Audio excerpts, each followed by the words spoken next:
Welcome back to your coverage here at the Yu-Gi-Oh! Championship Series in Birmingham. Thank you very much for all of your patience in that last minute. We just had a technical snafu, which now we're back from, and we are ready to keep going as we head now into our top 16 feature match coming to you very, very soon. We are rapidly heading towards the finals here at YCS Birmingham, but I'm joined by the wonderful commentary trio who are just giving you your top 32 feature match. Gentlemen, how are we doing so far? How are we enjoying YCS Birmingham?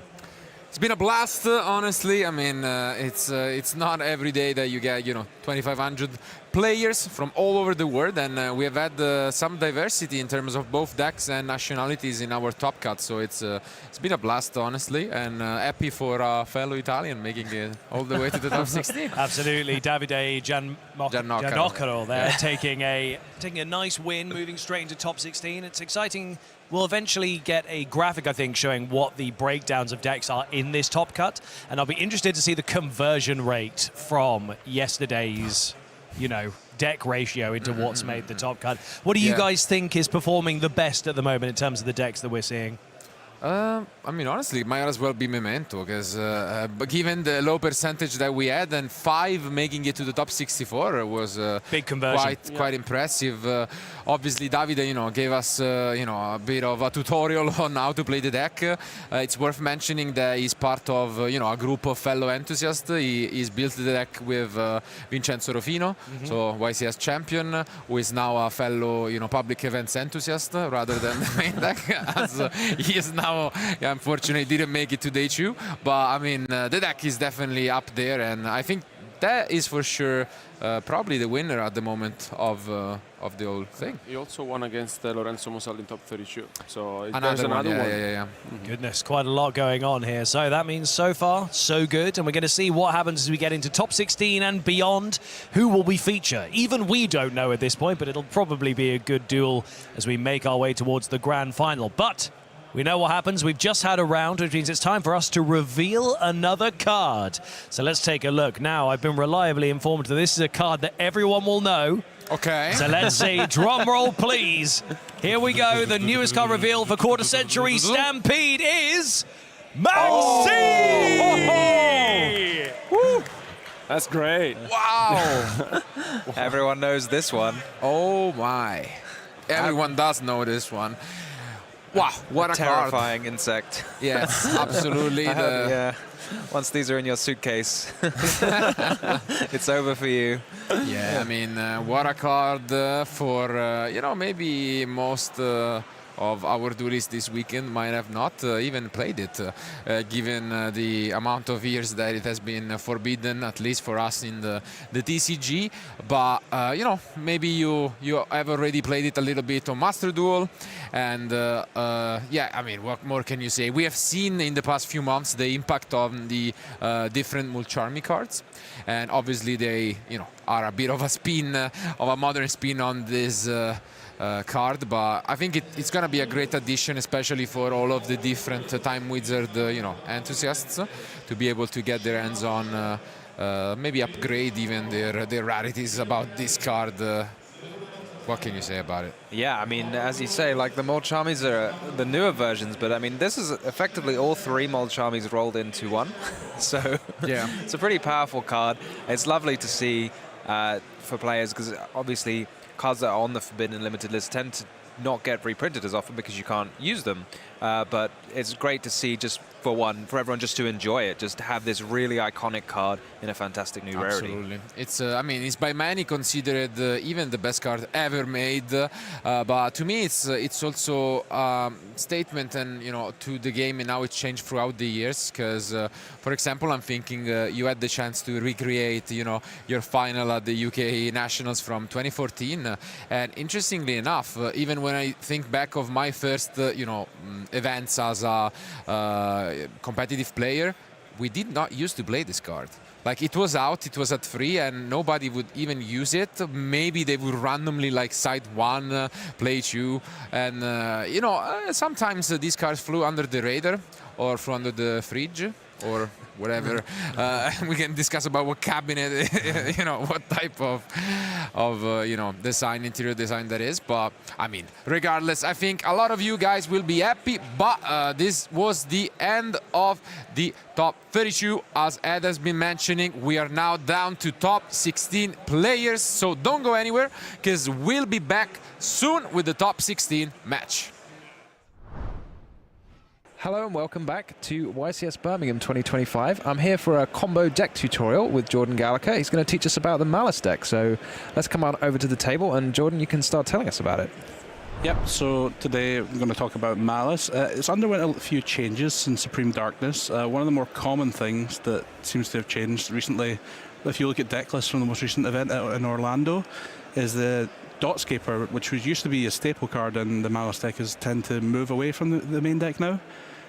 Main reason for that is it's a little bricky. You don't really want to draw Dotscaper. It's not a good card to draw generally because it's a normal summon. You need your normal summons to start your combo a lot of the time.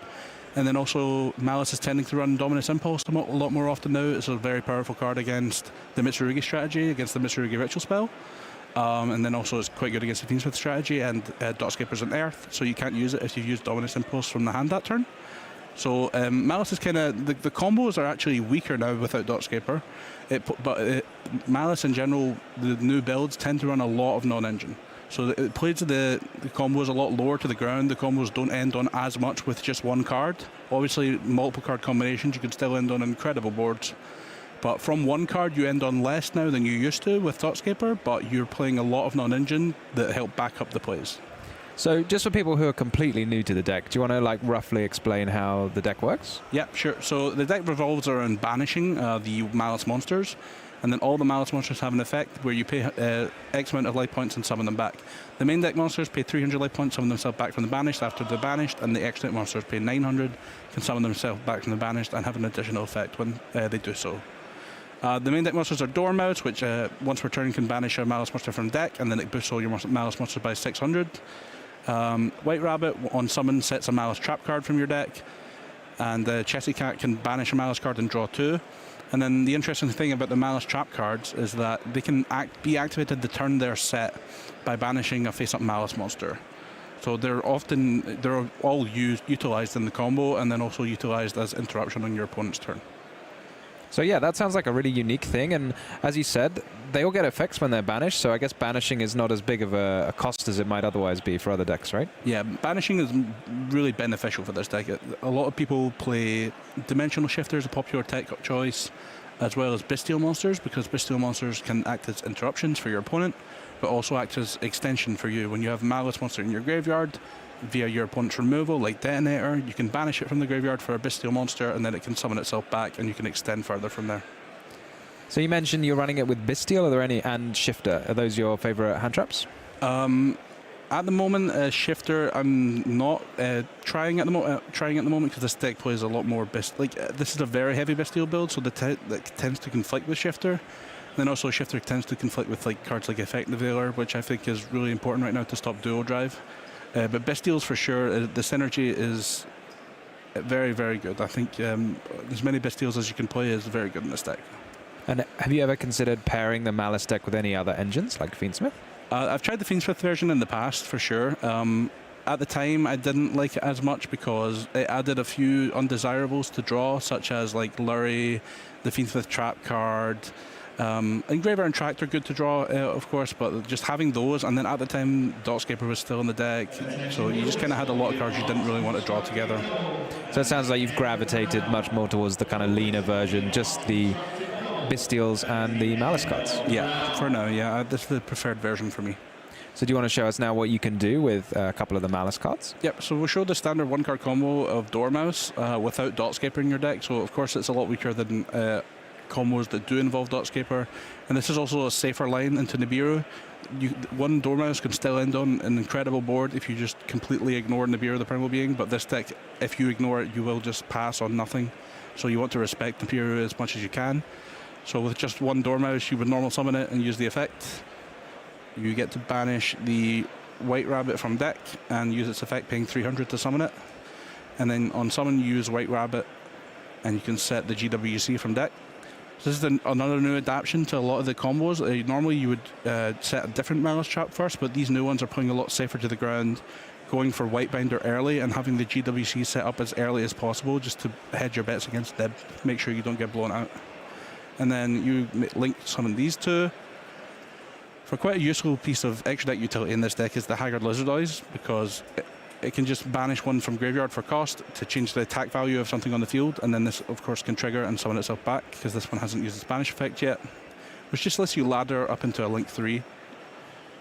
And that in this case will be Whitebinder. And then we can use Whitebinder's effect to set a Maliss trap. Now we can get the other Maliss trap, TB11, which we can use the turn it's set by banishing the Whitebinder to summon out the Chessy Cat. And then we can use the Whitebinder's banish effect to pay 900 and summon it and draw 1 card. Don't want to draw that one. And then on summon the Whitebinder, we can use this effect. We could have done it the first time, or we can do it now just to banish Maliss cards from the graveyard. This is something that you want to do. You want to have at least 1 or 2 banished Maliss cards, so that later on, if you do get access to Maliss Heart's Cryptor, it's live and has the effect to banish activatable, because you need to shuffle back a banished card to do so. So on Whitebinder here, we could just banish these from the graveyard, or at least just the trap card. So you've already used both of these now, so you can't banish them again for effects. Yeah, so we could banish them, but then of course you couldn't summon them back afterwards. And then from here, link off the Whitebinder and the Chessy Cat. We go into Splash Mage. You Splash Mage, target the Chessy Cat. Link these off for Red Ransom. Red Ransom on summon searches for the Maliss field spell. We would activate the field spell, banish Chessy Cat. You can banish the one in graveyard if you like, or you can get the other one out your deck just for a bit of deck thinning. Pay 300, summon itself. If you had any spare Maliss cards, you could banish it here to draw 2, but the combos would change quite a lot regardless of if you did. And then we'll just link these 2 off for a Firewall Dragon. And that's the end board from just one Dormouse. It doesn't seem like a lot, but the amount of follow-up you get, plus you have, excuse me, sorry. You have like 4 non-engine in hand. You've drawn a card off the Whitebinder as well. So you have 5 cards in hand, and most of them, this deck plays like 24 non-engine. So there's a lot of backup you'll have from this. So the interrupts you have from this is during your opponent's turn, GWC can summon the Whitebinder. Whitebinder on summon can banish the Red Ransom and White Rabbit, or even just the Red Ransom if you really need to hit 2 cards at your opponent's graveyard, but generally you only need to hit 1. But if you need to hit 2, you can hit 2 of your opponent's cards. You just need to banish 1 from your graveyard. So the Whitebinder, when it's special summon, it can banish from either player's graveyard, right? So that can be quite handy. Target up to 3 from either graveyard and banish them. So yep, in this situation, we'll just say we banish both of these. We can trigger both their effects. So this pays 900 to summon itself, and this pays 300 to summon itself.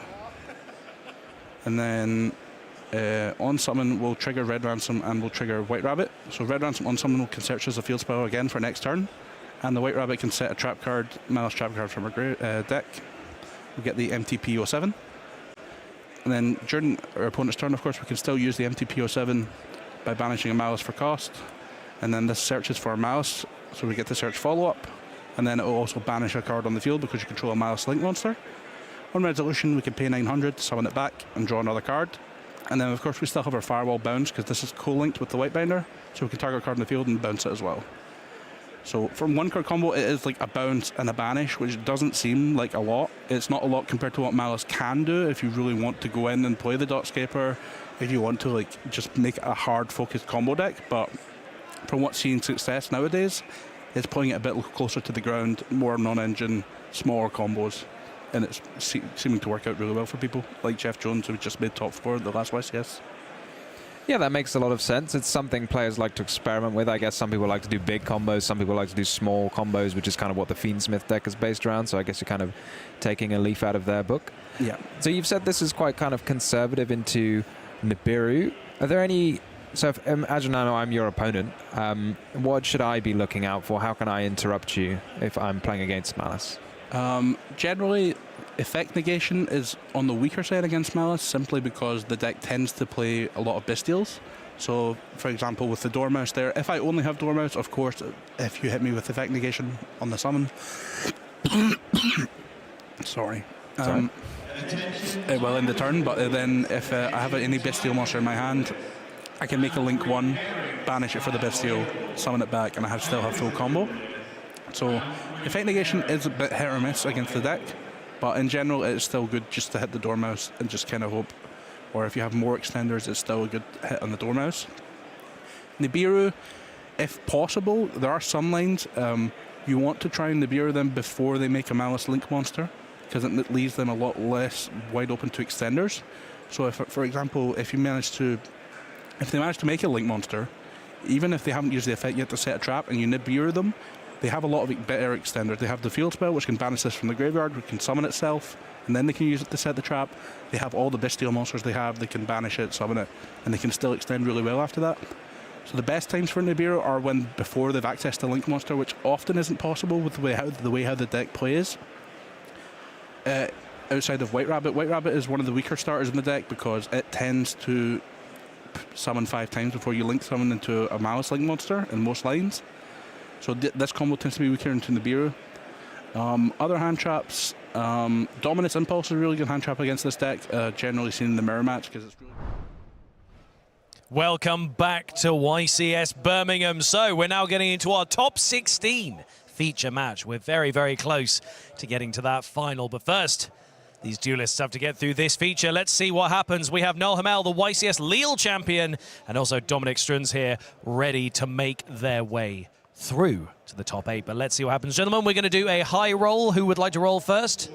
Noel's going to roll on this one first, and that is a 7.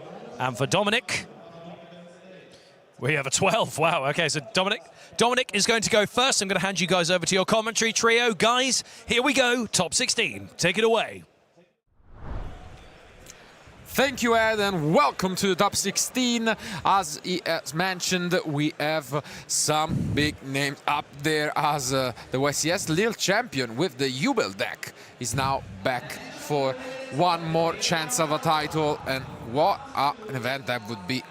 Yeah, a fantastic achievement to win 2 YCSs in one season. It's a very, very difficult thing to do.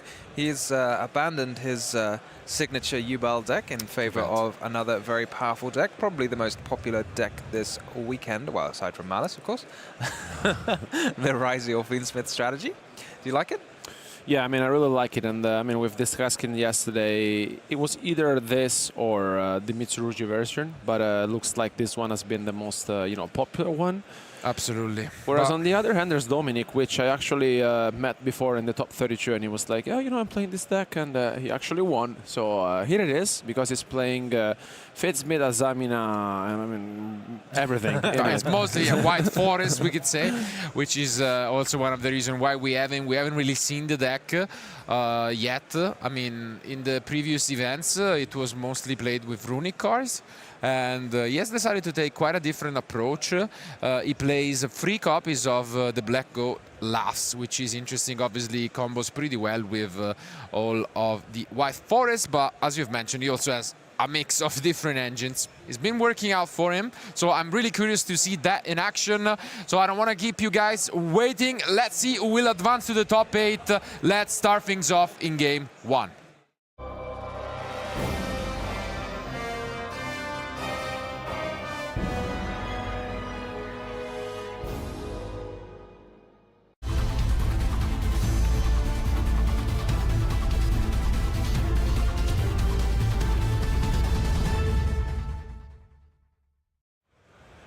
I love our top cut intro music. It's so epic, you know something cool is about to go down. I really like this new deck from Dominic. It's not something I've seen before. It's using a lot of different themes all together. I think there's some new cards released that kind of cross over between the Azamina cards and the White Forest cards. I think everybody knows this. I was going to get the name wrong. I was going to say the Deception of the Simple Spoils. There we go. Tribute a monster and add most often the Hallowed Azamina, but maybe something else new could happen.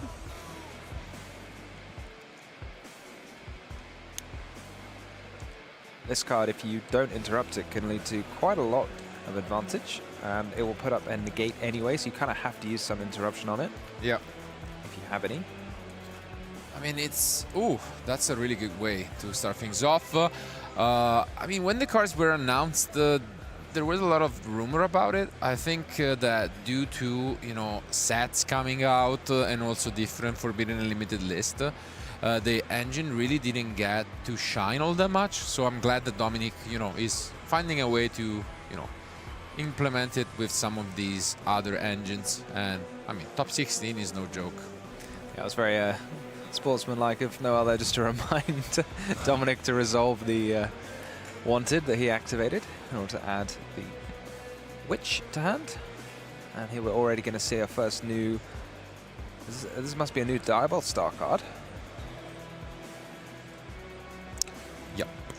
It's well, not quite new, but I think it's... is it that one that makes your opponent set cards? I thought so. Isn't it? Diabol Z?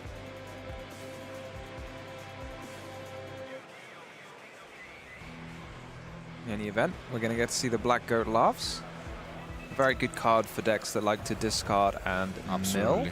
mill. I mean, mention it. 3 copies makes so much sense. You need some spell and trap recursion. You need cards to discard. The card does both, so just seems like a perfect fit. And I think in this deck you can actually properly fusion summon the Azaminas, which is quite fun, because a lot of the time I don't think people even know all of the requirements, but here we are, able to fusion summon them.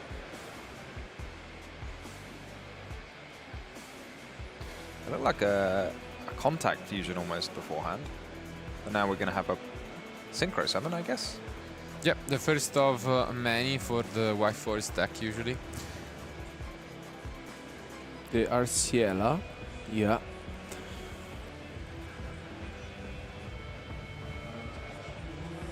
Quite a lot of new cards on display, or at least new to me. I really like the inclusion of the Black Goat Laughs as a good card to discard or send to the graveyard for your White Forest effects, as well as the sort of in-engine White Forest cards that just come back when they're discarded.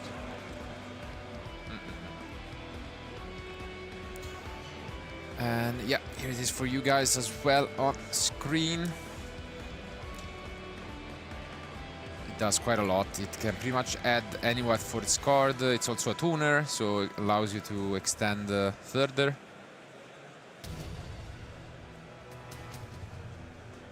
I like having access to Azamina monsters. I think there's a lot more synergy you can do there, because beforehand I feel like people were just, well, main deck Azamina monsters, because beforehand I think people were just using the extra deck ones and the main deck spells.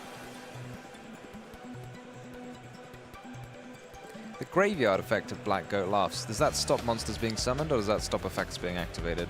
I can never remember which way around it goes. There's one that on the...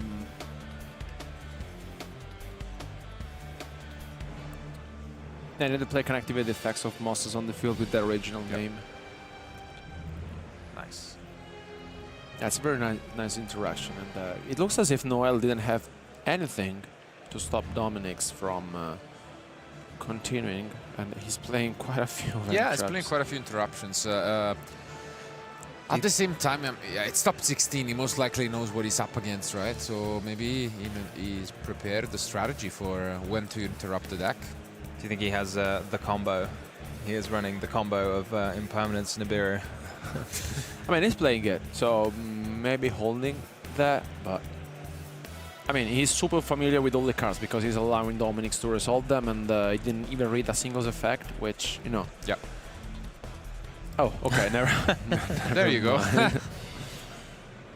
Yeah, this is a very powerful trap. You can reveal some number of illusions and spellcasters, and then return cards on the field to the hand equal to the number that you've revealed. So basically everything. Yeah. Given how many illusions and spellcasters are in the graveyard at this point.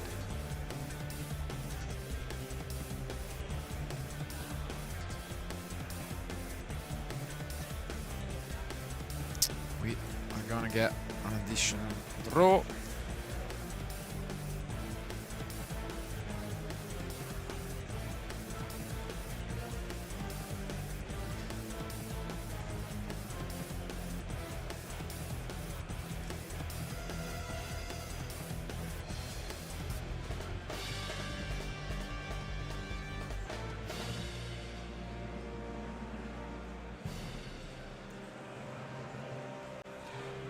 the new Azamina spells. Wow. I Ooh, I think also it's like the Sinful Spoils, right? Of the White Forest. Yeah. Yeah. Now And yeah, now we get access to the Fiendsmith engine as well. You can see all of these different archetypes mixed together in this deck from Dominic. I think they all kind of have some actual cards that mix them. It feels kind of like this Fallen of Albaz kind of theme around it that goes on. Yeah, I mean, even the Sinful Spoil that you just see on screen states that you need to control either a Fiend, Illusion, or Spellcaster. So it's kind of like suggesting you to include some of these Fiendsmiths in the deck. I'd love to see how he constructed his extra deck, given the wide variety of different engines going on here. I wonder also how many cards he has left in his hand that could potentially be interruptions. Looks like a very, very heavy engine, so I wonder... Yeah, I don't think he's has room. Oof! What a start. There he goes. Wow. I think he's completely all in on the field. Yeah, no more cards in hand. All there, but Noel, full 6 cards left, hasn't interrupted him at all. And top decks, yet another Ryziel card. So yeah, manages to not draw any of his, 15 plus entraps. Yeah, totally. And yeah, no interruptions at all from Noel, which was very unfortunate given the number he's playing. I mean, Fuvalos, Impermanence, Nib, Veiler, Ash. Yeah. And the Bestials. And the Bestials, yeah. Wow, so it's probably closer to 20 than to 15. Oh no, there was another card, okay. It was just Dominic keeping it a little bit closer to himself, and what a card it was? The Ash on the Tract. So I think with the White Forests, I mean, obviously we can see the Azamina negations and the Fiendsmith. I think the White Forest's particular choice of interruption is to synchro summon something that sets all of your cards face down. So that's something for Noel to look out for. Or maybe I'm thinking back in the past and that's what the Runic White Forest deck did. Yeah, more than synchro summoning, just special summons straight out of the extra deck, a synchro. By just sending spell and traps even from the field, which is great synergy with all of the Fiendsmith cards. And he used the Ilya Sylvia on the triple tactic Stalin, which I think makes sense. But now comes the X with their aggregator. That means you're foregoing all of the Fiendsmiths if you've special summoned X'd from the hand. How does Diabol activate? Is it just a quick effect? Yeah, whenever your opponent activates a card or effect, it's pretty easy, yeah. And I think that's what we are going for. Yep. Yeah, that's what it looks like. Yep. Gonna special summon a synchro right off the extra deck. Useful to get rid of the Agnum Day. We see players occasionally negate their own Agnum Day to reduce the attack of Desiree to get it below Typhon range. Is it Silver? I think so, right? Yeah. Yeah. There it is. I was going to have to ask Dominic politely to play less shiny cards so we can identify them here from the commentary box. I mean, it's pretty good. It's essentially a Book of Eclipse only for your opponent. There it is. Can we find an additional push from Noel? I think he has Sword maybe in his hand. Yeah, he's certainly got his work cut out for him. Because he's not put the X in the graveyard, it means that you cannot special sword at the moment. Is this a pass? Because we are shuffling the deck of Dominic.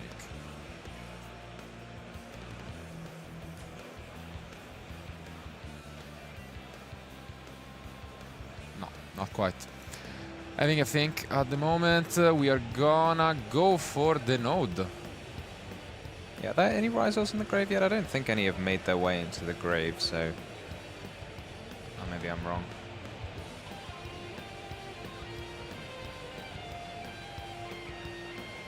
But I guess this would make way for sword.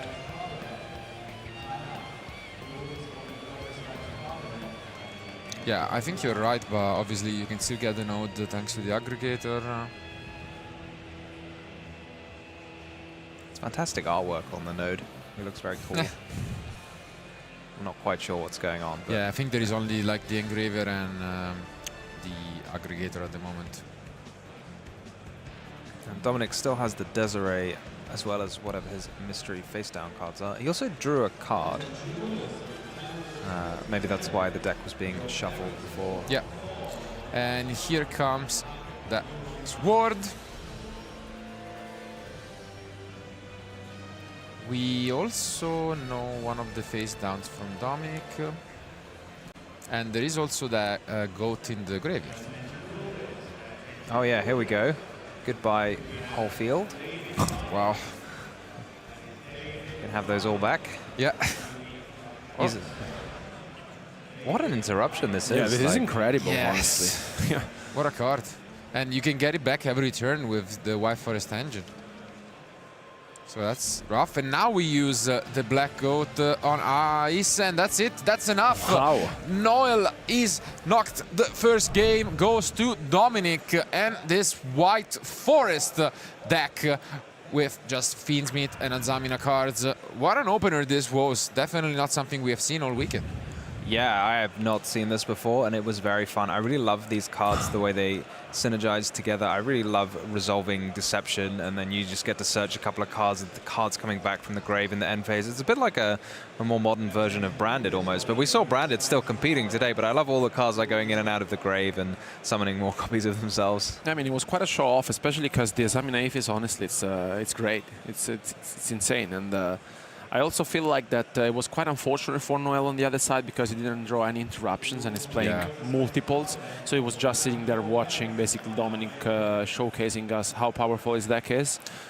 And yeah, now into this game too, honestly, I think the pressure is on Noel, especially because, I mean, he looked quite familiar with the deck and the effects, but still, you know, you have to recover and try to get back into the match. Yeah, at least what he's got for him is that he's used to this stage. He has won YCS Lille, so he has been on stream multiple times for that event, and he knows how it feels. But yeah, his opponent is only one game away from advancing to that top 8, and obviously, most importantly, having the interview with Ed, because that's the ultimate prize. So that what every of our duelist wants to achieve. I guess the plan is probably pretty straightforward for Noel. Bring in, as we've mentioned, those usual solemns. Do you think Droll is something that we might see? I'm not 100% sure on Droll. I definitely think Called by the Grave because it can be used both as as something to help you play or as an interruption on your opponent's turn. Metal Tronus, I'm not sure. I wouldn't trust it if I was him. If you don't really know what cards your opponent's going for, then you don't know whether you're going to have good targets for it. But certainly the strikes and the Called by the Grave. And then Draw and Lock, I'd say jury's out.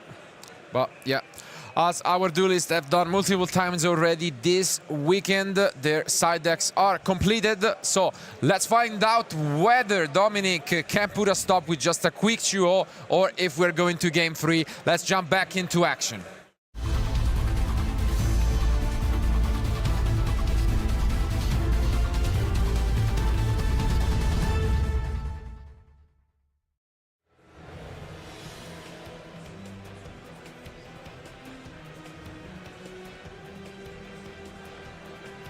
Duelist just shuffling up. We can only assume Noel going first. Is Dominic, what do we think is going second plan is? I'm seeing Ultimate Slayer. That seems to be the side deck card of the weekend after Artifact Lancier, of course. Yeah, the 94, 96. Yeah, 94, I think. That was crazy to see something in 94% of people's side decks. Such a powerful card. Wow, it's 5 monsters, so as straight up as it gets for Noel. Let's take a look at what they are, though. That's a great thing to start things off. Do we see the Fuvalos? No response from Dominic. I see an impermanence, but going to wisely hold onto it. you reckon for the duo or for his own turn? I was thinking for the duo. Most people like to negate the duo, but he could also hold it for his own turn. Possibly, I was thinking of Abyss Dweller. I've been thinking about Abyss Dweller a lot this weekend, it seems. Because he has a lot of effects that he likes to resolve in the grave. Also, Wave King Caesar. Oh, Quite unfortunate. Yeah, we had to summon from hand. That's definitely quite unfortunate. He's not an Exiton, right? I guess not. Because he's he didn't playing use Moon, it. right? Yeah. Yeah, he's not an Exiton. Yeah. What do you think of... are you a fan of Moon rather than Exiton? Well, I think everybody runs Moon regardless of whether they run Exton. It's just, I guess, personally, I feel like I like cutting it because I think it's, at the end of the day, anytime you could make Moon, you could make, sorry, you could make Exton, you could make Moon anyway. So you're only really using Exton if you want to use the effect of Exton. Yeah. But compared to some of the other cards, you know, if it's a choice between Exton and Eclipse Twins or Abyss Dweller or whatever, it feels like I probably want to use the effect of Abyss Dweller more than I want to use the effect of Exton. Still, I mean, I'm a fan of a card. We were discussing this yesterday, and some of the players cut out of it, and I mean, I feel like it's still debatable whether you know, to keep it in. Yeah. But by summoning this Wave King Caesar, now we are safe from Nibiru. We can get into the Ryziels, and yeah, if you're right, Tom, we'll see probably these impermanents come down on the duo later on. Let's take a look, though. Yeah, Duo is such a threatening card, and it's quite frustrating, I guess, if you have the impermanence, because you really want it. Like, Ice is so powerful, it summons a monster, you get to search another one, but because of the threat of your opponent just summoning another monster and making Duo, you almost feel like you have to let them do it, but you really don't want to, if you could avoid it.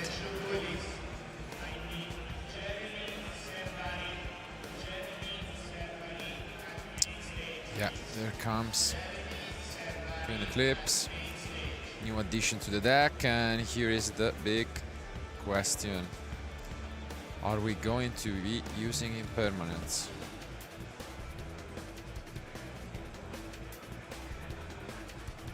Reading it.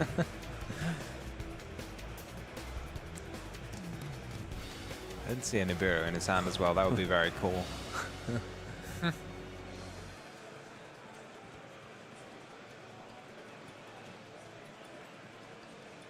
Yeah. There it is. As you would expect, permanence shuts down some of these resources. We already know the node was searched earlier on, though, and there it is. Is there a Ryziel engrave? I think there might be. One of the best bits of starting with Ice is making sure that there are a couple in your grave. Always? Yeah.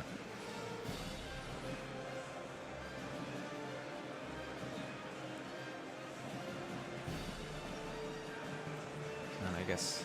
Yeah, this might just be it. Yeah, Detonator or Dweller.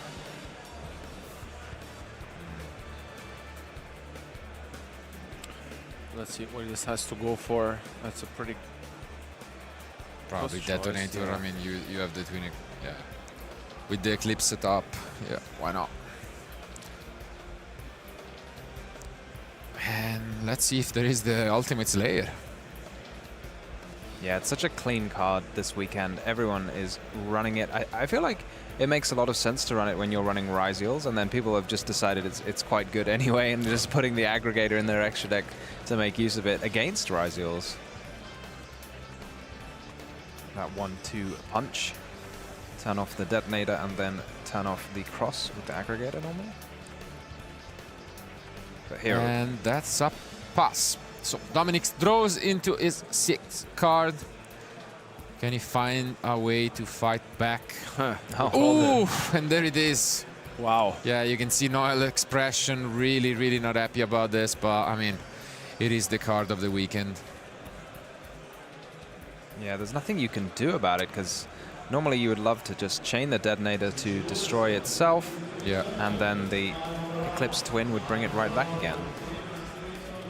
Yeah, it is by far one of the Wow. best answers to the Yeah, this is detonator. crazy good. It shuts down the twin as well, that's the thing. And whew, let's see. Wow. Again, wow. What an opener. Do we have Ash or something from Noel? Even the Ash, you're just going to get the follow-up search from the Azamina fusion. Yeah, well, what can you do? I guess he just has the one interruption left from the graveyard. But it seems difficult to imagine that will be enough to stop Dominic, especially what we saw in game one. Very cleanly played from Dominic. Only 2 interruptions, but, you know, saved and used at the precise moment, they're going to have the biggest effect. Using that impermanence at the right time.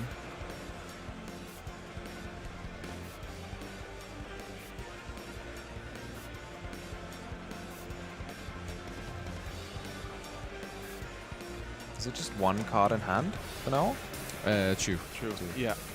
But I think 1 was another Ryziel, I'm almost positive. They're just stacked very neatly together.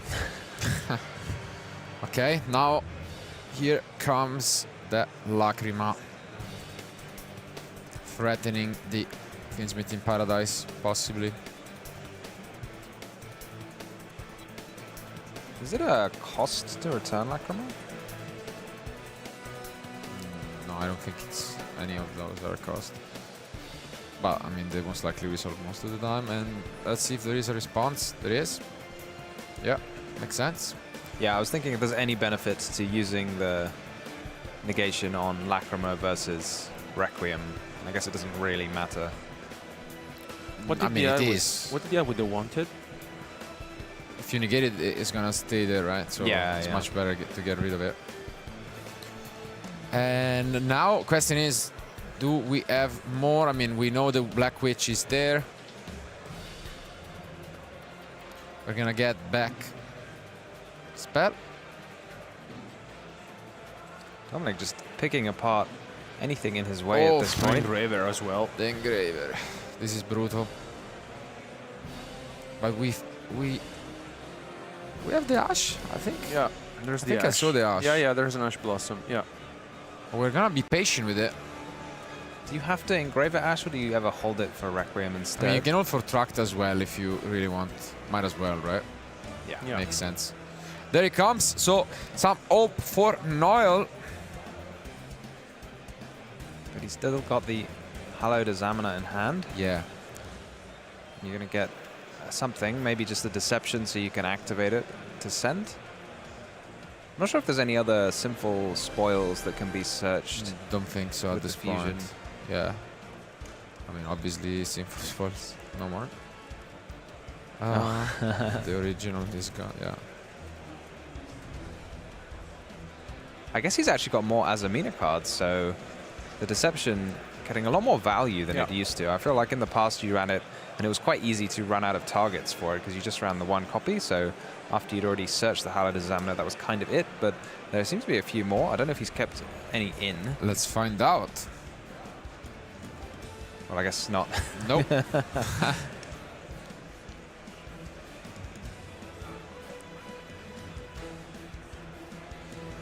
Yeah, I think at this point it's clear to Dominic as well that Noel last card was, or at least last interruption is gone, and so he's picked up the pace. Gonna add the White Forest card. Yeah, I mean, at bare minimum for Dominic, he can go through all of his Fiendsmith combos. Hasn't used the Engraver Graveyard effect yet, and he's got 2 monsters on the field. Also got the Sinful Spoil, so that summons from the hand, or you can fusion summon. Yep. We do actually have an illusion and a spellcaster, right? So can we make a Yeah, we fusion? only need 1, so yeah, to activate it. So we can go if potentially.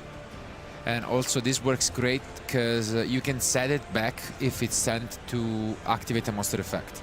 So you'll get it as a quick spell during your opponent's turn. Oh, that's very cool. And you can send it off Witch as well, so it all kind of works together very smoothly. Okay, this is perfect. It just has access to all of the different engines once more, and you can see Noel pretty much just accepting his fate. Definitely wasn't expecting to be facing off against him, and now we get to the tails of the White Forest as well. Yeah, we can start ramping up through some synchro summons. Discard. Then set it back, and this time around, since it's a normal spell, we can then use it. Because they all have pretty much the same effect of, you know, setting them, of course, when they are used, and there it goes. Yeah, that wow. LZ was such a fantastic draw off the wanted there. Yeah, that was something else. But his whole deck seems to be full of powerful engine cards, so I guess as long as he hadn't drawn something he would already used that turn, most of his deck was pretty good. There was talents. Even a Black Good Laughs would still be pretty helpful for next turn. Metal Tronus probably would have done quite a lot of damage.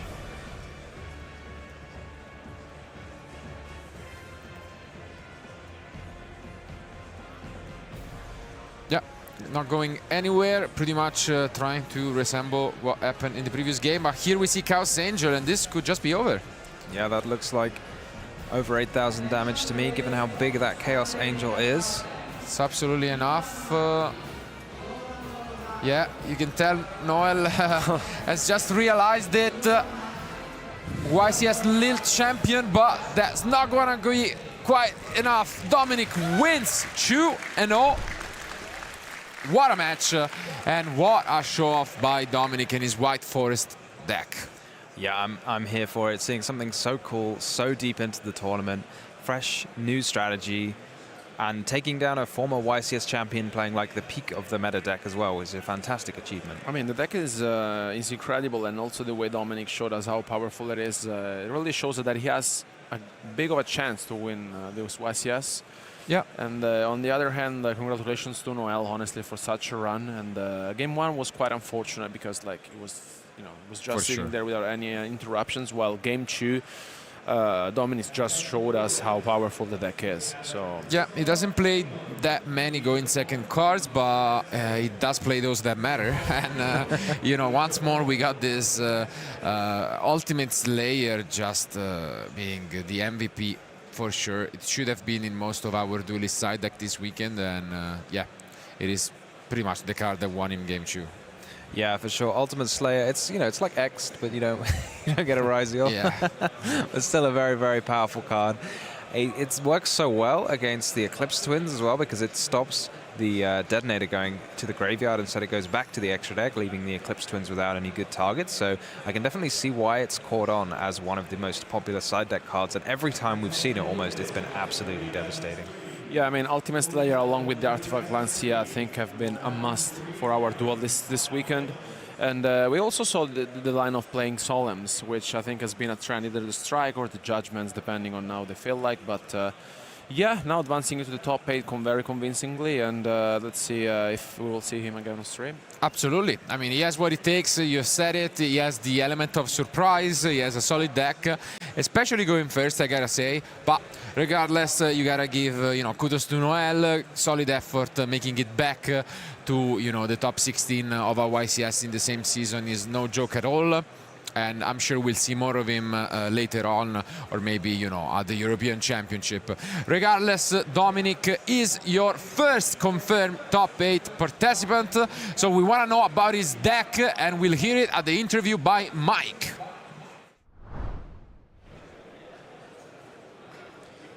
So, congratulations for your top 8 and the win we just experienced. First of all, I think everyone wants to know, how did you choose White Forest? So initially I wanted to play Ryziel for this tournament, and my Ryziel cards are with a friend who went to YCS Orlando last week, and he was supposed to bring them to this event as well, but he couldn't come here for personal reasons, so I had to go with my backup plan. Luckily I had played this deck before. I don't think it's actually that great. Like, I feel like I've gotten a bit lucky, but I've also built it in a way I feel is pretty strong into especially Ryziel. I mean, first of all, you are very humble.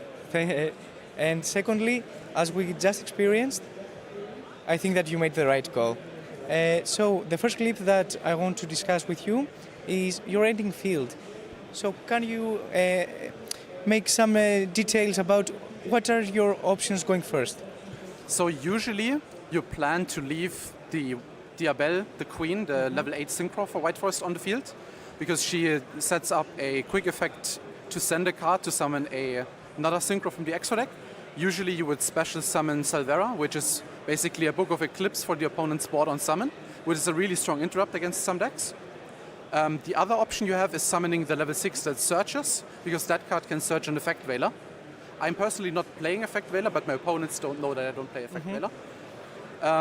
The other card on the end board is usually Desiree. A lot of people would probably like to have Caesar on the end board to prevent Nibiru from being good against them, but I chose not to play the Caesar line, so Necroquip and Caesar, because almost every game I want to equip Requiem to one of my cards and send it for a White Forest effect or for Witch to stay up in card economy. So that's why I'm not playing Caesar. So usually my end board has the Queen, Desiree, and the Azamina, Omninegate, Ilya, Sylvia. Those three are like what I plan to set up. If I don't get disrupted too much, I get to set up my back row as well.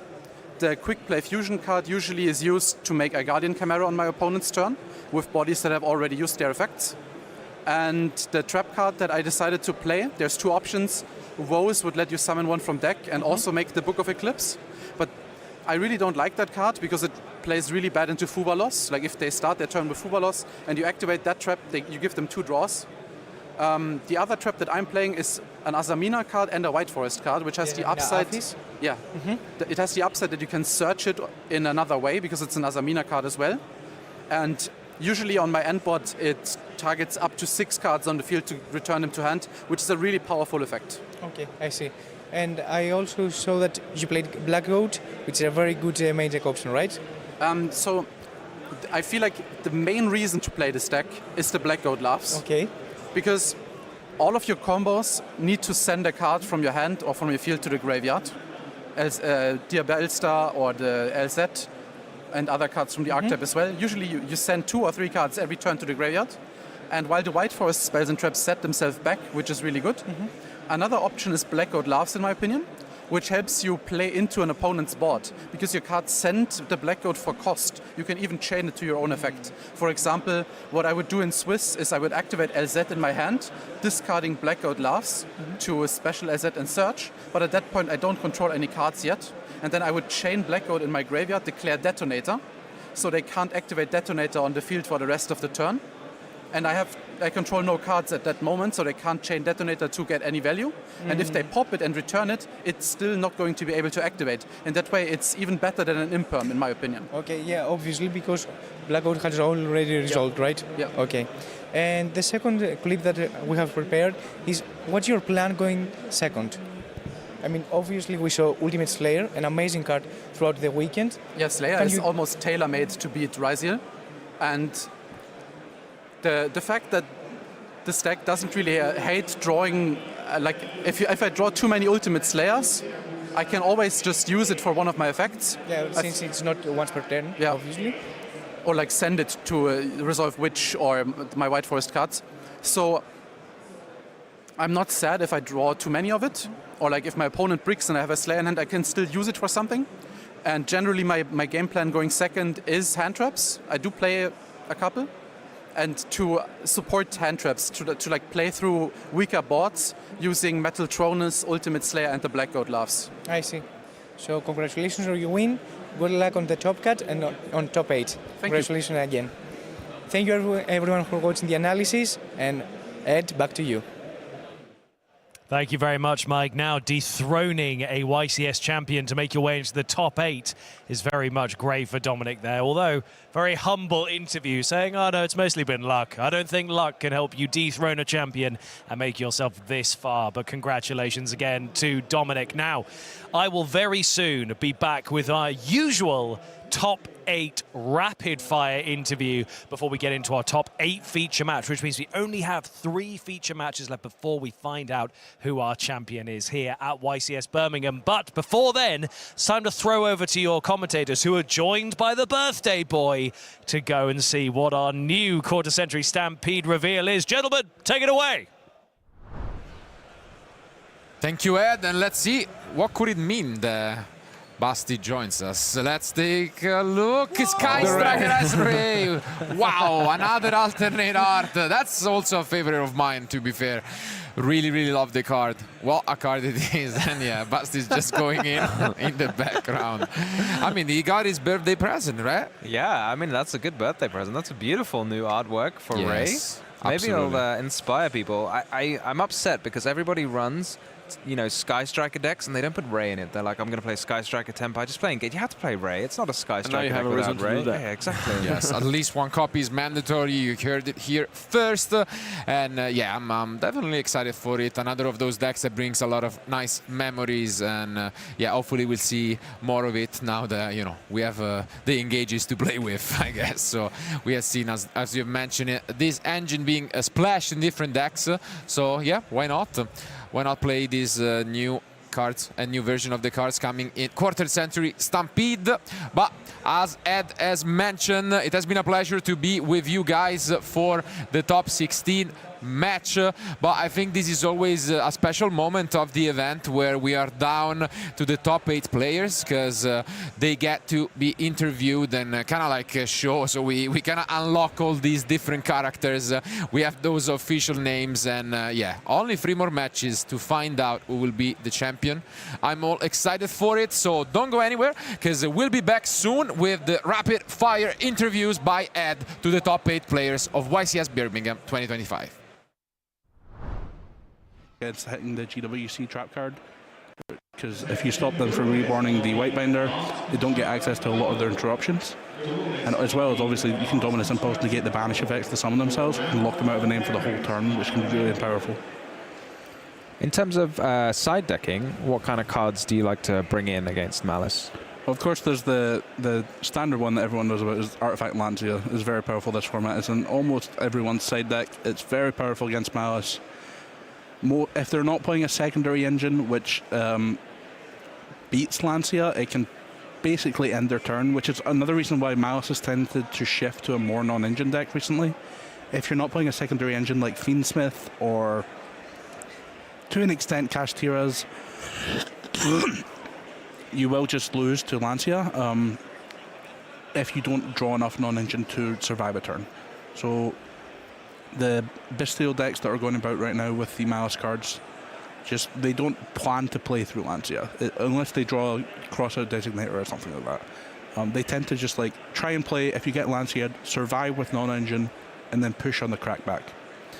Yeah, that makes a lot of sense. So I guess one approach to playing through Lancia is to have a secondary engine, which can work, like Fiendsmith, or on the other hand, you just have your own interruptions and then see if you can then follow up on the turn after. Yeah, that is what tends to be the more popular way right now. The Fiendsmith version saw some success at Orlando, but the Bestial version, where you just try to stop your opponent from playing after they Lancia you and play again next turn, seems to be the way to go right now. And how do you think it fares against some of the other more powerful decks like Ryziel, Fiendsmith, Mitsurugi?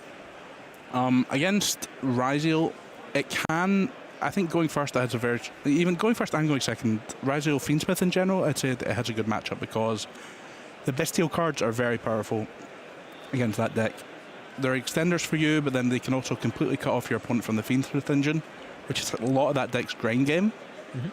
So if you manage to pair Bestials with like Nibiru to maybe, so you can Bestial maybe their Fiendsmith engine, then you have Nibiru to stop their Ryziel engine, or Bestials with Metaltronus, which is a very popular card right now, to help you out the Detonator. Or even the Bestial cards can help you out the Detonator themselves with, like, such as Druisworm. Druisworm is very powerful against Detonator, can help you just send it off to the graveyard.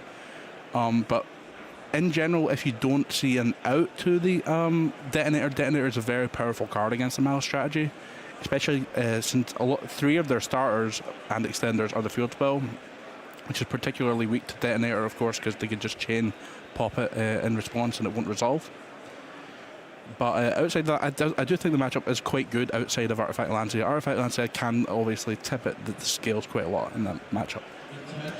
Well, Jordan, thank you so much. That was a very in-depth discussion of the decks. I hope everybody watching at home has learned a lot. And I wish you all the success in the event this weekend. Thank you very much. So everybody at home, I hope you enjoyed this combo tutorial on Maliss with Jordan Gallagher, and keep watching the live stream for more fantastic content.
Hi guys, and welcome to 2010.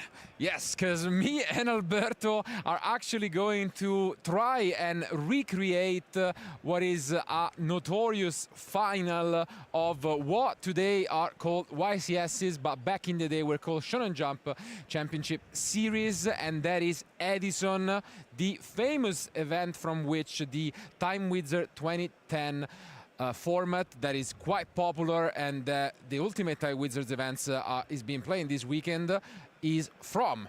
That is absolutely a format that me and Alberto are both fan of. If you have missed, you can also go and check some of the other content that we have made, such as a meta discussion. And yeah, I thought we were just a great occasion to show off how it has changed throughout the years, because playing Time Wizard events is not just about going back to 2010, but also seeing how the things have changed, because the game is not stale at all, and Duelist keeps on trying new ways to innovate. But I think just to take this trip down memory lane, what were the finalists back in the day, Alberto?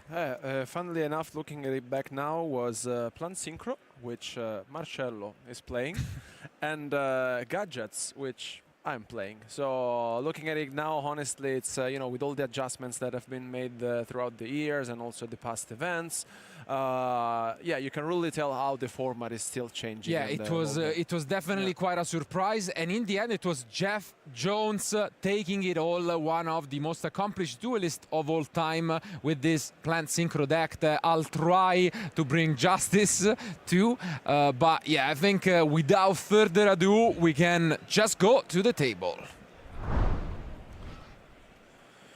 Let's see, Yeah, absolutely. As you have mentioned, it's definitely quite unique, and I think it's very interesting to take a look at the coverage from back in the day, and you know, these top decks, and not just the finalists, but like even take a look at the top 8, top 16 and so on, and see how different it looks from our top 8 at Ultimate Time Wizard events.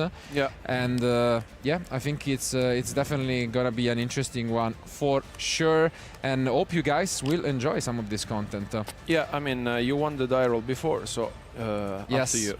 Unfortunately, I will be the one going first, and for anyone not too familiar with 2010, I get to draw a 6th card. So let's take a look at these planned synchro actions. Ooh, it's an interesting end, Albro. So I'm just gonna take it a little bit slow and just set the monster and pass my turn to you. Okay. I'm gonna draw for turn, enter standby main. All right. Yeah, this deck is a bit different than the one I usually play, but I think this.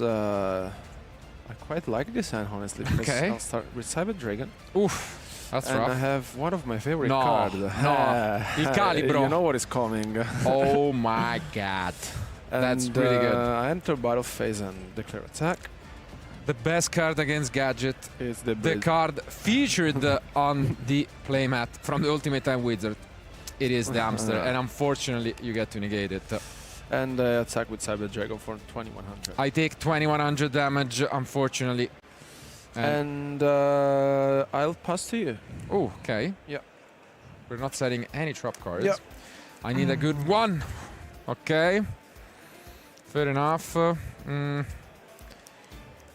May not be a good option to leave on the field the Cyber Dragon. But Yeah, I think so as well. But to each his own, I'll just set and pass to you. I'll draw for turn. Go standby main. Yeah, it's obviously... Ooh, I dropped a card because I am... Well, no sleeves, slippery at one Yep. as well. There he goes. I think I'll just enter battle phase and attack. It's a favorite of mine. Dandy Lion, which gets me 2 tokens that we don't have. So I'm gonna do something that you shouldn't do at home. But yeah, we'll just put 2 tokens. I mean, they're not gonna stay there for long, I'll tell you that much. I think so. I'll set one and pass. I'll draw a card. Yeah. Send by main. Oh, that should.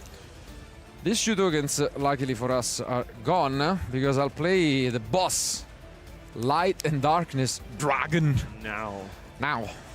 It's a very strong card for anyone not too familiar. Anytime you use a card, I can negate it and it loses 500.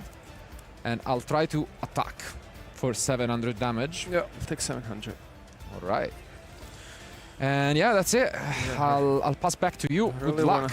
Good luck to me. Good luck. Indeed. Draw. Throwback. Standby main. I really want to see how to deal with that because I think I have the worst deck to deal with the Light and Darkness, honestly. But just to make you feel better, Jeff was playing 1 copy. Oh, thanks. Just so you know. Just so you know. Okay. Thanks, Jeff. What can I do? Vabbè. Bravo. Let's see.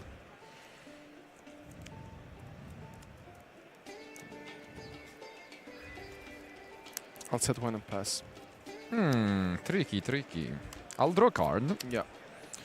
And unfortunately, Light and Darkness Dragon is only once per chain, which is probably why you want to trick me, but I will attack and see what happens. Ah, you take it. Yeah, 28. Oof. Yeah, I'll pass. I can chill. Standby main. Yeah. Not looking good, huh? Not really. I have to make so much minus, honestly. I have no. The combo bear. How many cards I have you 5 cards in my hand. Il Pengue. Yeah, unfortunately, you need to start wasting cards. Okay. I'll draw. So, first negate.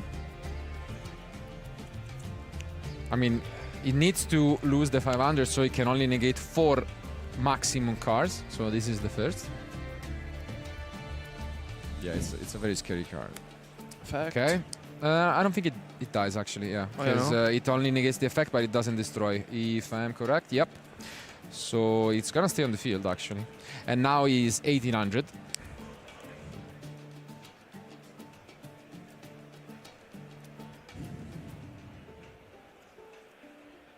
I'll pass to you. Okay. Draw. I mean, technically, green. So I am at 28, right? No, 35, I believe, because you took 700 over the Cyber Dragon. All as right. well. Yeah.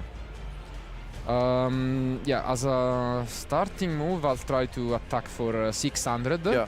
So 600 damage. So I'll go to 41 in total. And then in Memphis, because now you can technically summon a green gadget, and mine would become a 1300, which is a bit annoying. Let's get creative, shall we? I think I'll set a monster. Yeah. Probably not the smartest idea, and pass. Okay. So you took 600. I'll draw for turn. Stand by main. Yeah. Grind game at its finest. I'll play this. Okay, so one more negation available. He's 1300 at the moment. Yeah. I'll go this. Now. And attempt. Effect. I guess, yeah. The effect works, and so he cannot negate anymore, and it becomes an 800 attack. Yeah. So he can get another time, right? No, because the defense is 400. Oh yeah. So he needs to lose defense as well. And when it gets destroyed, you get to, it blows up my entire field, and then I can special summon one, but it actually happens the other way around. So first I need to target something already there, yeah, and then it blows up and I get something back. Yeah, I'll attack over it. And I actually will use a pretty annoying card in Book of Moon on itself. Yeah. So it resets, and you take 11, and it stays back to 4 full negations, unfortunately for you. Go Heavy Storm. Okay. 1. Pass. It's rough. I draw. I'll try to just attack for 1,000. Yeah. So 1,000 damage. I'm almost there, I think, right? Because I was at 41 plus 21, 49, 56, I think. I think so. Something like that. Yeah. So 24 left, I think. Plus maybe say the 600 as well. So like 1,800 left, I think. Yeah, your turn. Draw for Something turn. along those lines. So he's now 23. Yeah, it's rough. Goes to 18. Pass. Thanks, Jeff. No, but like Yeah, I think it's definitely I rough. didn't draw any dimensional prison as well. Yeah, essentially for counteract it. anyone, not too familiar with this card, it can look absolutely phenomenal in this match, but there are ways to play around it, and that is because it's. I'm just having to limber up a little bit because this is something I have to do every single YCS. We are now into our top 8 cut, which means I'm going to introduce all of them to you individually, ask them a quick question, and then let them get to their match so that we can see who's going to make it into the top 4 here at YCS Birmingham. We're very, very excited. So let's waste no more time. Our first top 8 competitor, Dinkar Bui. Now, Dinkar, we've done these so many times. I see you a lot of these. Obviously, we know you've won back in 2018. You're a previous German champion. Are you feeling confident in this current format that you can go all the way? Yeah, I think so. Yeah. Feeling good? Feeling nervous? Or are you pretty calm at this point? I'm calm right now, but very exhausted. Very exhausted? Okay, well, hopefully you can push on through just those last couple of rounds. Congrats on getting to the top 8. I'll usher you off this way. Congrats. Let's move on to our second. We have Thomas Parsons. Now, congrats on getting to the top 8. How does it feel? Yeah, great. This is the furthest I've made it, so... Furthest you've ever made in a UK home YCS? Yeah, we'll see. Now, what card at the moment in the format are you dreading the most when it hits the table? Probably Dimensional Barrier. Yeah? Yeah.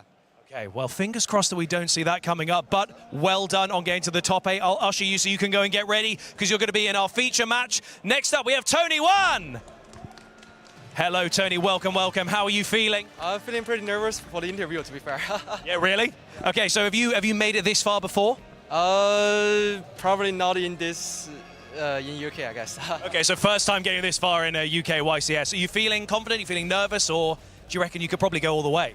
Yeah, I will go all the way to the end and wait you guys at the final. Well, fantastic. Hopefully see you there. Congratulations. I'll usher you off this way and we'll get on to our next competitor, Jeremy Savary. Welcome, welcome, Jeremy. Now, again, we've heard this from a lot of people. How are you feeling at this point? Yeah, very, very nice. You seem very smiley and happy about this. Yeah, you pleased? Here. Yeah. First YCS top, so I'm happy to be here. First YCS top. Well, congratulations. It's amazing. Do you think you can go further? Top 4, maybe even make your way all the way to Euros? I will do my best. That's all we can ask for. Congratulations. I'll let you go and get ready. Okay, next up we got Marvin Camera. Now, Marvin, welcome, welcome. How are you feeling? I'm feeling very good, thank you. Excellent. Right, now at this point, we've seen you top UK YCSs before. Do you think you can go even further than you've gone in the previous YCSs? I'm trying my best to do so, yeah. Again, that's all we can ask for. Congratulations on getting this far. I'll let you go and get ready for your match as well. Next, we have Dominic Stearns. Now, we've just seen you in a feature match. You've just toppled a previous YCS champion. How does that feel? That feels pretty great, yeah, not gonna lie. Do you reckon you can become a new YCS champion? One round at a time. See, that's positive. Take it one round at a time. Best of luck with this round. Congratulations. I'll let you go off now. We only have a couple more. Niels Svensson is next.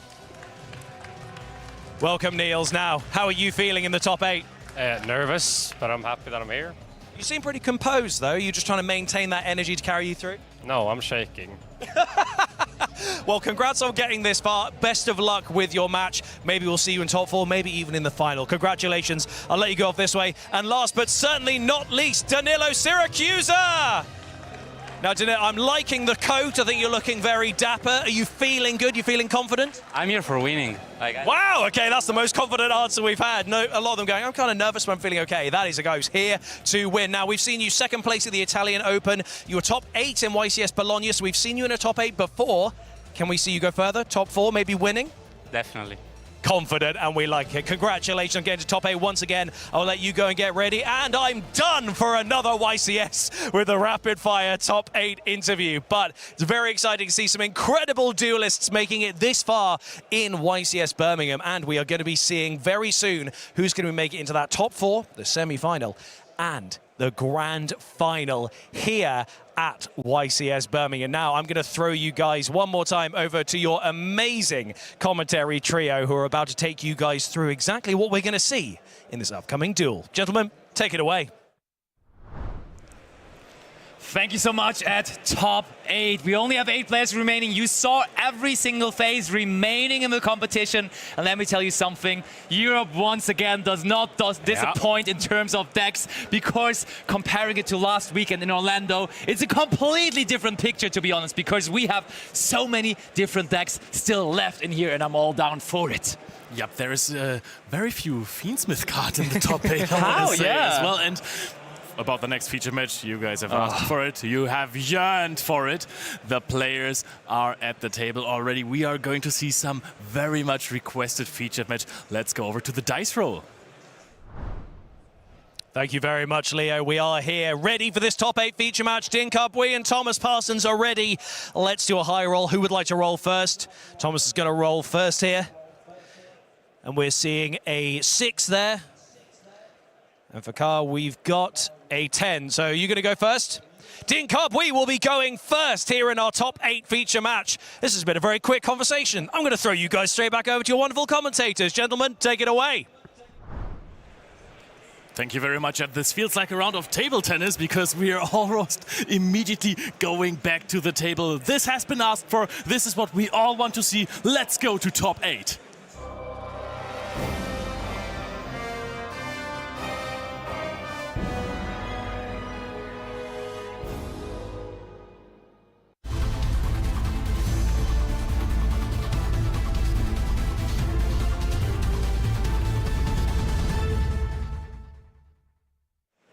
And there we go, once again Dinkabui making his way, making his entrance into another top 8 of a YCS. Familiar ground of course for him, but once again, and also still as per usual, he has done it once more with a very creative strategy. Fire King without any additions, no Snake Eye, no nothing, no Azamina, just the pure essence. Basically a couple of structure decks combined with adding the Okanix and some other hand interactions. And there is a Fuval as well right away on the normal summon of Okanix. But I am not too sure if that is actually what you want to do versus this, because if Ulcanix activates, you're going to search out Garunix to the hand and then special summon it. And also, Dinkabui's deck is not at this point known for making too big of combo in the first turn. This is exactly what Dinka told me at the interview on day 1, that he doesn't care a lot about Fuvalos, he just wants to establish a very minimalistic field and just control his opponent with Skyburn mostly. Yeah, honestly, I don't know whether Thomas is too familiar with what Dinka is doing. Honestly, none of us before this weekend were familiar with what Dinkabui is doing this weekend,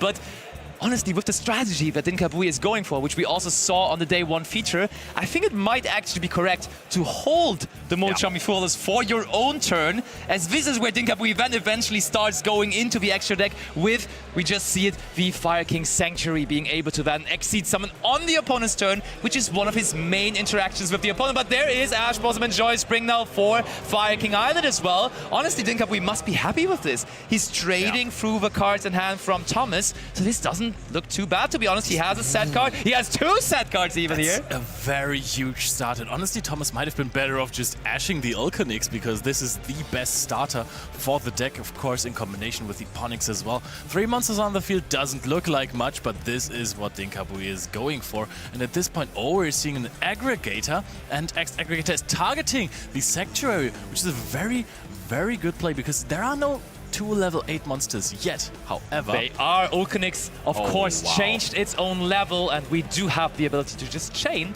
the Sanctuary, making sure that the Eternity hits the field here. I didn't see that one coming. Yep, now you know. Dinkabui has his own tools, and he's going to use the on-summon effect, destroying not only the X on the opponent's side of the field, but also the Ponix on his own side of the field. Saw this being special summoned in there as well. Dinkabui still has some cards left there. Also, what is the Garunix effect if it gets destroyed? It can bring back 2 Fire King monsters from the graveyard, Leo. It could technically even bring back itself, as far as I'm aware. Then, of course, not being able to trigger its effect, but still. I think it's not 2, it's up to the material that it has when it's sent to the graveyard. Oh yeah, true. Not necessarily 2, you're right.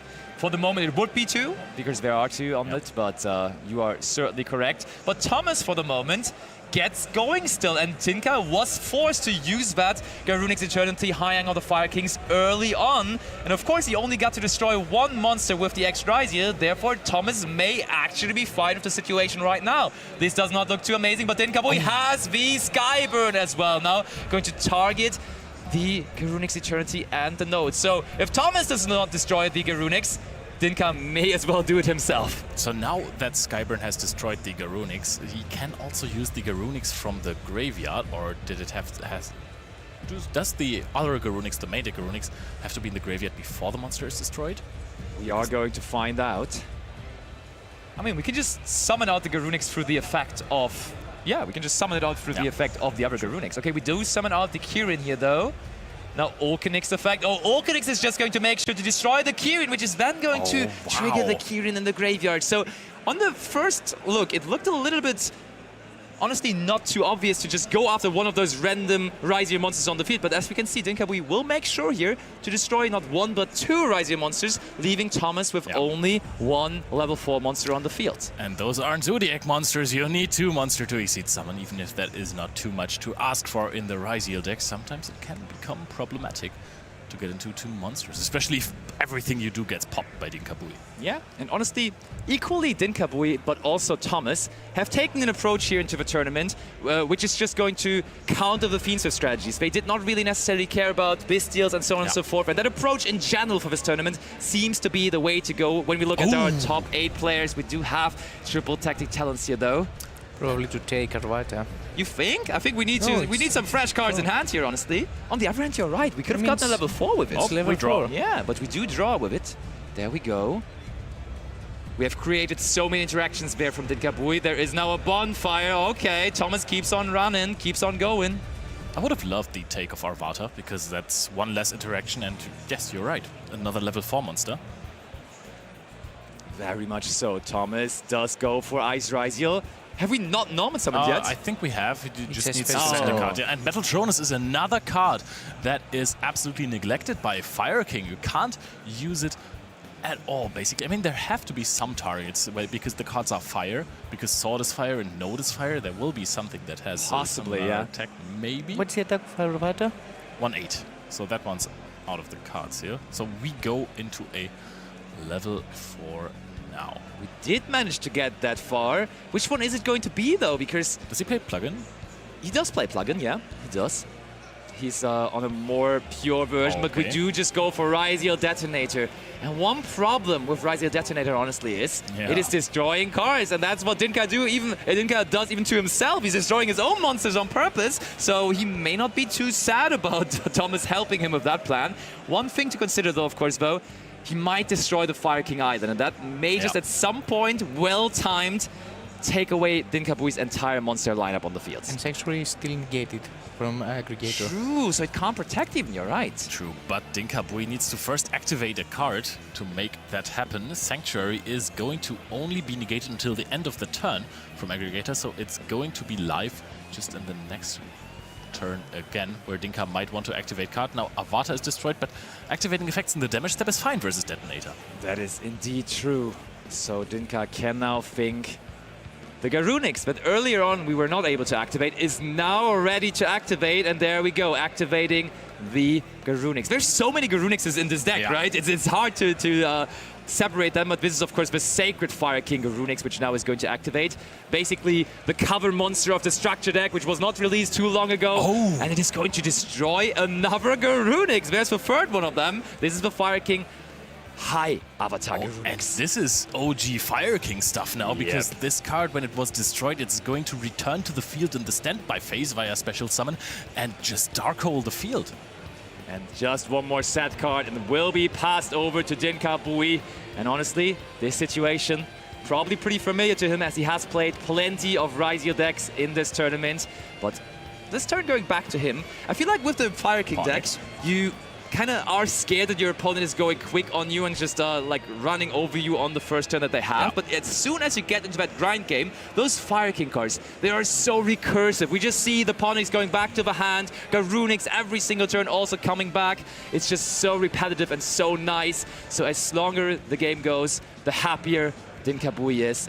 We're chaining the Detonator now to the graveyard effect of Ponix. I think we're trying to get rid of the Sanctuary, exactly, so that we can later on take care of the Fire King Island, which is possibly a weak spot for the deck. That's how it has been looked at in the past few years. I mean, but now Dinkabui is just on purpose trying to destroy every monster on the field anyways. So we may have to see whether that's too much of a problem for him. And now Thomas doesn't even know what he's going to target with the Detonator, because all those monsters are going to be destroyed anyways, except I think the you're Garunix. going for the back row, huh? Probably, yeah, I would assume so too. And then afterwards, your Detonator might get destroyed, or you protect it, detach the Aggregator, and then you take the Fire King Island. Possibly not even the worst situation for Thomas here. And Dinkabui is really thinking about it. It's also only the standby phase. So not a lot has happened here for Dinkabui so far. So I think might also not be the worst situation for him here, because I have seen him play before, and he actually has quite some link plays. Something like a Heater is also very strong versus Ryziel, because there is Sword, there is Node. And Princess, actually. Yeah, true. Prince is also very strong. And I want to see if he's into Salamangreat Raging Phoenix. Look at that, we have though. secret effects. We're protecting our Fire King card there with the effect of Fire King Skyburn by banishing it from the graveyard. This is, Leo, like similar to one of your favorite cards, of course, similar to Salamangreat Balings, but this one is for Fire King cards. And we do now trigger the effect of Garunix as well. This is getting more and more. As I've been saying, this is somewhat snowballing, and we do, in the process, contrarian to other decks in the format, get pretty big attack points onto the field. We early on debated on how Ryziel decks can struggle to close out games quickly, but Dinkabui is summoning monsters with massive attack points in the standby phase already, basically, and he has no problem closing out games easy. And Thomas sees that, and Dinkabui takes down game number 1, and Fire King is up 1 game and in the lead. Is he just going to do it again? And I'm going to say the Kirin is one of the best removals that we have. It is so flexible. It can be popped at any time, and it is non-targeting removal. That is so good. Sometimes it's even underestimated, but if you are able to destroy a card of your opponent doesn't know which card you want to destroy, you can get extra information out. It's such a good strategy. And also summons a body, which is very important. Yeah, the Arvata as well. If you want to, then you have another negate. You can play around hand traps with it. It is so strong. It's absolutely amazing. Funny story, I was out on the floor and someone approached me and asked me, is it true that Dinkabui is just playing free structure decks in this event? And I was like, almost. There's a couple of cards added to it, for example, the Okanix and a couple more, like Molchami Fuvalos and stuff. But still, it is actually in its core almost that, which is pretty insane to see. Yeah, but it's also something that nobody has seen coming. Let's be honest. I mean, before the tournament, you told me, hey, I played versus Dinkabui at locals. He was playing Fire King. That makes no sense. The deck doesn't do anything. And here he is, leading 1 game in top 8 of YCS Birmingham. And we just saw what the deck does. Yeah. It threatens a field wipe, Skyburn, and just endless resources, really. We said it does very little on its first turn, but the setup is still pretty good. It does do quite well on the opponent's turn then, so he's actually playing more on the opponent's turn than on his own turn. It profits really heavily from the fact that there's very few OTK decks in the format right now. And also, as we just experienced, he just established a field with 3 summons, so it is protected from Nibiru and of course Fugalos, since I didn't think that he even gave a draw. 0. Yeah. 0 draws for that Fuvalos, and I agree with you, Leo. I think the Ash Blossom and Joy Spring on Okanix could have been huge. Wasn't used that way though. We have another game to see though. Thomas can come back into this, of course. Players are ready. I hope everyone at home is as well. So we go back over to the table. Game 2 starting now.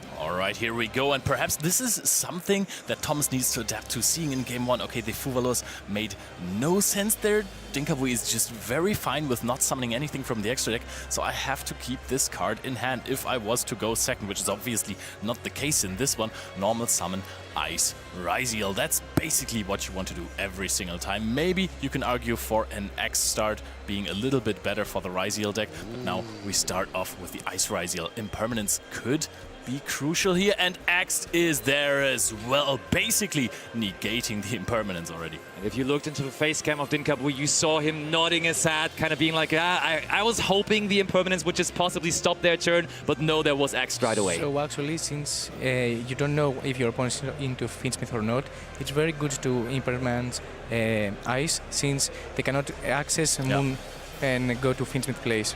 That's true, absolutely.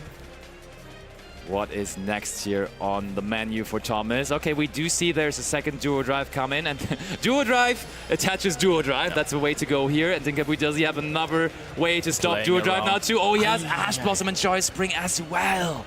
Thomas just doesn't get going, really. I like the send of, triple tactic talents in there as well. Looks at the end, there is Nibiru. He played around Nibiru previously by sending the Duo Drive to the graveyard and attaching that with Duo Drive having 1 material after using the effect and when you get cross. But now he just takes away the Nibiru. There is still an Effect Veiler and a Garunix. And honestly, this hand doesn't play for Dinkabui. So he needs to find an answer or anything progressive in the next turn. And now Thomas knows there's only Effect Veiler I have to play through. Oh, goes for the Ryziel Sword, has everything in hand. Sometimes you think, oh, I don't want to have too much engine in hand. My deck plays with 1 starter card. But if there are 2 hand traps thrown at you and you have all the engine, that's great for you. For sure, especially when you can also back it up by triple tactic talents. Thomas now with perfect information, knowing Dinkabui doesn't have much more here. Wait. And it is still he has to use Ice, Yes. He needs Ice to send Duo Drive or another card from hand and then try to go into the Detonator. And the good thing about Detonator is it just really does not care about the Effect Veiler. Okay, we do discard the Fubalas. Okay, we kept it in going first. Maybe so maybe an out. indicator for Crossout Designator indeed. And I really like keeping the dual drive on the field. Oh, Abyss Dweller, of course. How do you beat fire? You use water there. That's possibly the plan. Going over to Dinkabui, we know 2 out of 3 cards in hand. Thomas immediately in the draw phase wants to activate the Abyss Dweller. And now the question, does Dinkabui have a play that he can use? So the thing is, if you draw into a fire monster, you can just crash it and summon the Garunix from hand, gain the attack push and run over dual drive and have your opponent sit there at nothing. But that requires the draw of a fire monster, so you can go for Sacred Fire King Garunix effect. I mean, you could technically normal summon Effect Veiler, go into Almirage and send the Almirage into something else, having some ideas here, but I don't know whether that's going to be the case. I mean, Typhon could also work, right? That's also not the worst card to summon. Just for one Effect Veiler, Dinka did not use it, kept it in hand. I feel like the Dweller didn't play around the cards that Dinka has in hand. Yeah, I mean, he's like playing around the theoretical cards. Oh, we did draw into the Kirin, though, and there is a mild applause going through the venue because the viewers in the venues think that this might be good, and we do destroy the Garunix. Wait, you just run over Dweller and you have still the Effect Veiler in hand. Oh no, we go into Charmer plays? I thought you just attack over Dweller and then you have the Effect Veiler for dual drive and hope that your opponent doesn't draw anything. I think we go for Hita. There is Hita and there is fire monsters in the graveyard. We may not be able to activate effects in the graveyard, but we may as well take monsters from our opponent's graveyard. In that case, we take Sword Ryziel, immediately linking it off for a card that was seen so much during the last year, but it is back. It is the Promethean Princess, which gets Veilered, and I think, is that a scoop from Din? No. But he does, of course, get stopped here majorly by that Effect Veiler from Thomas. He has no card left, right? But he does still have the Typhon option, of course. Yeah. Cannot summon Typhon. It's negated. Oh, it's negated, yeah. You're correct. Oh, wait, you're right. Well, that solves that problem. Attack. Oh, banish, That's very smart to bounce the dual drive immediately and then attack over Dweller because you have 400 more damage, just saying. Honestly, how many more cards does Thomas have in hand? There is not that much left, is it? I don't think he has plenty of options remaining, so Dinkabui, 0 cards in hand, but Thomas does not have that many either, so let's see. That's a top deck that's going to be super important for him. There is a lot of engine already used by Thomas. The deck doesn't have too many cards to play with, so I think he's basically at like 8 top decks.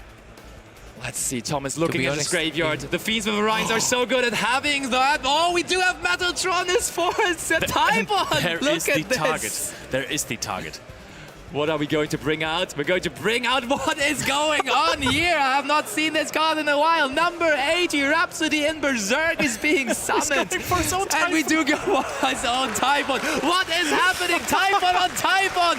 Game by game, step by step, top deck by top deck. Dinkabui's turn it is. What is he drawing though? Oh, he gets the pot of extravagance. There is no way. That is a destiny draw. Pot of Greed has returned to the field. Is going to net him 2 cards because frankly he doesn't really need the extra deck too much. You can give away 6 of those cards at He only random. needs a fire monster at the time. What are we going to get? Any monster that can go into Almirage. Oh, and he's nodding. He's nodding. No he way. has the Alchemax. Fire Kings are still back. We can use. We just crash it in. So many effects now as well. My. But does Typhon come in handy? How does Garunix work? Do you need to get the attack? Because if you get the attack immediately of the monster that was crashed... He still activates. Okay, good. Okay, so we have to see here. We bring out the Garunix, and the other Garunix is just immediately joining, of course. And I think we do destroy and then gain the attack. So it's actually perfect against the Typhon. All right, yeah, it gains the attack of the monster that it destroys from the deck, not the monster that was destroyed. And Indeed. Right, We destroy Kirin. Look at that. So big. We literally got the Pot of Greed for turn. The modern version of it, essentially. Pot of Extravagance. Kirin is also there to help. This is not real out here. Volcanix pops the Garunix that was just summoned at Ponix. Ponix triggers immediately, gets the Skyburn set up as well. We don't even need Sanctuary into the Fire King Island. Ponix activates. Of course he's playing 3 Garunix in the extra deck if he plays Pot of Extravagance. That was so big for him here. Attacks now for a little bit of damage. Thomas is sitting there. He needs the Destiny draw now as well. Possibly a Pot of Desires and then leave with all the engine in the deck. But this is looking so strong for That would be the answer now, right? Dinkabui with the Pot of Extravagance. It would only be fair if now Thomas gets his copy of Pot of Desires on the other hand. Yep, Thomas is waiting for his turn to start. We're still calculating the damage. Something is being discussed right here. Yep, we're discussing the damage. Yep, and now Ulcanix is attacking as well. Garunix is also attacking. Yeah, of course, we have popped the Typhon with the Kirin effect from the graveyard. Yeah, so totally. A lot of damage has been applied already.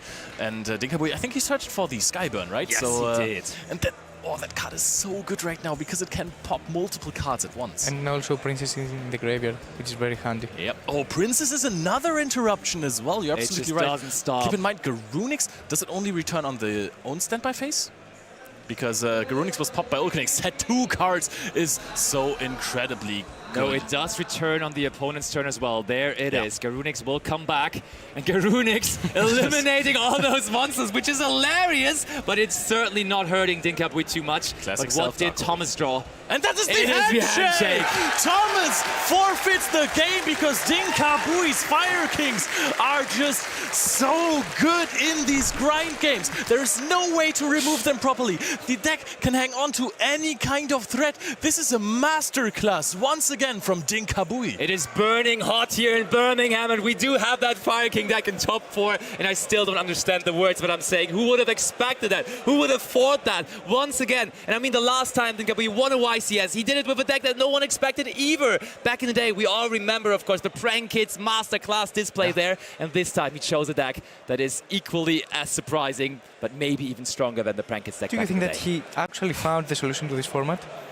It looks like it. I mean, the solution to the format from multiple players already, and if you look at top 8, this will be absolutely proven, was to not run anything that can get bestialed. That was, I think, the most important part. Then the next step is to also not run anything that can get Metaltronist, which Rhapsody in Berserk just also proved wrong here because it was an out to the Typhon.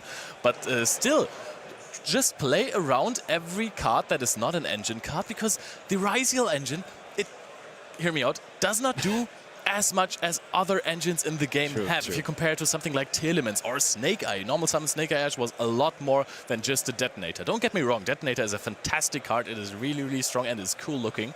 But that it's not winning games on its own most of the time. And I think you already were kind of teasing it. The strategies that are disregarding Bestials are really, really taking over, and they're really going strong in this tournament. I think we may as well treat the viewers at home with giving a little top 8 breakdown in terms of decks, what we have, because this top 8 breakdown is pretty interesting, as we do have 3 of those pure Ryziel decks. One of them just got eliminated, so it will at least be one less in top 4 than obviously the Fire King deck we just saw from Dinkabui. And then some interesting stuff joining that. We do have another Mermaid still in competition, another Mermaid top 8 run as we had in Bologna. And then also, we saw it on feature in top 16, of course, White Forest. Who would have expected such a diversity? And joining and closing out 2 Maliss decks also still left in competition. I will try and call it now, final Water versus Fire. Oh, that would be incredibly cool. But also, in top 16, there were still 3 or 4 Memento decks. 3, They all lost there? It actually is true. My heart broke when I saw it.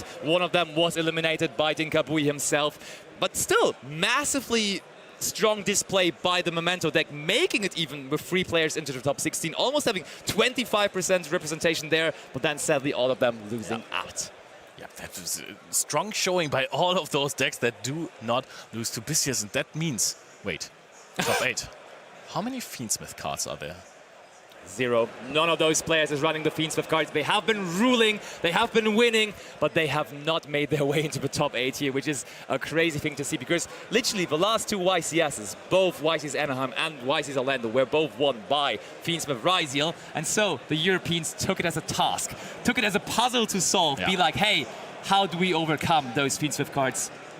And they found a solution. Also go back in time a little bit more. Before that it was Ubel Fiendsmith, and then it was Snake Eye Fiendsmith, and then it was Snake Eye Fiendsmith, and then it was Snake Eye Fiendsmith. Kashtira Fiendsmith. So you think that Europeans are actually good at rogue decks, or they just prepare to go and counter the meta?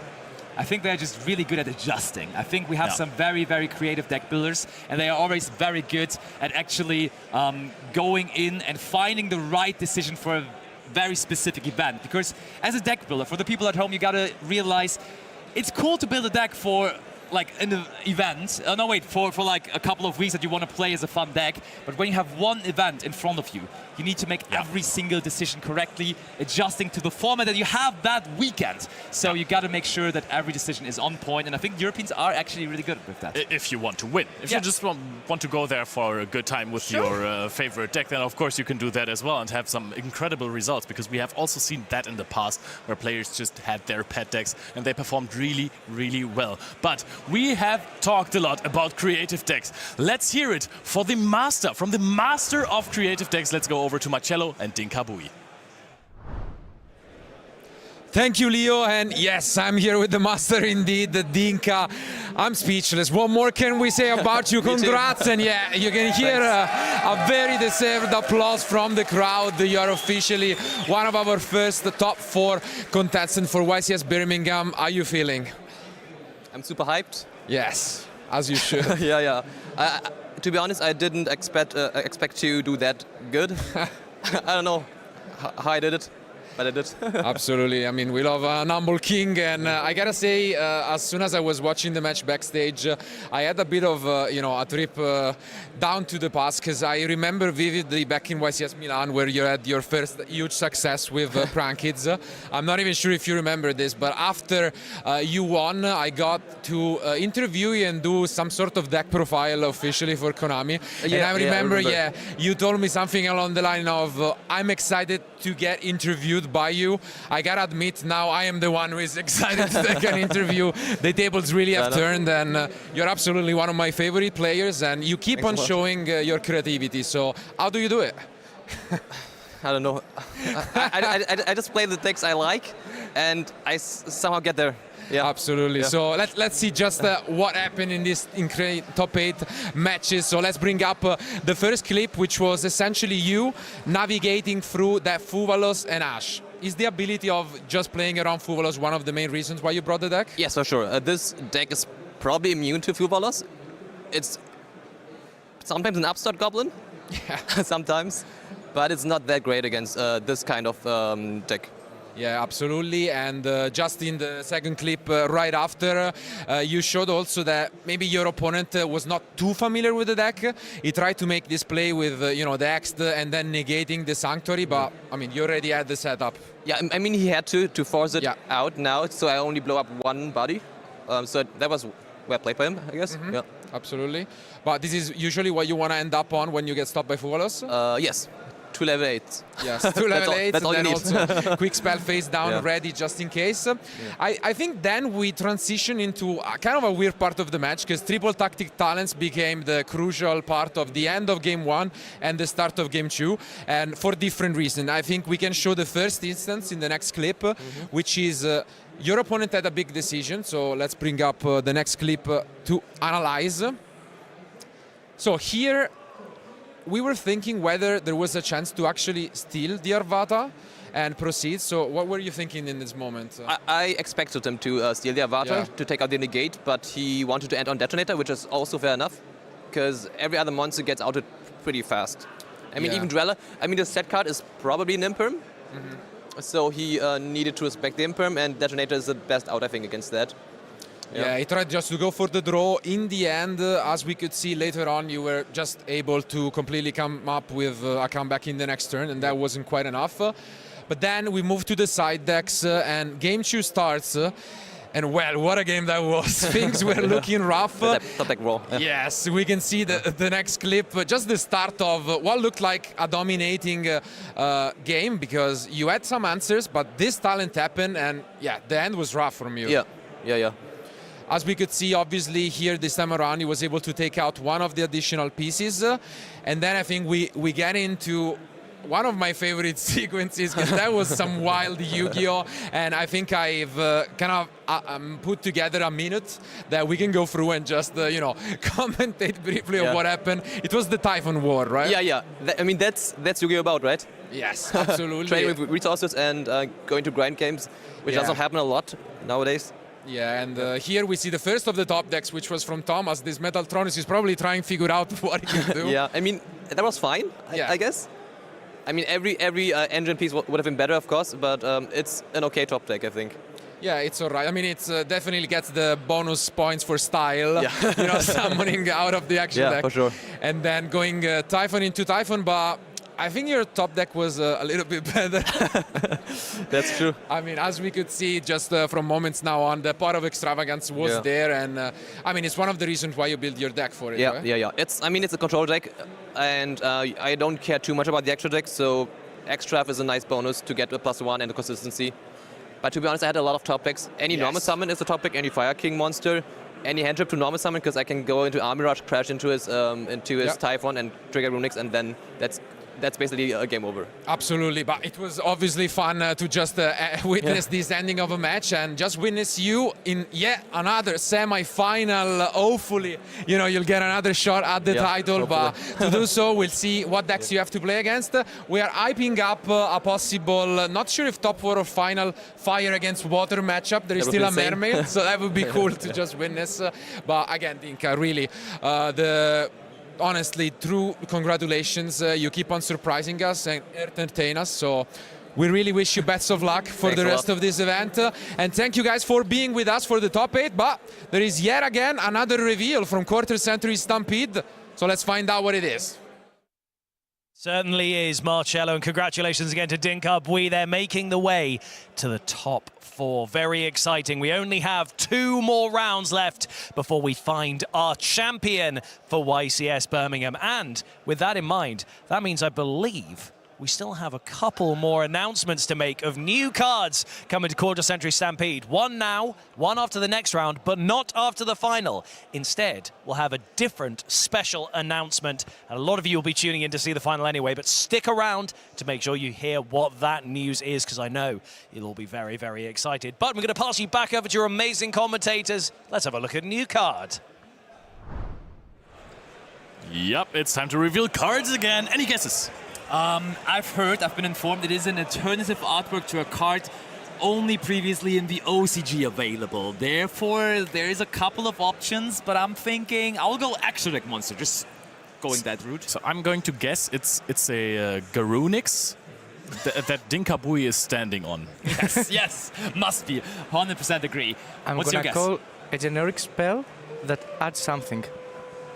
Reinforcement of the army. All right, let's find out together. Maybe. Could be. What is the card? Everyone at home is curious. Let's see it all together. Quarter Century Rare for the Valbas. Looking like a pretty cool artwork of that. I mean, since Ecclesia got its reprint, it's totally fair for Albas to be also here. Yeah, I mean, branded lovers do keep on getting very cool Quarter Century Rares there. That is a nice looking phone of Albas, and yeah, I will get it myself, honestly. Definitely. You still need to go into your branded arc. You have been talking a lot about that. I have never seen you play the deck. Yeah, maybe you can link me up with the Greek guy that topped the YCS with Brandon, right? Of course. Let's go. I mean, he's going to be happy about that for sure as well, right? He's already, you know, searching for his Albas to change it. All right, everyone. So this was our next reveal. Keep in mind, we have one more to reveal. And of course, Ed announced it earlier, the special announcement after the final. So stay tuned. I know you don't want to miss anything. Let's wait for top 4. See you soon. Once per chain. So if you have cards such as, again, Book of Moon, but as you have mentioned, Dimensional Prison or Mirror Force, you can just activate 2 copies and then, or just activate any card, chain the prison, and gets rid of this forever. I mean, yeah, it can be quite tricky. I mean, even the Doom Caliber is really good against it. It's good in general, but with this like combination of cards, it's... Because like if you had Doom Caliber and then you activate like a smashing, it negates, and then the Doom Caliber negates it. So there are ways to play around the card, but unfortunately not quite this. Then... I mean, I'm pretty sure this works. Because this is 1800 at the moment. So I'm gonna tribute summon the Dandy for Caius. Dandy has to be Chainlink 1 and Caius has to be Chainlink 2, which means the Light and Darkness is going to activate to negate the Caius. And then if you want, you can chain something, hopefully not Torrential. But no, bottomless on Caius. Okay, yeah, it does work. So I'll get the tokens, and this goes to 13 now. So maybe you get another turn. Unfortunately. So yeah, I'll attack for 1300. bring you down to the gourds. Yeah. So the last token is activated, and yeah, I think Yeah, because it enters and then, And I then think activates. Yeah. Yeah. Mm. I'm quite sure. because I thought it negates the activation from end actually, and it's gonna stay in end. I am pretty sure that that's how it works. Because this declares in end, so you can like chariot, right? But also the but the thing is that if it enters, then Yeah. the effect is to summon, right? Yeah, those are two different effects. So if you have like skill drain, for example, you can summon it, but unfortunately you don't get the token. But the effect to summon does trigger in end. So But because it's- like I take damage, right? yeah, you take damage. taking damage, you I can attempt to use the effect in end to special summon it, and it negated. I'm sorry. I'm sorry. Okay. Yeah, it works the same with like Battle Fader. Essentially, you waste a negation, and now he is 800. Okay. Oh. I set 2 and pass. So I technically have the tokens, but I mean, we'll take.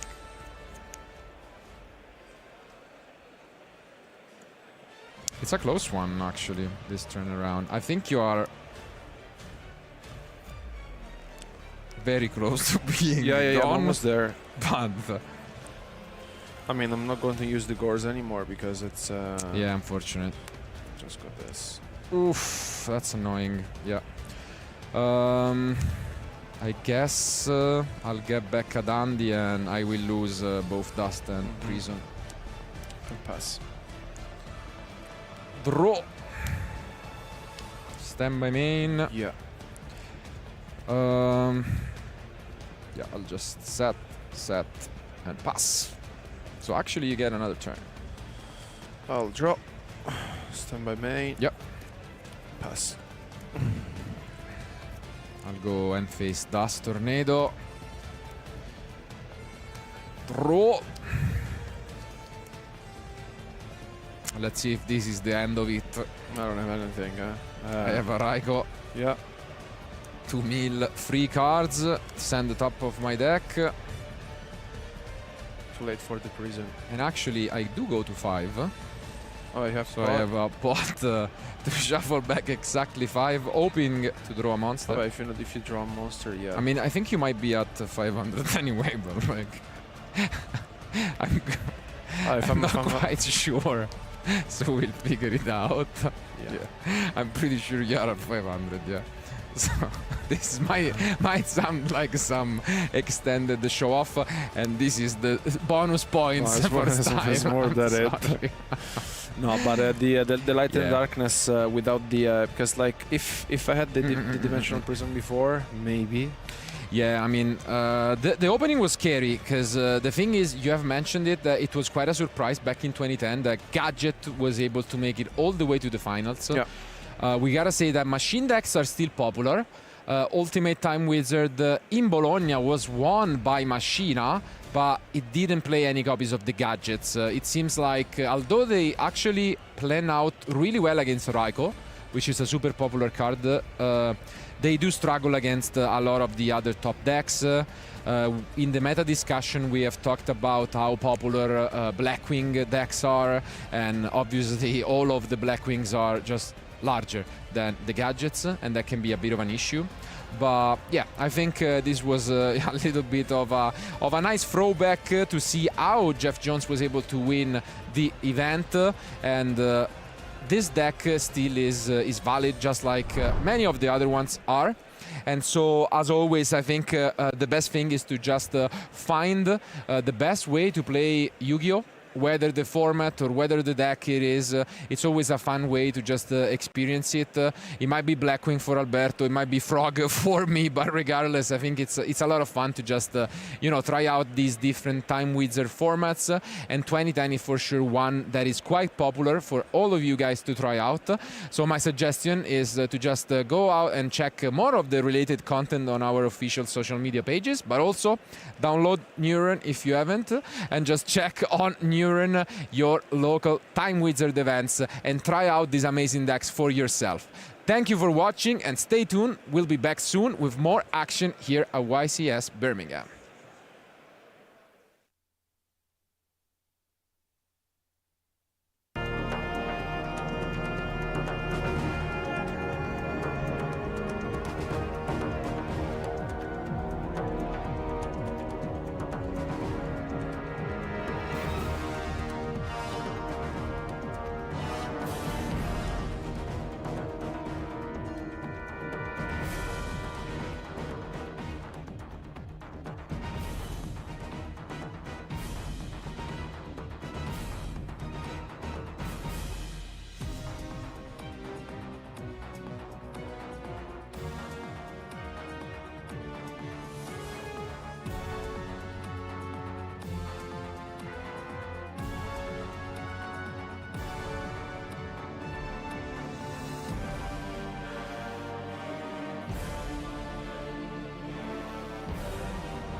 Welcome to the Yu-Gi-Oh! Championship Series live in Birmingham.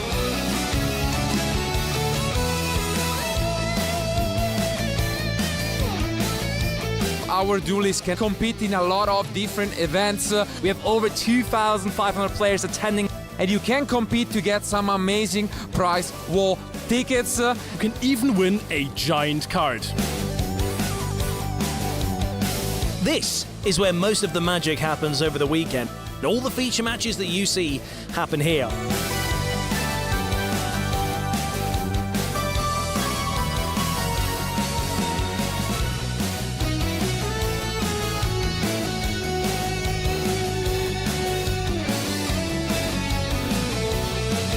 Don't go anywhere, we've got loads of great coverage coming your way.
Hello everyone and welcome back to YCS Birmingham 2025. We're here for a very, very special edition of Dueling Chronicles.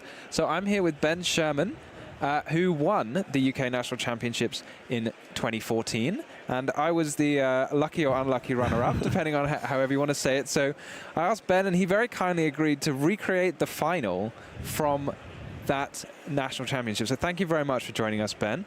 How do you feel when you looked back at your deck from the event? Do you remember anything about it, what you were doing, anything like that? I remember a few things. I look back and I'm thinking, how is this how we used to play? It's crazy. Yeah, I spoke to some of my friends. They looked at my deck and said, why on earth did you play this? I said, I have absolutely no idea.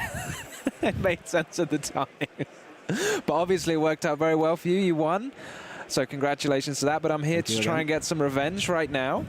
And as people may be noticing, we have a special guest judge, Marcello Barbary, over there. So we thought this was the most serious Dueling Chronicles we're ever going to do. So we obviously have to have the big guns in the judge chair. So let's run it over to the table and we can roll the dice to see who gets to go first. Do you wanna start? Sure. That's a 6. 6. See what I can do. A bit more. 9. Oh. Changing it from last time. Changing it from last time. So yeah, I remember you got to start. So I guess this time I'll have to take the honors of going first. I am very worried because it is a combo deck that I'm playing, Infernity, and I'm not sure how well I can remember all of the combos, but we're going to have to see. So I get to draw a card, which is very exciting because I don't think you were supposed to do that. It was the last Nationals before they changed the rules, so the first place doesn't get to draw anymore. It was the last one. Okay, well, I'm going to enjoy it. Starting with 6 cards. Starting with 6. It seems very good. So I'm going to activate Upstart Goblin. That is fine. So you can gain 1,000 life points. I'm winning. Already. And draw another card. Oof. And here we go. You're in for a very explosive start here. I must warn you. I'm going to set some cards. Very strong. Strong. I'm going to set... How about... I'm not sure how many. Maybe 1? Maybe 4. Let's set 4. I don't really know. Cards. Let's set 4. Okay. It is Infernity, so I could be about to do something else, but unfortunately for myself, I'm not. So I'm just going to pass to you. Sure. So I'm going to draw. And I'll go standby phase, main phase. Yes. I'm going to reveal Abyss Megalo and discard 2 waters to the grave to special summon it. Oh, okay. I don't think I want you to do that. So in response, I'm going to chain a Vanity's Emptiness. That's a bit rude.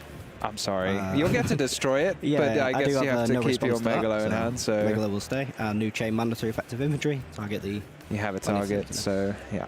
It's a shame you can't target something else, you know, then you'd get to pop a Emptiness as well. Very cool.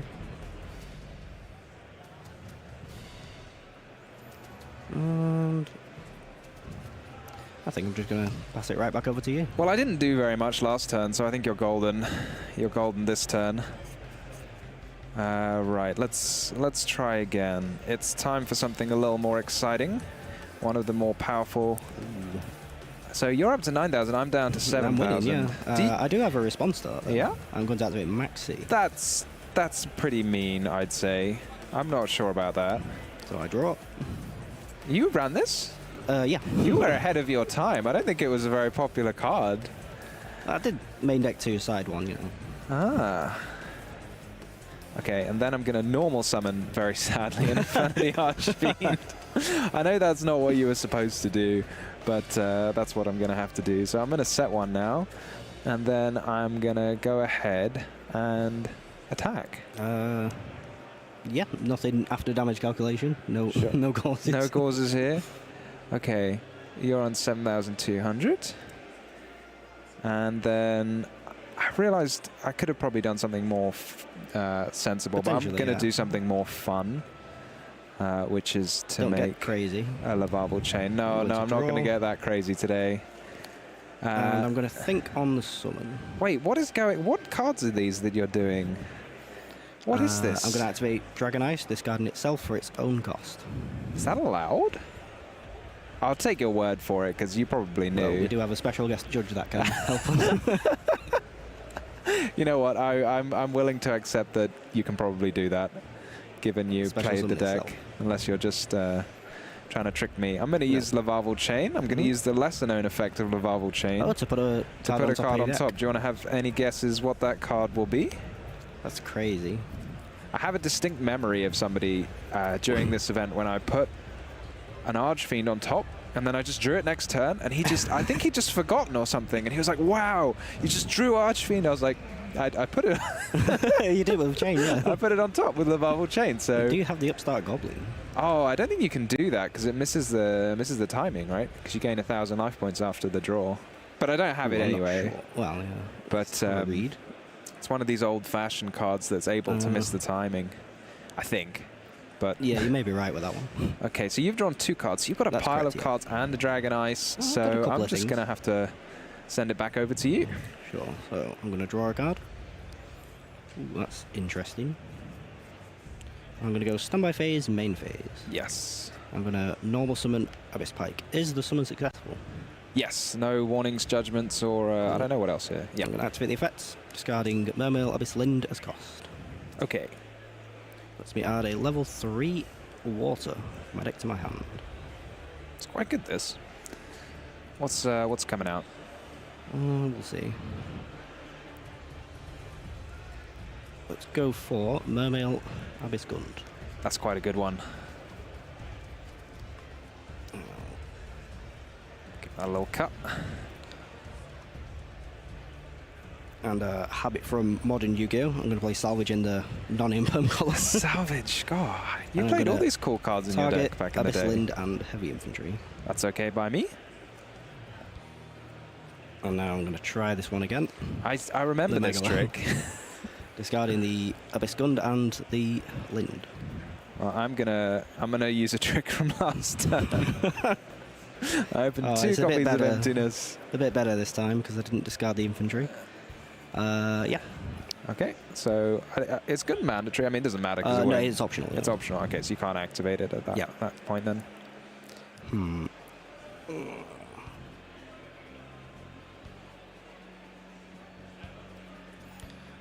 We get comboed next turn, but we'll have to see. I'm going to change Dragon Ice to attack.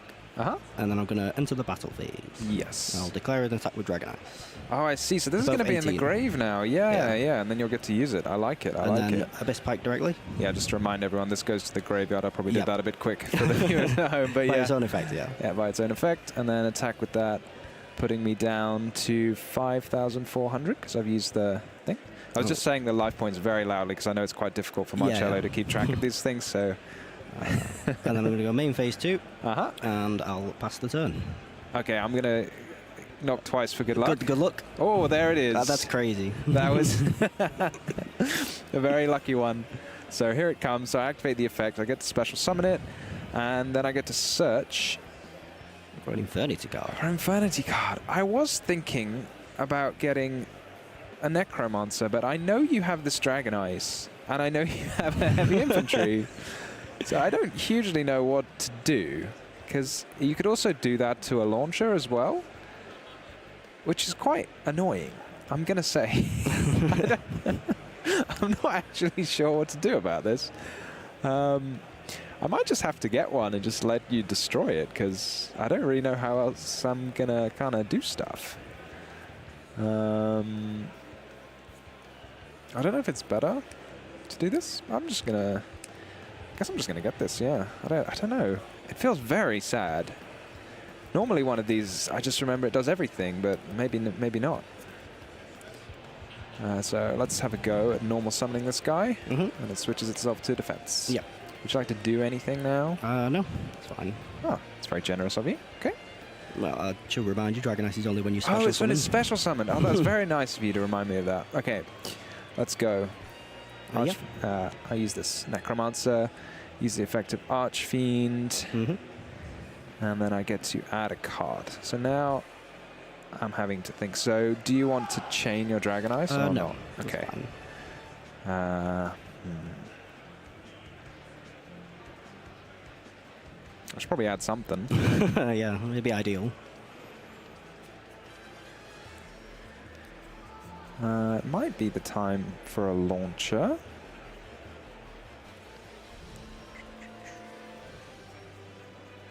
I feel like past me would have known what to do. The current me is going to struggle a little bit, but I think I'll go launcher. It was very underwhelming to launcher for one. I'm not going to set it just in case. Something you have a marksman or something. Right. This might be absolutely insane. Let's do something. Let's do something insane. Maybe this is way too insane.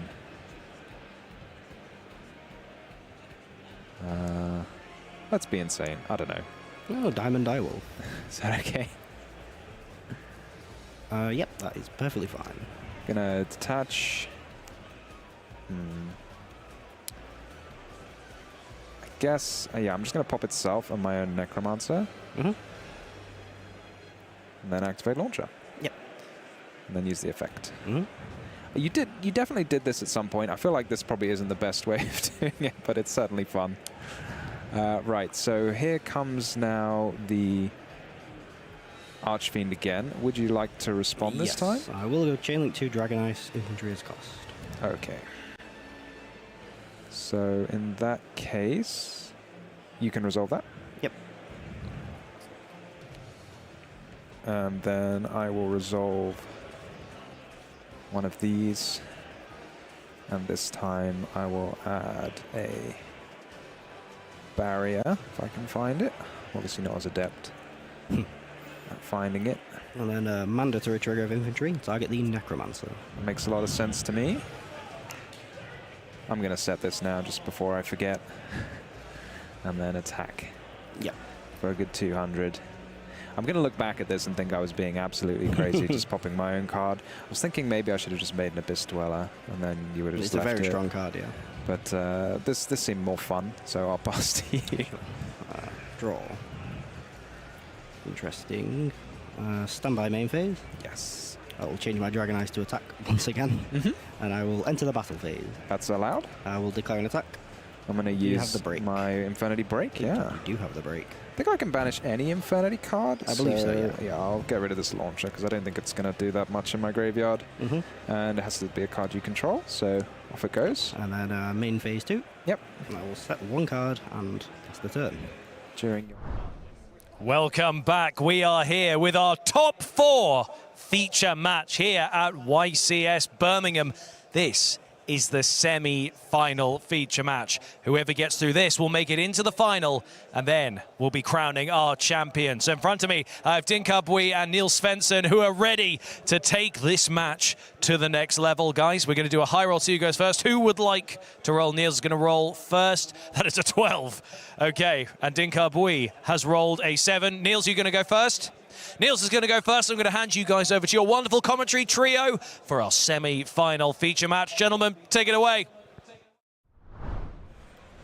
Thank you, Ed, and welcome to the semi-final. What a showdown we have in front of us. I'm honestly completely torn apart because on the one hand, we have Dinka Bui and his Fire King deck that has been absolutely crushing everybody and taking the event by surprise.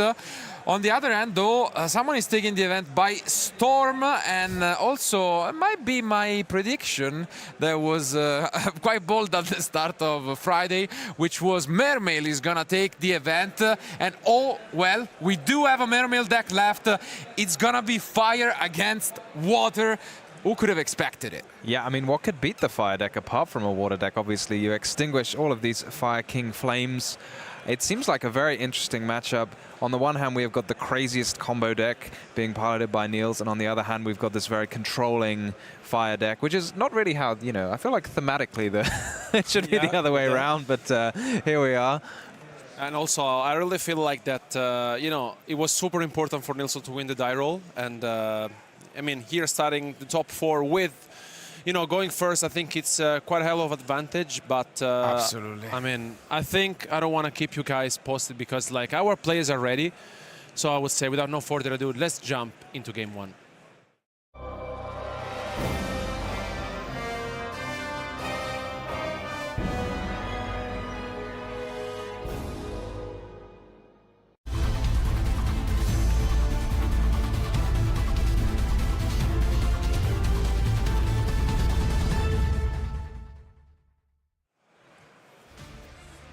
Here they are. We have seen the Mermail deck in action plenty of time this weekend, and in particular there is one card that didn't really get to shine, which is the Statue of Torrent, because in the instance it was up against another water deck. I think it's pretty good against Dinkas.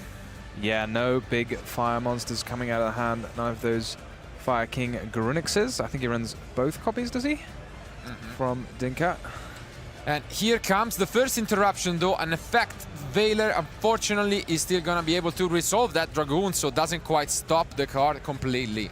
Yeah, one of the most powerful normal summons in the game by quite a long way, really. You get to send a card as cost, but it's not really a cost, it's more of an upside, as you also then get to search a card, and then whatever you sent gets to activate. And here we see that other very powerful card peeking at Dinka's hand, gonna take away any further interruption. Kind of a rough end, but he's not gonna go after. Yeah, oh, all right. It's not that good. Yeah, it's not talent, but I mean, you can tell his muscle memory kicking in right now. Oh, but the statue is discarded this time around. Isn't it easier now to get back? You just get it off the Marinsa Sling? Exactly. It doesn't negate any effects, the Marinsa Sling, does it? Or yeah, you can absolutely get it back. And oh, wow. Yeah, that's an incredible opener. I mean, you have mentioned it plenty of times. This deck is definitely not the control one. You go in, you can set up multiple totally awesome, go for the Coelegant, as Ed revealed to me, it's not actually pronounced Coelegant.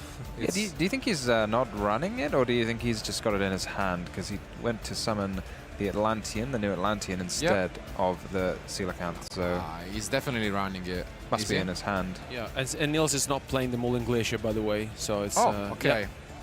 Seems like a trend this weekend for most of our Mermill duelists. Yes, indeed. So that's a bit of a downside not drawing the Coelegant. That really seems like, you know, getting a few extra monsters from the deck gives you that extra Toad. So not quite as strong as we'd hoped. And the statue, whilst quite powerful, can just be attacked over with any normal summoned Fire King. Yeah, we know the Arvata, and obviously Extravagance is also a pretty good way to start things off. We can negate it with the Totally, but... what is this? Is like the Abyss Keeper, I think, right? Yes. I was thinking of Starboy, but it's not Starboy. It does something else, right? I think this is the first time I've ever seen Dinka read a card. Usually it's the other way around. Yeah. Oh, well, here we are. If you've drawn the Coelegant, then you can summon it with the Abyss Keeper. So I guess that's the purpose of it here. This is great. Yeah. Wow. Look at this. Yeah, what a find. Gets to summon the fish from end, and yeah, still accomplishes so much. I think this is the first time we've seen this card in action, right? Did he change his mind on the third fish? No. I think Dink is just reading it. Ah, no, okay, yeah. Yeah. I was looking down and yeah. So you can very kindly give back the Arvata that they were going to get back anyway, and summon a water monster from your deck. You can't use the Abyss Keeper as a link material, so we're not going to be able to link up into something further, but I think at this point he will get to the statue quite easily. It's just a matter of what else he's going to do. Can he make a second Toad? I think you can, right, with the new Atlantean XYZ? Not quite at the moment what we are going for. This is again another great addition. And yeah, definitely not the amount of reading we are used to seeing, but I mean, I can't really blame him. Although it has shown, you know, pretty good performance this event, it's definitely not the most represented deck by any means.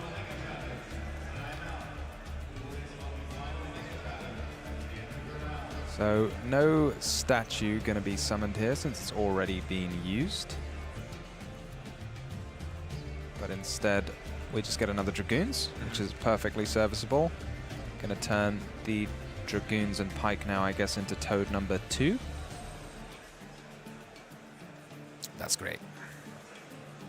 Yeah, there is a bit of a nuance, as you have mentioned, because we're going to have to find some use for the extra monster zone, because we cannot use it for a link summon. Does the Marincess link, is it one of those that needs to point to the monster it summons, or is it one of those that can just summon anywhere? Let's have a little look.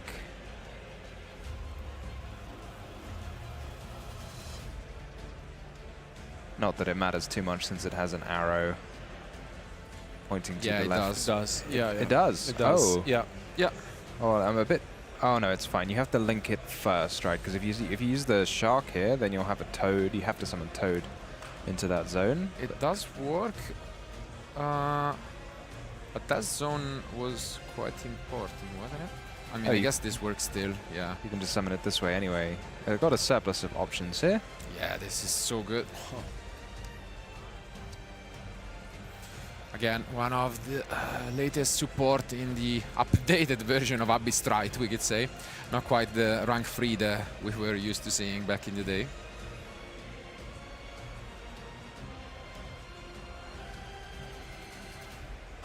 What an opener.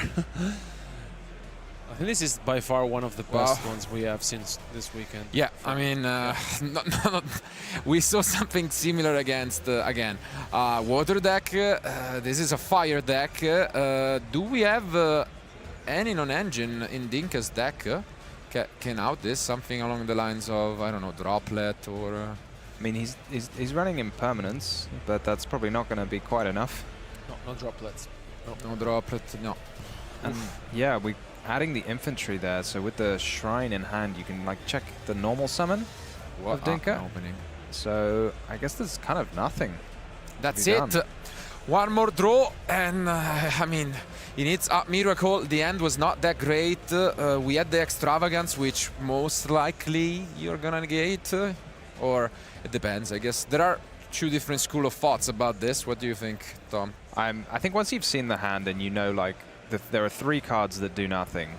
Yeah. So there's only the extravagance and the top decked card. So you just negate it, and then you negate whatever else the other card is. But not the case. I totally agree with you, by the way. But totally agree? Totally agree. You got it. But I think you're very unlikely to lose either way. Yeah, but just, I mean, with that extra information, why not? And now we see the Arvata. Oh, Arvata can actually... it has to destroy a card in hand, does it? To negate effects? Or, sorry, does it have to destroy on the field, or can it destroy something in the hand? No, you can also destroy from hand. I'm checking just the boost, because he gets boosted, right? Yeah, by 300. No, for each material, though. And that's it? Yeah. So yeah, that's not quite, yeah. And yeah, I mean, what a start to this semi-final. Nils take the first game with this Mermaid Atlantean deck. Wow, such opening. Yeah, the water deck absolutely flooding over Dinkabui's fire deck. Yeah, it's time to get all of those punts out of the window. And I mean, if there were doubters, I mean, often you see these kind of combo-heavy decks that have some engine requirements. In this case, you could think, you know, the Barrier Statue, the Coelegant, both were drawn this game. And still, it did not matter, because he built his deck in a way that you can still get access to them, both from hand in the one case or from the graveyard. And I mean, that's scary. Yeah, it's very neat. I mean, you can still use the cards if you draw them, but the downside is when you draw them, they're not something else that you could kind of more proactively use. But on the other hand, we're just seeing the power of the Minstrel there. Like, looking at Dinka's hand, once you've seen the hand, you know exactly what to do. You know there's nothing that can stop you. You know what to negate, what to leave. It's just perfect. Absolutely. So, what is the plan? So Dinka, obviously the master of you know, improvising as well. So what could he bring from his side decks? I think the Call by the Grave, and you may not want to, because like the Solemn Judgment, honestly, it's risky, to be fair. You know? But at the same time, it is very effective against the Neptabis, so you might just take the risk there. Not sure. Yeah, I think I agree on paying. I would pay 4,000 instantly to destroy the Prince and stop it from activating its effect. I wonder if Dominus Impulse comes in. It's an interesting card to have in the side deck in general.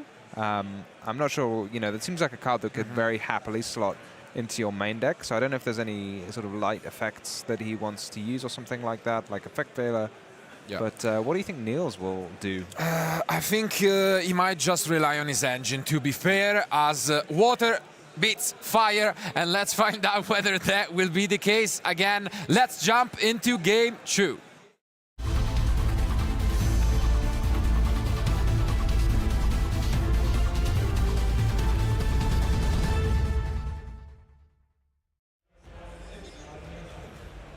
Oh, he's made a nice little smiley face for us. Yeah. I think that's cooler than Dinka's arrow. I've never seen it before, so yeah, I'll give the bonus points to Niels. It makes your hand better. Ooh, and we drop already the Purulia, but we have the Ash to negate it. I like it. Even the hand traps are water and fire themed. Yes, that's great. I was wondering as to how much that hurts Dinka, but obviously if he's willing to Ash Blossom it, then it's doing something.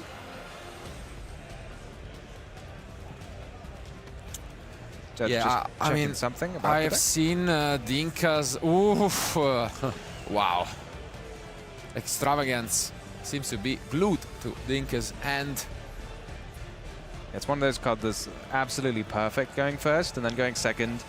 Downside being it's not a card you can use as a hand trap at the beginning of the game. So if your opponent, and if you draw into any hand traps, then you can't use it. So amazingly, even just drawing 2 nowadays can sometimes be too slow. Makes you wonder if players would actually include Pot of Greed in their main deck. Yeah, you'd like to, right? But we have seen a lot of pots being played during this weekend, and I think it makes a lot of sense to play the Extravagance into Dinka's deck to give consistency, and you're also playing, you know, the one Pot of Prosperity as well.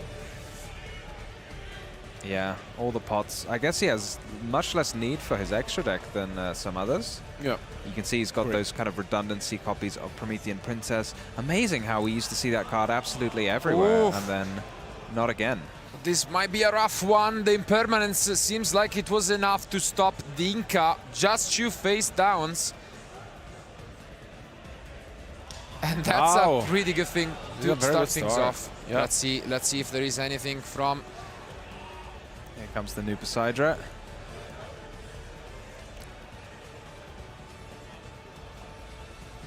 Oh wow, this can bounce face downs as well. This card is unbelievable, honestly, and it's such a great addition to the deck. And now also with the Dragoons being sent to the graveyard, then he will also be able to search another one. And yeah, the face down is set. Neil's just clarifying the chain links here. A lot of the Atlanteans, I think maybe all of them are mandatory, so when they're sent to the grave, it does force you to activate them in a particular order, because mandatory effects must be activated on a chain before optional ones. But given there's 2 Atlanteans, you can use them both in any order you like, because they are both mandatory. Wow, imagine using this Minstrel on your opponent's, you know, after you've gone second, you still want to look at your opponent's hand. Still holding a decent fist of cards, Dinka. And this is gonna resolve, it seems. Let's see. Yes. Is it? No, we are still thinking about it. Yeah, and it is resolving, and this is big. Once it resolves, again, it's one of those cards that reminds, you know, in a way of the duo drive. It gives you so much advantage. Wow, after coming this far, Dinka definitely with his back against the wall in this one.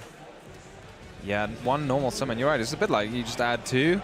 I mean, would you rather have a normal summon or a rank 4 that adds 2?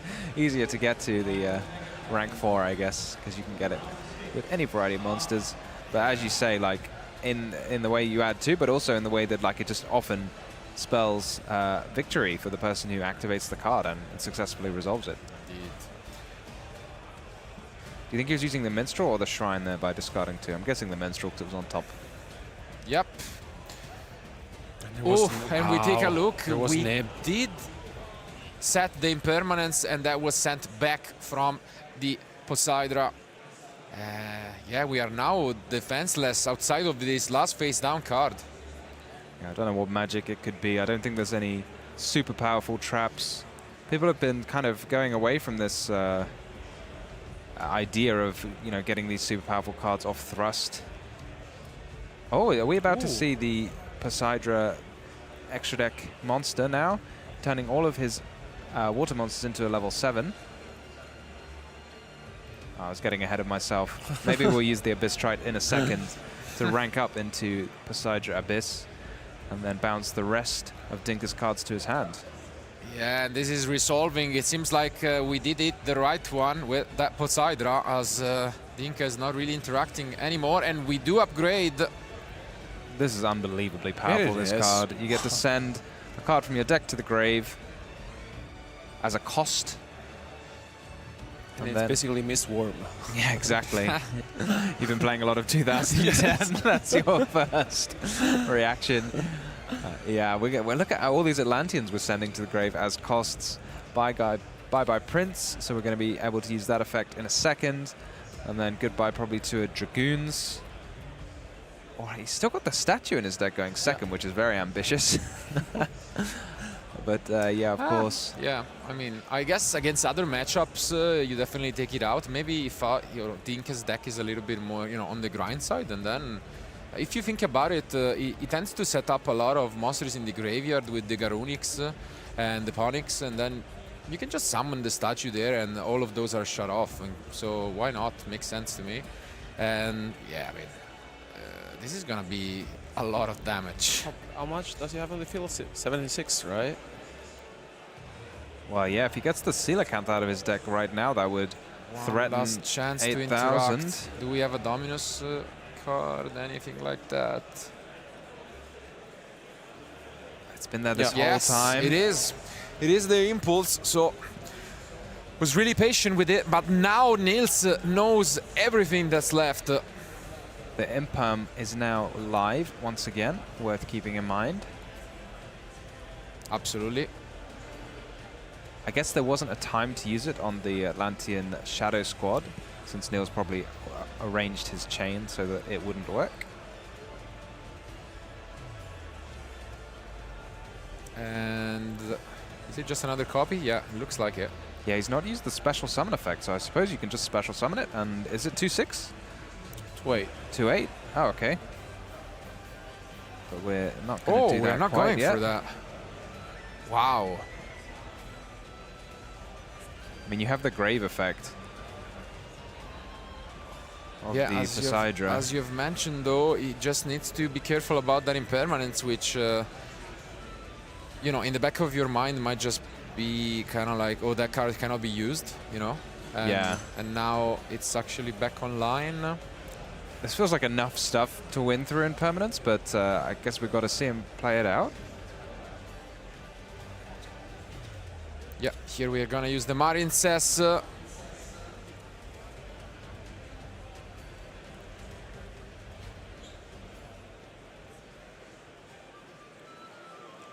Not quite got access to any tuners yet, as far as I can tell.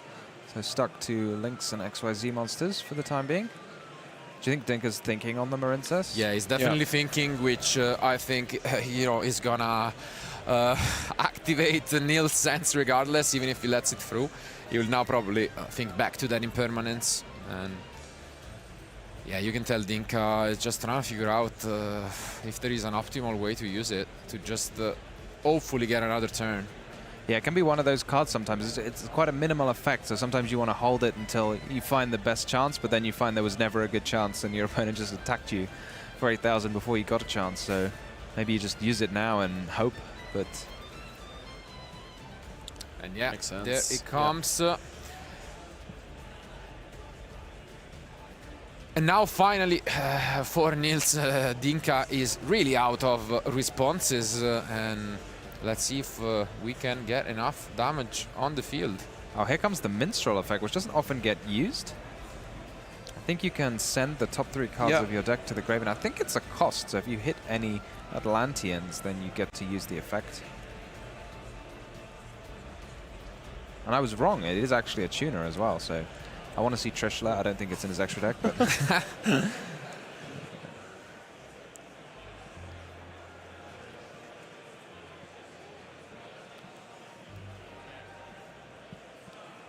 What do you think he is looking at? Has he used Poseidra to special summon itself?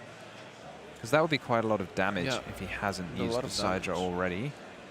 Can't remember the attacks of it, all of the little monsters on the field. Oh, no, he's entering battle phase. Don't think that's... That's definitely not 8,000, no. I think they're about it like that. I feel like they're all around 1,000. 28, 48, and...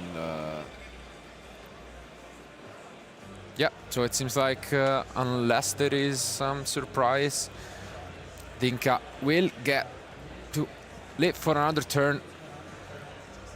But I feel like he's somewhat stripped of resources anyway, even though this wasn't everything that Nils would have hoped. He knows exactly the hand.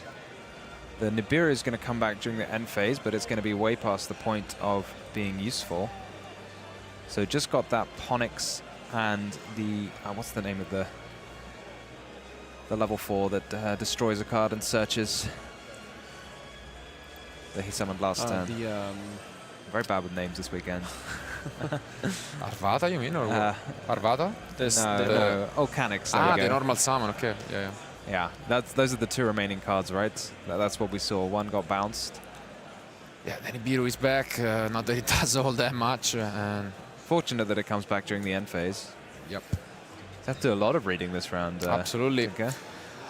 Definitely as an opening, as you've mentioned, not the greatest of ends, but this felt a little underwhelming given you know, the amount of plays that Niels were going through. I do think he's holding into his own impulse. Yeah, I agree. I think that's what it was. So let's see.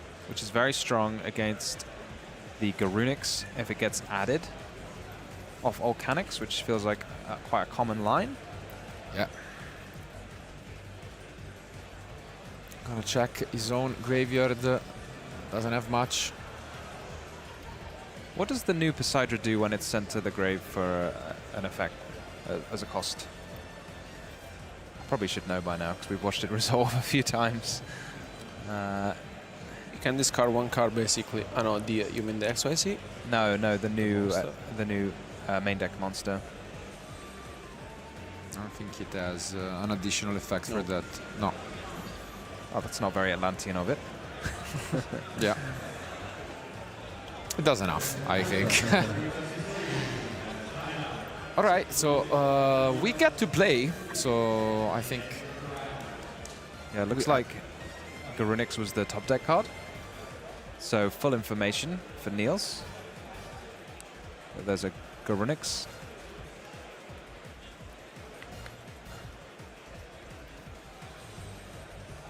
So definitely an opening again for Dinka. Now able to add his quick spell. Yeah, far more options Kyber. for Dinka than he would like to see probably for Niels. I think you can't really do this, right? If it's destroyed, it gets its effect. But is it destroyed, come to think of it? Ooh. And I think this was the card that there was an imperm, yeah. Do you have to destroy it? That's a really good question. Dinka seems to think you do. He's just put his card straight in the grave. Yeah. But this is going to trigger a whole host of Fire King effects. Unfortunately, it is mandatory. The destruction actually coming to cost Niels.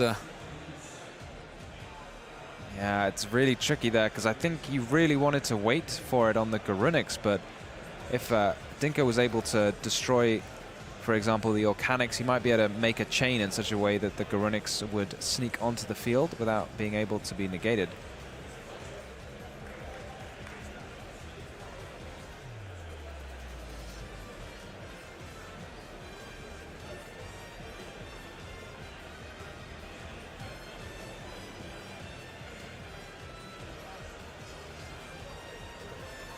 Yeah, he's definitely back in this. Yeah, honestly, that was one of the perfect draws for Dinka. It felt like he was down and out. It felt like the Impulse would be able to deal cleanly with the Garunix being searched, but instead he didn't have to do that. He could get a few more options, having drawn the Garunix off the top. Yeah, we now have shifted into grind game, and that's where Dinka's deck shines. So, yeah, I mean, we say grind game, but I'm not sure Niels is going to think of it that way. He's probably just thinking of surviving this turn. Yeah. Does Dinka run the original Garunix to? I think so. Yeah, target? he does. He does. He does. He used it multiple times. Got to watch out for that in a grind game. Oh yeah. You want to accidentally destroy your own field.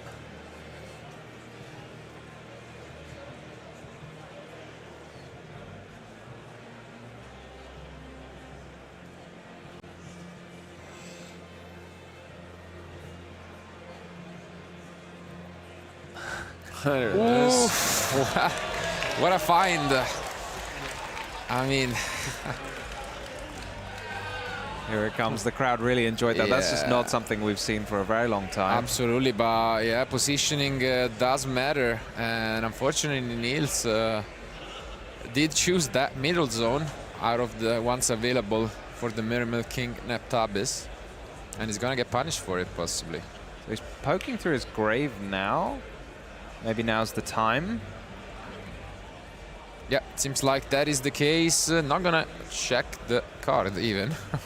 Well, you don't need it. You have the Sidra coming out here. Yeah, still. He knows what he wants to do. He's just checking he hasn't drawn the card he wanted to send. It's a spell anyways, so I think he's good. But he's already used the heavy infantry now, so what other interrupting options does he have? You can make Shadow Squad. There's nothing that adds back from the grave, unless I'm not mistaken. So just bounce the Anima there. Yeah, so he's gonna have to just send a Teos.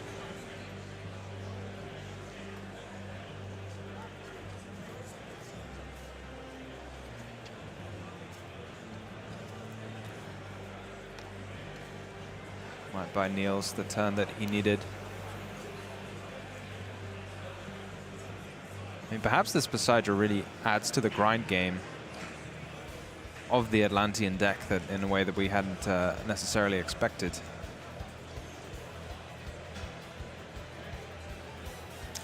Totally, but now we are okay. Usually we see this with the Sanctuary during your opponent's turn, but it's good enough like this, and we are gonna dark hole the rest of the field away.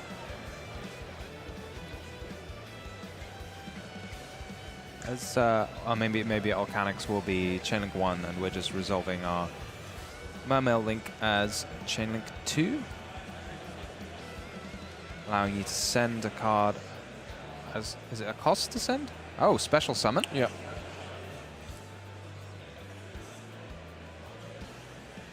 Yeah, I'll bring it up for you guys too. Thank you very much.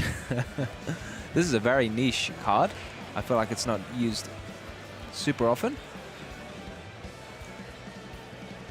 Yeah, and unfortunately he's gonna shut down the summon.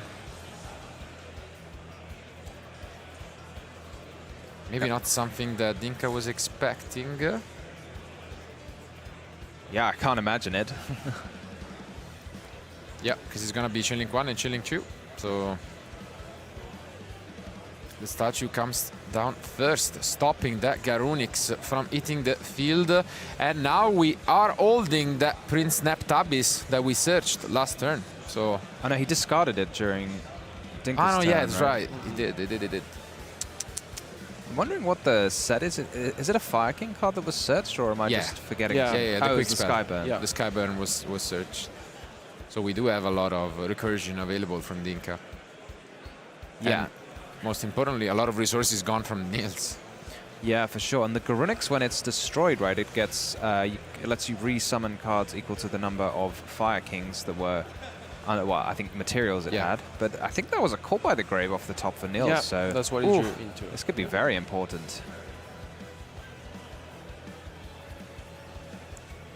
And it's again the Poseidra. And this is going to instantly force out the Skyburn. Otherwise, that Garunix is going straight back to the extra deck. Niels patiently holding on to his trump card there, the Call by the Grave. This is big. That's a big ask, especially because I think that was the only activation. And yeah, you can see Dinka really not happy about that. What a clutch draw that Call by the Grave was. Oh, but no target. There's no target. Never mind, the kind of an anticlimactic ending when this Call by the Grave seems like it could give the game to Niels. No more target, we are going to game 3. Wow. Yeah, that was very back and forth. I feel like my mind is going to that first turn for Niels and wondering if there was any way to put 8,000 damage on the field. I'm sure that'll be something we'll have a look at later in the analysis, but absolutely crazy game. It looked like Niels kind of had the game. He had everything that he wanted. He looked at Dinka's hand. He could see everything, but a very useful draw for Dinka there and straight back into the game. I mean, very consistent from him, honestly, to stay into this game. And then, as you mentioned, Tom, maybe it would have been interesting to understand whether Niels had the chance to close that out or if he just preferred just to go for that line. But now we are into game 3. And yeah, we have a football-related saying in Italy: "Gol mancato, gol subito," which means when you miss, you know, a goal, then your opponent is gonna score a goal back, and it is what he needs to be afraid of, because you know, cards might always be on your side, and although obviously he still has a great advantage going first with his deck, you never know, you know, and a chance is something you really don't want to play with. So we'll see. But definitely Dinka, I think, yeah, is going to still ask for some more cards to read. Maybe want to adjust his side deck just in case. Could it be, I'm just thinking, a Lancia maybe? That's exactly what I was thinking. Would you put it past Dinka to just be mind gaming his opponent? It's like, can I read this, please? Yeah, I mean, I don't think that's the case, but yeah, I think definitely he's just trying to optimize. He wants to play the game. That's what probably this matchup until now has taught him, is that when he gets to play the game, it seems as if he can still find openings and get there. So maybe Lancia just doesn't feel great, but could give him a chance to play the game, to live a turn, you know. And if that is the case, I'm sure he'll bring those in. But regardless, guys, there are about 13 minutes left, and only one of these two amazing duelists can advance to the finals and have a shot at becoming either a first-time YCS champion or claim his second YCS title. What a story this is. Don't miss out on this third game. Let's go to the table.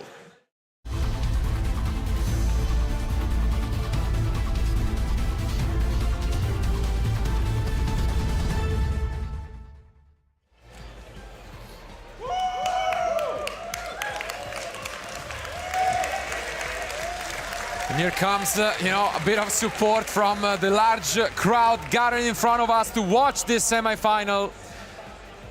Nice handshake, and let's take a look at this end from Nils. See a lot of monsters, as you would expect. It's always what you want to see. I wonder if Dinka, like, having read a card, it seems like he probably didn't have a side deck plan, but what is the play from Nils? And here comes Mulcharmi Purulia. Great card against the deck. Maybe they'll be trading fire and water traps once again.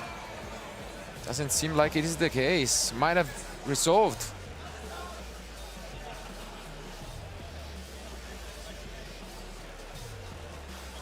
What will be it? Will it be that all-powerful Atlantean Prince? No, it is a Poseidra. Theos? No, it is Poseidra, and it's gonna allow Dinka to draw quite a few cards depending what he wants to go for, and there are more and more interruptions in the end from the Fire King player. Let's see what he wants to do though. And here comes an Ash Blossom.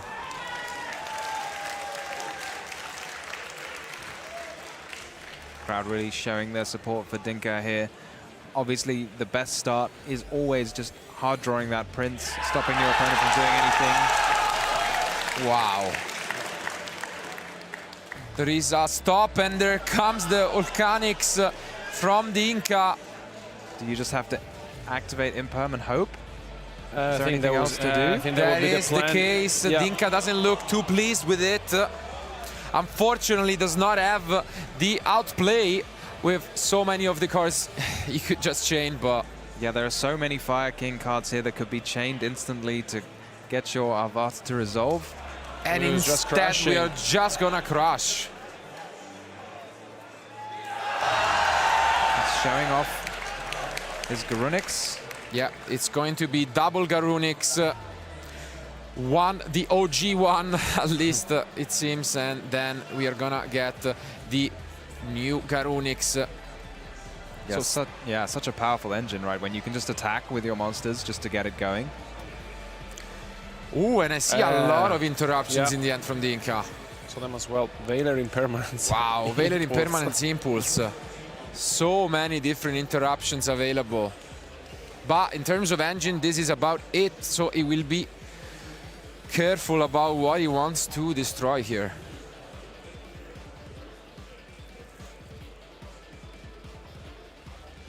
He's got an option of 3 Fire Kings, I suppose. The Arvata, the Ponix,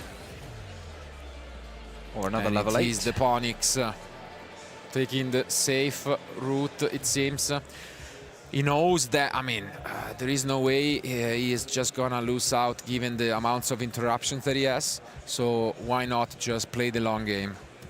In terms of rank 8s, are there any rank 8s except Garunix? I'm just wondering if there's any super cool rank 8s that we're going to see here, but it looks like... Yeah, it's the only one, he's playing. But still, I think this is more than enough. And look at this. Yep. Yeah. We are just gonna pass back and then we will be using the Ponyx. This looks great, honestly. How can you fight through Veiler, Impermanence and Impulse? Yeah, it's such a big ask. Seems like a massive challenge. Here comes Heavy Infantry is in another. Yeah, Poseidra once more, but there are so many different interruptions from Dinka available. Is destroying Fire King really the best thing to do? I mean, it's mandatory. Yeah, you have to. Yeah. Okay, seems like it is going to be the original Garunix.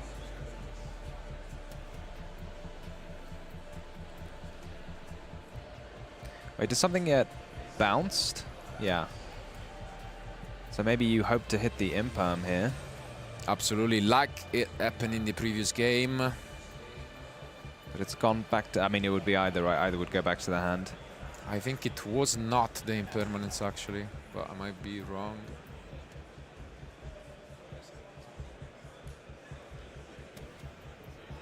Yeah, you can feel the tensions. Only 8 minutes remain. Only one of them can advance. Yeah, I got so wrapped up in the duel, I wasn't looking at the clock at all. Dinka did have to sacrifice 2,000 life points last turn to get his engine going. And here is gonna slam down this Impulse. Oh! Oh! But, oh. Here comes the normal summon Prince. The other Neptabis. And also, let me check, because no reaction from the crowd, so I'm guessing they might be a little bit partial to Dinka's team here. We also have the Veiler in hand, right? Which we cannot use anymore. Or yeah, because Impulse was used from the hand, right? Yeah, I think it was used from the hand. So we know the card in hand must be, so the last set is Impermanence. Yeah. Nils doesn't know that, but that's the one. What else could it be? I suppose a Skyburn, but Skyburn would be flipped immediately, right? You're never going to let your opponent activate the Prince. So I think Niels can have a pretty good guess that that is a set Impermanence or a bluff. Yep. And yeah, it's gonna be a close one for sure, but now it's looking more even. And yes, we do see the Impermanence, but I think he's out of interruptions, right? Because it's only Ponyx and Veiler in hand. Yeah, that's it, exactly. Yeah, he's out of it. Wow. So it's depends on Nielsen how he can play through this. It's oof. Let's see what he searches. Yeah, here comes the Dragoons. Only 6 minutes. It's gonna come down to the wire. I feel like there's still quite a lot you can do at this point, right? You have the Marincess Link. Yeah. You can start making rank 7s. Yeah, I think we might have got ahead of ourselves with the amount of interruption. Just that normal summon Neptabis is absolutely crazy, and it must have been the top 2. That was so good. Yeah, for sure. So we're going here to, looks like make a rank 4 rather than a rank 7, which is a totally fair thing to do. Oh, no, not even a rank 4. There come the Mermail King. And we are just gonna swing, okay? And return the favor. In this match, we are just crushing our monsters, it seems. Into one another. But yeah, here comes the Shrine, most likely, right? And you can discard it. You can tribute a monster on the field and get a level 7 from your deck. And we all know everybody's favorite and very old level 7 Super Ancient Deep Sea King Coelacanth. Wow. You're going to get a card to search off the Dragoons. So pretty much everything you could hope for right here. Ooh, the tension is absolutely palpable. If you were here present at YCS Birmingham, I don't think I've ever heard such silence as well from the crowd. Everybody is watching it. Who is it going to beat that advances to the finals? And Niels definitely advancing his claim to that. Yeah, he's getting an army of a full 4 fish monsters here. That's normally quite a good thing to do off the Coelacanth. We're going to be seeing a couple of toads hit the field. Do we start putting our monsters in defense mode? Is it that time of day when you've only got 4 minutes left on the clock? it is a consideration, but at the same time, we still are ahead in terms of life points, and yeah, it's gonna be a bit tough to lose out on that. Yeah, easier to stay that way when they're in defense, though. But you never want to get too far ahead and put your monsters, yeah, because Toad only has, well, 0 defense, I think, right? So you don't want to let it get attacked over too easily. But Niels has been, yeah, thinking a bit about this one, and here comes yet again the boss monster of the deck. God, it just keeps going, doesn't it? It just seemed like he had absolutely nothing. He just passed last turn to just 1 card. Was that a pass to Dinka, or was he just sort of motioning towards his deck? Not done. He is not done. He's still got quite a lot to do. He's still going, and no, it does pass. Wow. So in the standby phase, we are gonna bring back the Garunix and force out this totally awesome.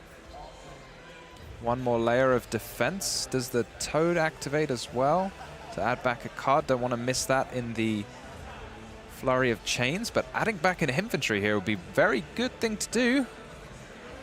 Dinka's just resolving everything. I mean, I suppose perhaps the players are going a little bit fast because there's time left on the clock, or do you think he's just missed the effect?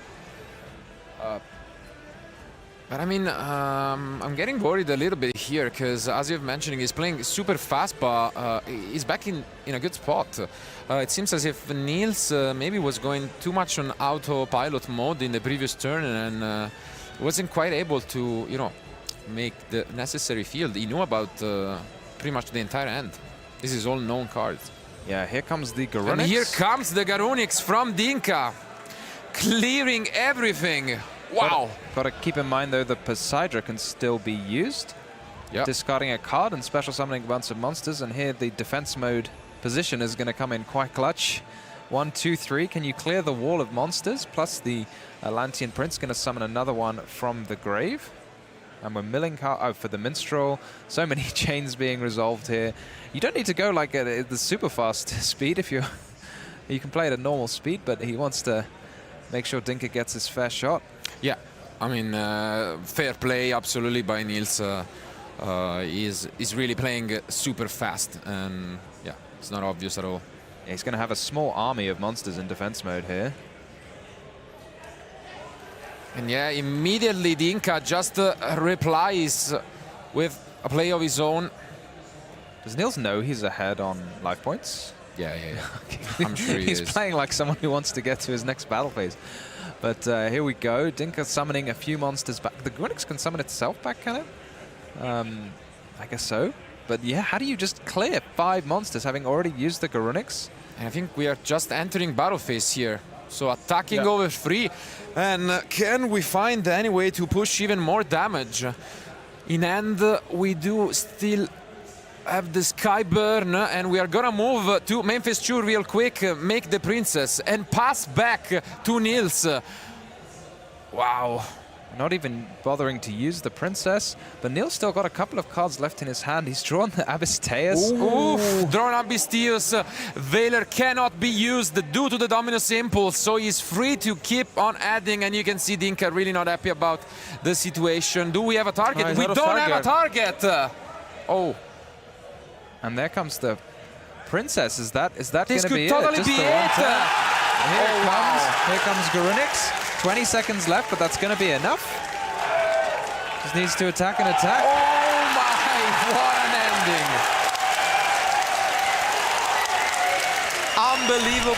Unbelievable ending. What an ending to this semi-final. Dinka really is the man. What just happened? What did we just witness? It was an unbelievable top 4 match. Wow. Yeah, that came really down to the wire. I mean, congratulations to Dinka. You really had to keep his head on straight there when there's only a few seconds left. Not do anything you don't need to do, but also do enough to win the game.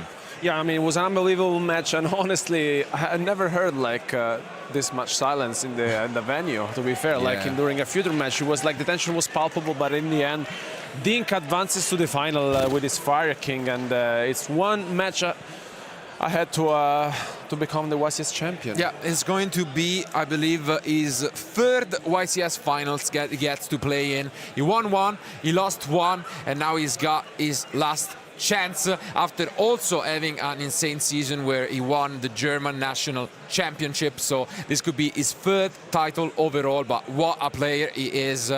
Obviously, we've got a chance to, and I've got a chance to interview him in the last round, and yeah, he's just an absolutely insane player. He mentioned that he didn't think the deck was gonna do that well, but I mean, if it looked as if he had a really good matchup against Ryziel decks, I really thought that this was gonna be the ultimate test, that water deck, that explosiveness, as we have seen in game one, with that ending field, but he managed to make this comeback. Wow.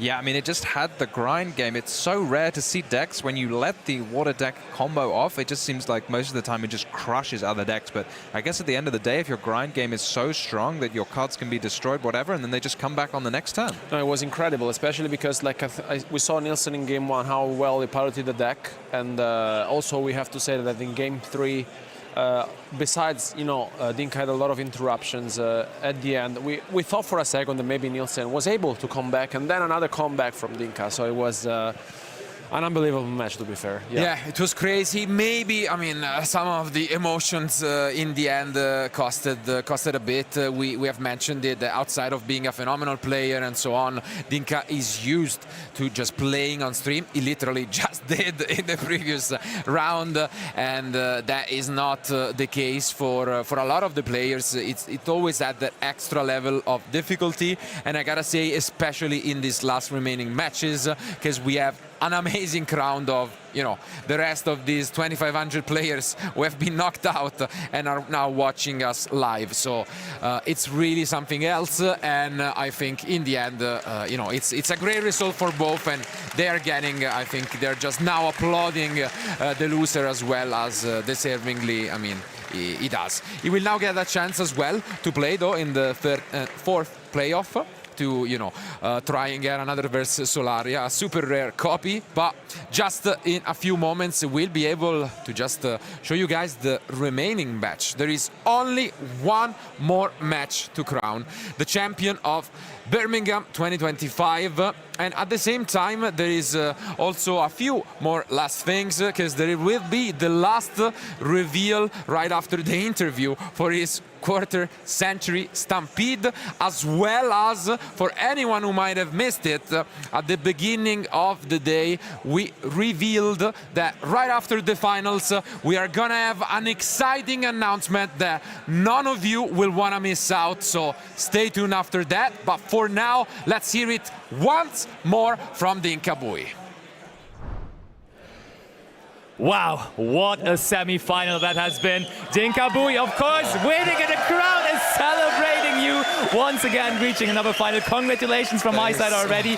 An insane match that has been. How did you feel going through that entire match there, honestly? It was a rollercoaster of emotions. Oh, it was. I still have no words for this. I'm just, I don't know. I can't speak right now. It is really crazy. So let's see some gameplay, because you are the master of gameplay. So analyzing some gameplay will be good. First highlight we have here is game one, where it all was a little more quiet, to be honest. So the first one is where your opponent is going to look at your hand with the effect of the...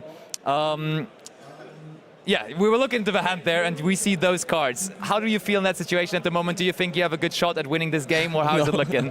No. After he pitched this Shadow Squad for Minstrel, I pretty the much, Minstrel, of course. I pretty much know it was over. Yeah.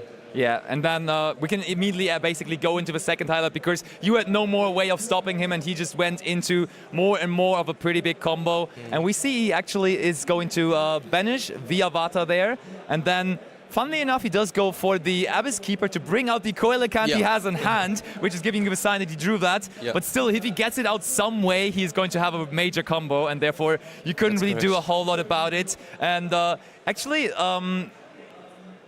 did you practice against the Merman matchup at all, or were you just practicing against the other decks instead? Not really.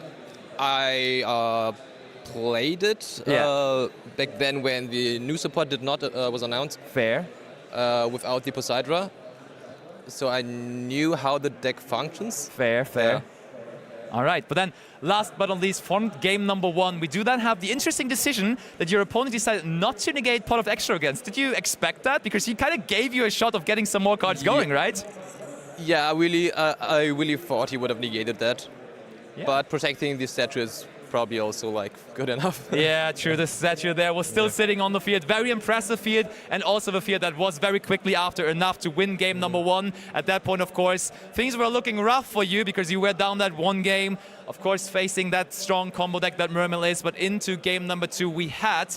And game number 2 started very quickly. The crowd was applauding because Niels had the Perulia, which is honestly the best Mulchami probably against your deck. Yeah. But you had the immediate answer to it. Is this? Yeah, tell us from your perspective. Is Perulia the best Mulchami against your Fire King deck? Perulia and Meowth are both pretty good. Okay. Perulia probably a little bit better. Fair enough. All right. So we're just browsing through those highlights. Of course, you need a little bit of rest after this intense match, but second highlight of the second game then is going to be your opponent using Infinite Impermanence on your Ulcanix. Do you think you just have to take the gamble because you have so many ways of actually dodging Impermanence and Valor and so on and so forth, but you kind of have to do it, right? I think so, yeah. Yeah, you don't get a better spot. Yeah, you don't really get a better spot, and you did pretty quickly after just pass it over. So highlight number 3 from that second game we have again here, and your opponent just...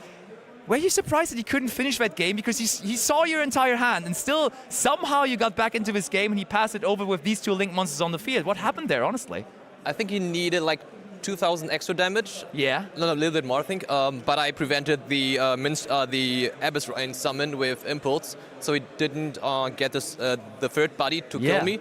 So he needed to do a small board just to survive the next turn. Yeah, I think the Impulse there was really important because the Impulse did not only have a good impact, but it also freed up the Imperm you had in hand then, because your field was free again, so you could use it on the Corral Anemone later on as well. All right, next highlight coming right away, and there we see you slowly but steadily getting back into this game, and your opponent now has to use his own Dominance Impulse on the Kirin, which is, of course, now you're checking it right away. Yeah. He had another trap card in the graveyard, and it's mandatory to destroy the Kirin there, which actually helped you quite a bit, right?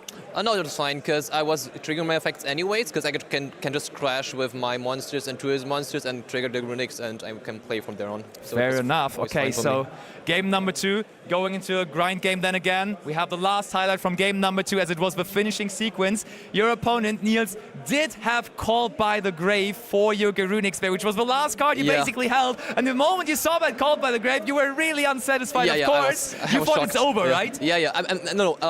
I knew he was most likely out of names. Yeah. Probably had 1 name left, but he had nothing at all, so he scooped. He had nothing at all, and he immediately gave up, so the crowd was once again cheering, and you got it into a third and deciding game. And in that third and deciding game, things got even more crazy. First highlight of that third game we have prepared is going to be your opponent, which passed on a super minimalistic field because you stopped him quite well with the Perulia and then also with another hand interaction. And you now, having the chance to attack with your Ulcanix to crash, and then you had Garunix in the hand. Kind of the best setup you could ask for there, having the Garunix already in hand, right? Yeah. I mean, it was a mistake to summon the Poseidon in attack. True. He gave me the option to crash into his monster. Yeah, very much. Okay, then we have your opponent coming again. Like, it was back and forth, as you said, a roller coaster of the emotions. He was able to build up this field. Did you expect him to do this field? Because actually, you had Garunix in the graveyard, right? Yes. So that was a little weird because he immediately would be forced down the standby phase to then interact with the Garunix. Otherwise, he just gives up his entire field. Yeah. I mean, he just needed to stall out the missing time because he was ahead in life and he could spam a lot of bodies during my turn. So his main goal was just to survive in this spot. And speaking of surviving, the last highlight that we have prepared was also the end of the match, where you could now use the Princess. He again had no targets for the tiers anymore, and you got the chance to get back into it. He passes over with less than a minute on the clock. You bring back Garunix, and Garunix, of course, would then be able to just go for game, and you made your way once again into a YCS final. You had a big sigh of relief. You think you can now take it all the way? I don't know. It's 50-50, I guess. As per usual, as always, 50-50. I'm wishing you best of luck. We're going to see you in the finals. I know everyone at home is excited, but for the moment, over to At. Thank you very much, Bastian. Congratulations to Dinka Bui there for what was an incredible semi-final here at YCS Birmingham. Really, quite literally, down to the wire. Only seconds left on the clock, and just an extraordinary display of that Fire King deck. What an amazing final. I can't believe we're going to have such an exciting final here. And I know the crowd have been really on side with Dinkabwe here. The tension in the room during that semi-final was palpable. There's applause here as he walks off, getting ready for that final, which will be coming in just a second. But speaking of final, it's time for us to show you one final card from Quarter Century Stampede. And I know the boys are excited. Gentlemen, take it away. Let's have a look at one more card. Thank you, Ed. And I've been told this card was among the top of the top most voted from you guys. That's all I know. So I'm expecting certain things, and we'll take a look at it. But it should be a pretty hyped one. Let's take a look at it. It is Maliss! Wow! Oh, wow. I mean, it was about time. Yeah, it's been due. It isn't been due. I mean, fans of Time Wizard 2010, you can celebrate. Maliss is gonna come out for all of you to be playing that deck.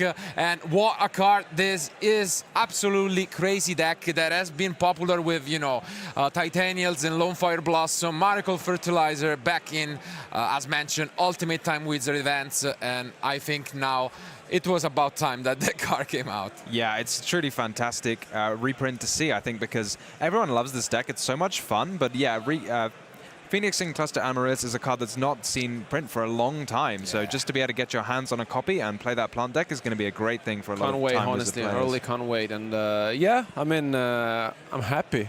We'll play with this for sure. Yes, one of our closest friends is a big fan of this deck. Lawrence. So I'm sure Lawrence, he will be also celebrating. And yeah, I think he will get the chance to just see even more of these decks up there at the top tables of our amazing events, which, by the way, has also concluded. Our Ultimate Time Wizard for 2010 for YCS Birmingham has ended, and the winner was a frog deck. So Water at least won that event. Not quite gonna get our main event, but thank you guys once more for being with us this weekend. There is only one more match remaining to crown who it is going to be YCS Birmingham 2025 champion. So don't go anywhere, and we'll be back soon with the last match.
Does this happen to you? Oh, Tom, what are you like? Well, it won't happen in the Yu-Gi-Oh! Early Days collection. Step back in time to the dawn of digital dueling in the Early Days collection. Fun by yourself and fun with your friends in a world of the past, but also the future. Make sure you get your hands on the Yu-Gi-Oh! Early Days collection, available on Steam and Nintendo Switch, February 27th. Side effects may include nostalgia, having too much fun, and yearning to play the Yu-Gi-Oh! Trading card game.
Welcome to the Yu-Gi-Oh! Championship Series live in Birmingham.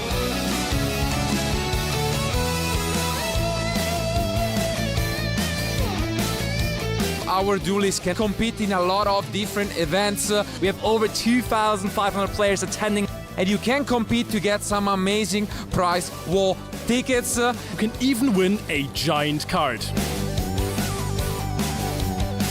This is where most of the magic happens over the weekend. All the feature matches that you see happen here.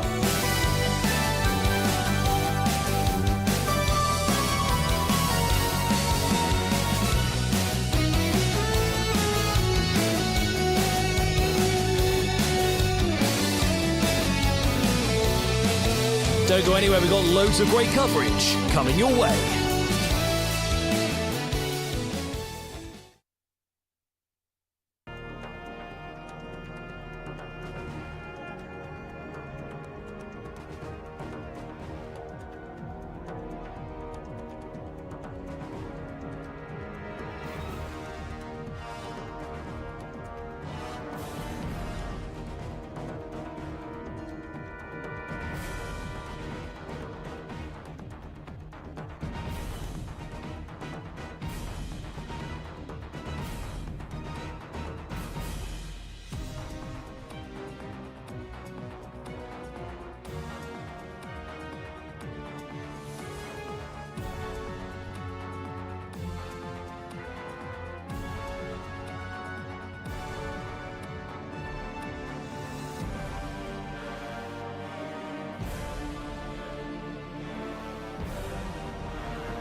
We are just moments away from the grand final here at YCS Birmingham, and we promised you an announcement after the final.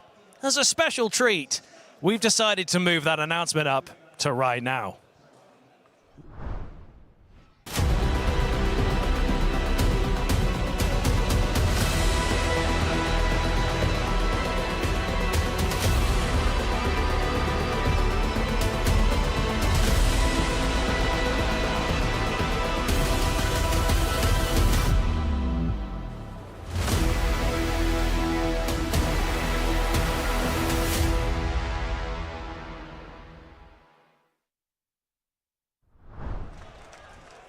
That's right, we will be in Berlin for the Yu-Gi-Oh! European Championships this year once again, and we're very excited to see all of you there. But before we get to the Euros, we have to finish YCS Birmingham.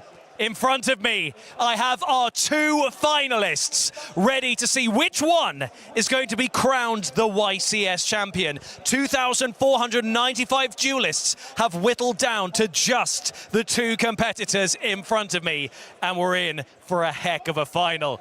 Dinka Bui versus Tony Wan, and it's going to be fantastic. We are going to do a high roll to see which of you is going to be starting. Who would like to go first? Tony? The first roll goes to you. And that is a 6. And Dinka Bui. That is an 8. Are you going to be going first? Dinka Bui is going to be going first here at the Yu-Gi-Oh! Championship Series final. And we are so excited. And I get to say the thing I say every final at a YCS. It's time to duel. Thank you, Ed. This is a story that only Yu-Gi-Oh! Can write. We have Dinka Bui in the final, slamming together 3 Fire King structure decks versus Tony Wan, a player who's already showing some sportsmanship, laughing off that everyone is celebrating for Dinka Bui winning the dice roll, but he's confident. Both of these players have shown their skills so far.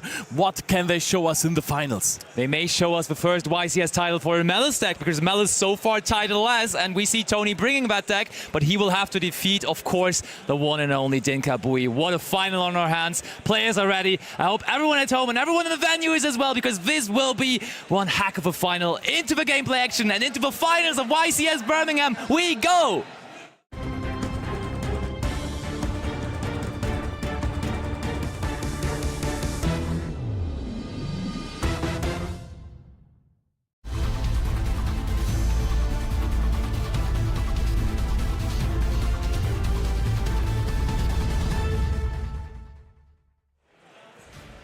After we have just seen Fire King versus Mermaid, I looked up in which format this was relevant. The last time it was YCS Berlin, where we actually had some German players topping with the Fire King structure deck back in the day already.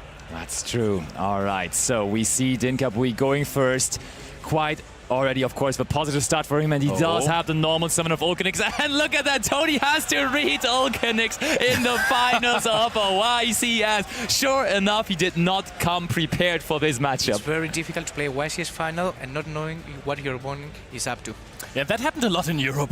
I'm gonna be honest, there were so many Rika decks where the cards had to be read by the opponent, and now we have fully understood Ulcanix. Let's see if Tony has an answer to it or he lets it resolve. And this is already full combo for Dinkabui, which most of the time ends up being 2 monsters. Yep, exactly. His full combo is pretty minimalistic, but it is looking like we are going to get to it, because not only the Runix is going to come to the field, but also the Ulcanix, and that's quite important in this scenario, is going to be changing its level. Ulcanix will become a level 8 monster and therefore is going to be able to be used for the Sanctuary of the Fire Kings, probably coming to the field later on. And now Dinkabui can choose between 2 routes, because he can now pop the Kirin from the deck for the Garunix and summon back Ponix and search either Sanctuary to have the rank 8 play or search for Skyburn.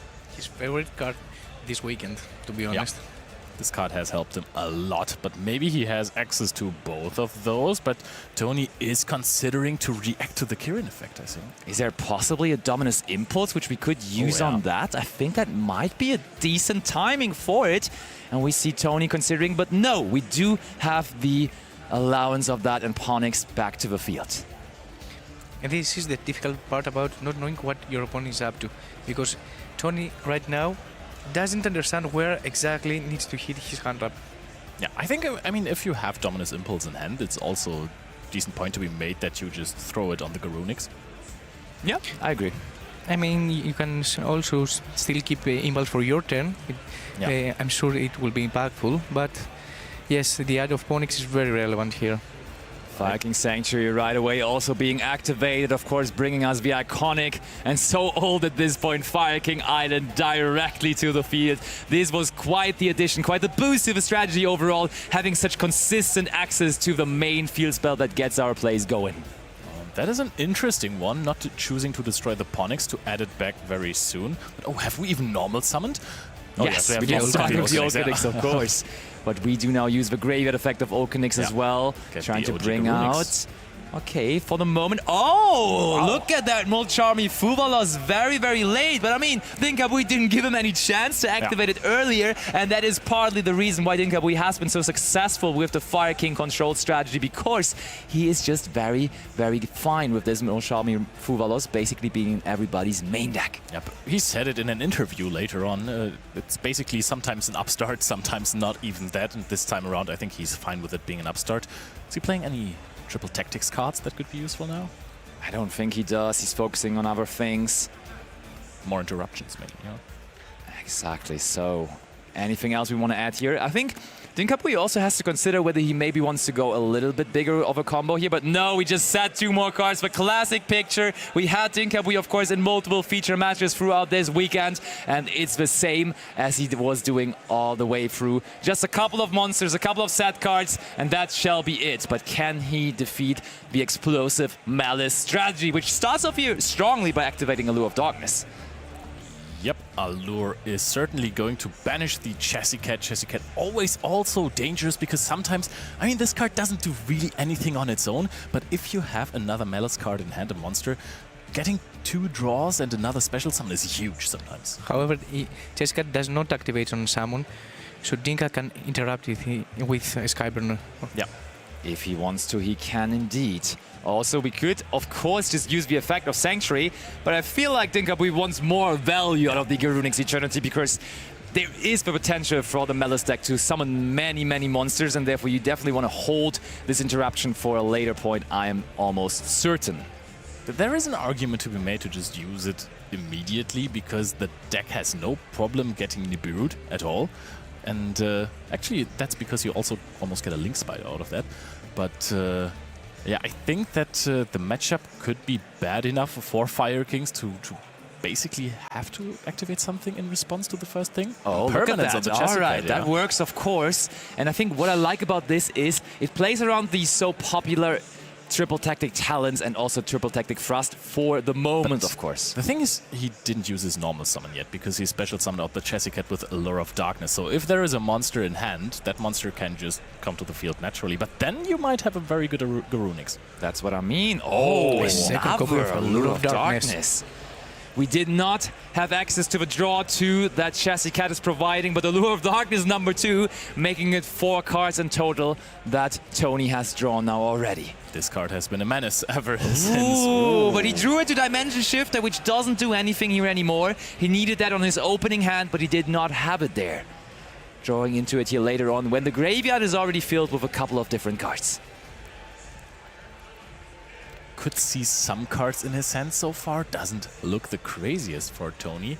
He has to find a way to play around multiple possible interactions, so he knows about the Garunix of Eternity. But what else could there be? We have seen quite the cards from the decklist of Dinkabui already. This is surprising, honestly. Lingeribo? Oh, it could be Lingeribo, which would be playing around additional trap cards, actually. But we do know that Dinkabui has a very good interruption being a spell card instead the Skyburn. Yeah. But in case this is another Infinite Impermanence or also Dominus Impulse, this certainly doesn't hurt. Yeah, that is absolutely true. However, if he commits now, the Garunix Eternity just gets better. Oh yeah, you're right. And there is now the Druid's Worm. Oh wow, we're trying to force it out here, I think. We haven't normal summoned yet.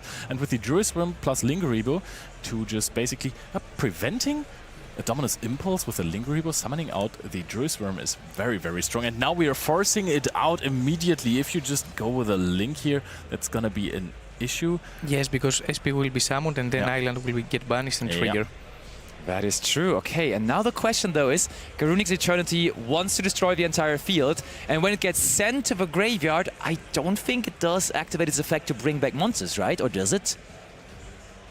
No, it has to be destroyed. Therefore, Druid's Worm on the Garunix Eternity could lead to Dinkabui being left without any fire monsters, and that of course is what the Fire King deck always needs, a fire monster on the field. Yep, and keep in mind, there is still not a normal summon from Tony. He hasn't committed anything, basically. The summons that he had so far were all based off of Chassis Cat being banished with the Allure of Darkness and, of course, later on with the Druid's Worm. That is true. So Tony made sure this Garunix would not activate when it would be targeted by the Druid's Worm, and I think the only logical conclusion here has to be to activate the graveyard effect of this year Druid's Worm, targeting that Garunix Eternity, High-Yang of the Fire Kings, and there we have it. And it it's just gone. immediately gets sent to the graveyard. It's gone right away. We know one card in the hand of Dinkabui, which is Avata, which at this point doesn't seem threatening at all. What I could see happening is that there is another Kirin in the hand of Dinkabui that he can then use to destroy the Avata and then trigger the Garunix. Oh, he sets a card. But that could still mean nothing because sometimes the Maliss player wants to set a trap card before normal summoning one of his Dormouses or White Rabbits, and there indeed is the White Rabbit. That is a huge normal summon here. He got so much out of that Chassis Cat. He got a Lingeribo, got the Druid's Worm on the field, got a special summon from drawing 2 cards. Chassis Cat has been working over hours here, and now White Rabbit is there with a very much cleaned up field. Yeah. And I have to say, other decks have been playing so many Bystials, and they couldn't really use them at all against Dinkabui because there were never any light or dark monsters in the graveyard. Now with the Maliss deck though, the good thing is that they actually support your plays, that they actually get your engine rolling, and therefore it is much better to be used. And Tony shows us that here in style. Also, there is the thing that Maliss is incredibly strong in Game 1, where there are no Lancea or Meowls or Chaos Hunters in the main deck, actually relevant here. Oh, yep. So this is the deck that Maliss really, really needs to win. And Dinkabui has had a decent start. He has more cards that we don't know of. So Tony is in a good position now, but right, White Rabbit. And I think Beastel was activated probably. Oh, yeah. Oh, yes, and there's the Ball Drake, and White Rabbit wants to come back now as well. More and more monsters, a potential Link Free, and Link Frees are the important, the dangerous Link monsters for the Maliss deck, but Dinkabui ain't done yet. He does have a Kieran in hand indeed to pair it up with the Avatar. And now Avatar gets to trigger, and Garunix as well, and Garunix can destroy another Kieran from deck, so we actually get to use one more destructive effect. We also don't know the last set card. Could be a Skyburn, which would be absolutely huge. It would indeed be. And if you can say one thing about Dinkabui, he always is waiting for the perfect moment. And he, again, held that here for so long, now trying to prevent once more the Link Free from being summoned. And I think we even get back the Avatar here possibly, right? Exactly. The Kieran is not only a pop, it's also getting back this negate. All of a sudden, Dinkabui is just back on the field here with one more set card that we don't know of. Yeah, for a moment it was 3-0 in the favor of Tony in terms of monsters on the field, but now I think those circumstances are going to change in a moment. However, at this moment, what will you destroy with Kieran? I mean, of course, White Rabbit is a target, but then GWC can be chained to it. Yeah, probably just for Jury's Room, right? I mean, GWC can't be chained because it's not targeting with Kieran. Oh, true, very much. So Kieran can either can just destroy it, and GWC can't be activated for the rest of the turn because there's no Maliss monster to be you're right. Ooh, that is very, very big. But if we do go down that route, we could go into Splash Mage potentially, and Splash Mage could bring back again there's one of Ball those. Drake. It's a dragon. Ooh, it's not a Cybers. You're right. Okay, so I think there are some routes here to be considered for Dinkabui, and he is destroying the Ball Drake, so Tony allowed it, and Dinka made the decision to get rid of the only dragon monster on his opponent's side of the field. I mean, at this point, I'm fully trusting Dinkabui to know what he's doing in this situation, but of course it leaves Tony open to do more Cybers plays here. It does indeed, but maybe that is what the last set card is there for from Dinka. And also, let's not forget about the Avatar. And one crucial thing here is, I think we had to get rid of the Ball Drake because it would just otherwise be able to attack over the Avatar and then guarantee Tony free play in main phase 2. Therefore, it was a scary card to be facing there. And just to protect the Avatar, to get the value out of the negation effect out of it, we had to destroy the Ball Drake there. Yep, because otherwise could just go into SP Little Knight. Indeed. So now Tony has to consider his options. Right. I think we're clarifying on amount of monsters being summoned here, possibly, because Nibiru, of course, is not just necessarily on your opponent's turn, but you could also use it on your turn. How many monsters did Dinkabui summon here? It was quite a bit, right? Could be 5 at this point. I mean, I think it's actually 4 at this point. Of course, Dinkabui would never play into Nibiru foolishly. Also, I've just taken a look. Avatar is so good because it negates first, and then there is the dark attacks over Avatar. Now the problem though, there is no dark monster in the graveyard of Dinkabui, or is it? Shouldn't be. I mean, it's a terraforming set as a bluff. That is huge. Getting another extender because Dormouse hasn't been used. Funnily enough, the best effect of Dormouse, arguably, to banish some Maliss card from the deck, isn't going to be too useful because we have used White Rabbit and we have used Chessicat so far. Indeed. So there is Maliss in Underground, the powerful field spell of the Maliss theme. Maliss as a deck still looking for his first YCS title. Impulse on this Dormouse effect. Oh, it might just happen. Oh, Dinkabui considering a set card, but allowing it once more. Dormouse to the field. Now again, the opportunity for Tony to go finally into one of his powerful link-free Maliss monsters. Yep, and actually Whitebinder against this version of the Fire King deck is insane. You can take away so many resources at once. However, Garunix are still on the field, so you can't banish those with Whitebinder. However, if you want to, later on you can go into a Hard Crypta and banish one of those. We have already been through our Link Decoder, so that is one card less that we are having. We're banishing the Dormouse, so we can use Crypta twice. That is also a very heads-up play. Won't trigger here, won't be able to be summoned, but you can use Crypta on your turn and then on the opposing turn as well, because you have to shuffle back a Maliss. You cannot summon a Crypta with 2 monsters. I'm really wondering later on what the set card of Dinkabui is, because looking at his deck list, there's almost no cards that he could not activate, honestly, because there is just not that many spell and trap cards that he's running, and like he's running the pod cards. Surely he would have activated the pod cards on his opening turn. Then there's Infinite Impermanences, and then there's Skyburns and Sanctuaries, and that's essentially all the spell traps he's running that could be there. So there must be something else. The only card that he could not activate there would be a second copy of Fire King Sanctuary that he's running. So maybe he was unfortunate enough to have both of these. But I mean, we searched for another Sanctuary, right? Otherwise, like we would have just searched for the Skyburn instead. So I'm almost certain that the last set card there for Dinkabui might also be his last resort and another interaction in fact. I mean, it has to be at this point, but which one could it be so that he doesn't... Oh, that's so interesting. Yeah, because it feels like the Skyburn would have certainly been used on the two monsters before you allow your opponent to go into Whitebinder, right? Yeah.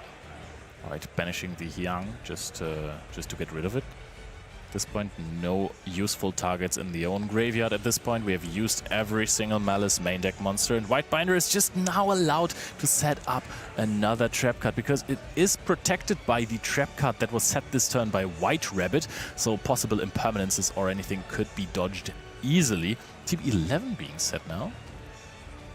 Just going through the different trap cards here, and we immediately go for TB11, banishing the Whitebinder, and of course all the Maliss cards, including the Link monsters, do like it when they get banished, because that gives them the chance to activate their effects and return to the field with absolute quickness. We summon out the Chessy Cat. Whitebinder will return in a second, pay 900 life points, but is also going to draw you a card that is going to be huge. We haven't set up the trap that searches and banishes later on, but this is a card that you can easily summon out on your opponent's turn as well, or set on your opponent's turn with a White Rabbit effect. That is very true. Interesting game developing here. Tony and the Maliss strategy. He would be the first YCS champion with Maliss in Europe and also like in the TCG region in general, because last weekend Jeff Jones again fell short in top 4 with the Maliss deck, but now here in Europe it might happen that Maliss gets his first title.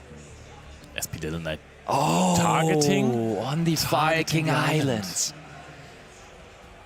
And Dinka already went through all of his graveyard effects, meaning if we do have to destroy Garunix and Garunix, once again, both copies of it, both different versions of it, they would not be able to activate anymore. I mean, Garunix would come back in the standby phase, so that is something. But of course, Fire King Island is providing a lot of value. Gets banished, is going to trigger inevitably. Oh, and SP Little Knight banishes the Garunix as well in response. That is genius. So it will return in the end phase, not in the standby phase, to Darkhole. Sets another card. Tony really piloting this matchup fantastically. And now at Tipa's turn, he has GWC that can bring back Whitebinder, bans again monsters from Dinka's graveyard, and of course bring back White Rabbit and set MT7. Yeah, this is looking grim for Dinkabui here. Maliss showing why it is the Game 1 deck of the format right here, because Whitebinder is just such a powerhouse.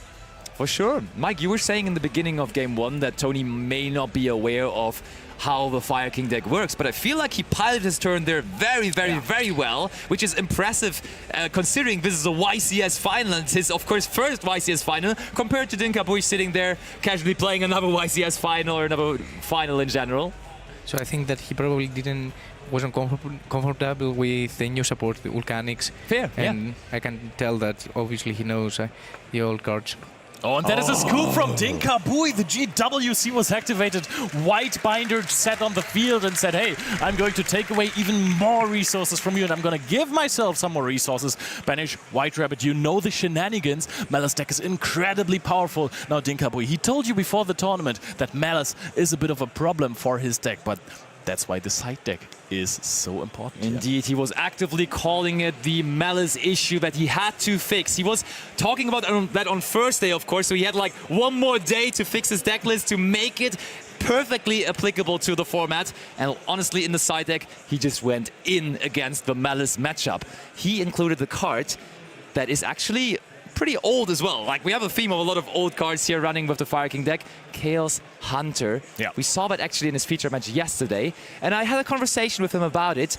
He decided to bring in Chaos Hunter just because it's actually essentially the same amount of outs that they can have. Because we were wondering, Chaos Hunter is playing into Triple Tactic Talons, Triple Tactic Thrust, which is honestly the same amount, though, than Ash Blossom and Joy Spring and Called by the Grave, which they would have for the Meowls on the other hand. And therefore, it's kind of the same situation, but Chaos Hunter is just able to stick to the field and kind of gives you the guaranteed win, and that's what this control deck needs, kind of. The only issue is that some Maliss players has chose to place Nightmare Cerberus on their side deck just for this scenario.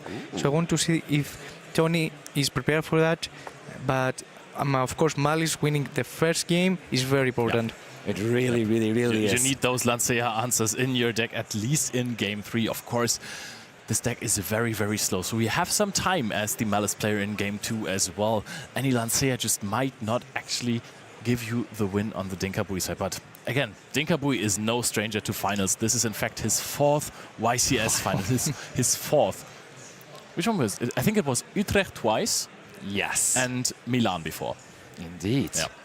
And now he wants to, of course, go 2 for 2 for YCS titles then, and not 1 out of 4. But that, of course, will be in the hands of himself and his opponent. But the times we watched Dinkabui before, he usually set up this minimalistic field, and somehow always it ended up being enough. But now for the first time, we saw that Tony was finally, you could say, able to play through that minimalistic field because the Maliss deck just offers you this insane amount of power that you can just play through fields. You just have banishment. You just have the banish effects of Bestials to bring back the monsters. It's just a constant flow of monsters. The Bestials were MVP versus Fire King, I gotta be honest. Druisworm forced out the Hyang immediately.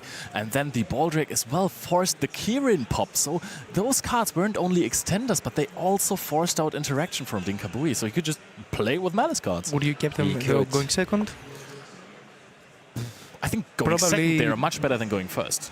Yeah, not on this matchup though, to be honest. I think you need to keep in Druisworm for sure. Yeah. And Magnamut is kind of... on the other hand, Magnamut in the end phase is never going to happen because there's never going to be light and dark monsters in the graveyard. Therefore, you may even keep in the Druisworm over the Magnamut, to be honest. I can kind of see that. But of course, we're going to have the answers very shortly as players are ready. Game number 2 of YCS Birmingham Finals starting now.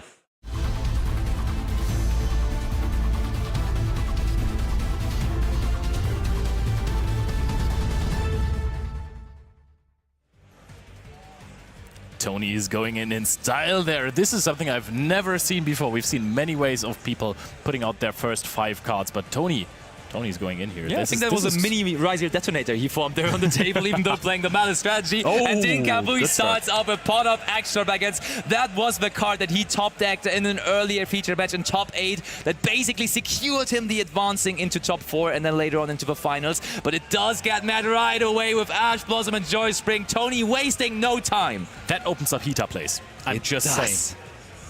You just never want to play Janip, though. Here. Oh, Pawnix already in the hand, though. So Dinkabui does already have access to his engine. Do you think that Nib is still in the deck?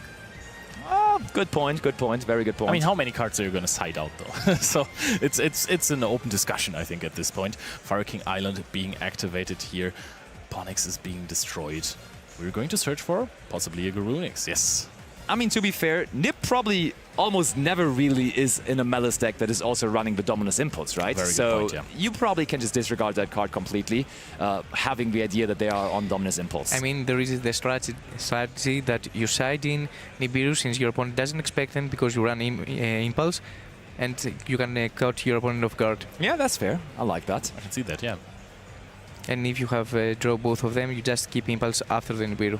Yeah, and look at Tony. He looks comfortable right now, right? Yeah. Being up a game on the previous YCS champion here on his first YCS top, so why not?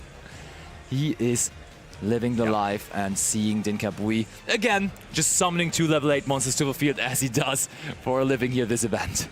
Garunix and Garunix. Garunix bros are on the field. Very much. Oh, wow. Are we going into Hita? Are we going into Hita? We're going full combo. This is full combo for Dinkabui. He goes, hey, I'm in the YCS finals. If I can do more than necessary, then why don't I?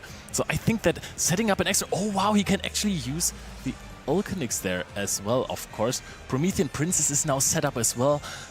This is just so strong. I like this. This is even better than the usual setup. Now Dinkabui not being scared of Nibiru anymore and just committing here. He knows he's down a game. He has to make things happen. He just saw how powerful the meta strategy is, how explosive it is. So we need as much as we get. And I mean, the field looks small, but I'm sure we can back it up with, for example, the Kirin in the hands. Yeah, I mean, the field is extremely small.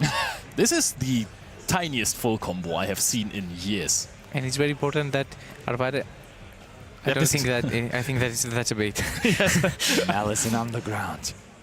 Every single time this happens, I think, oh wow, is that a brick?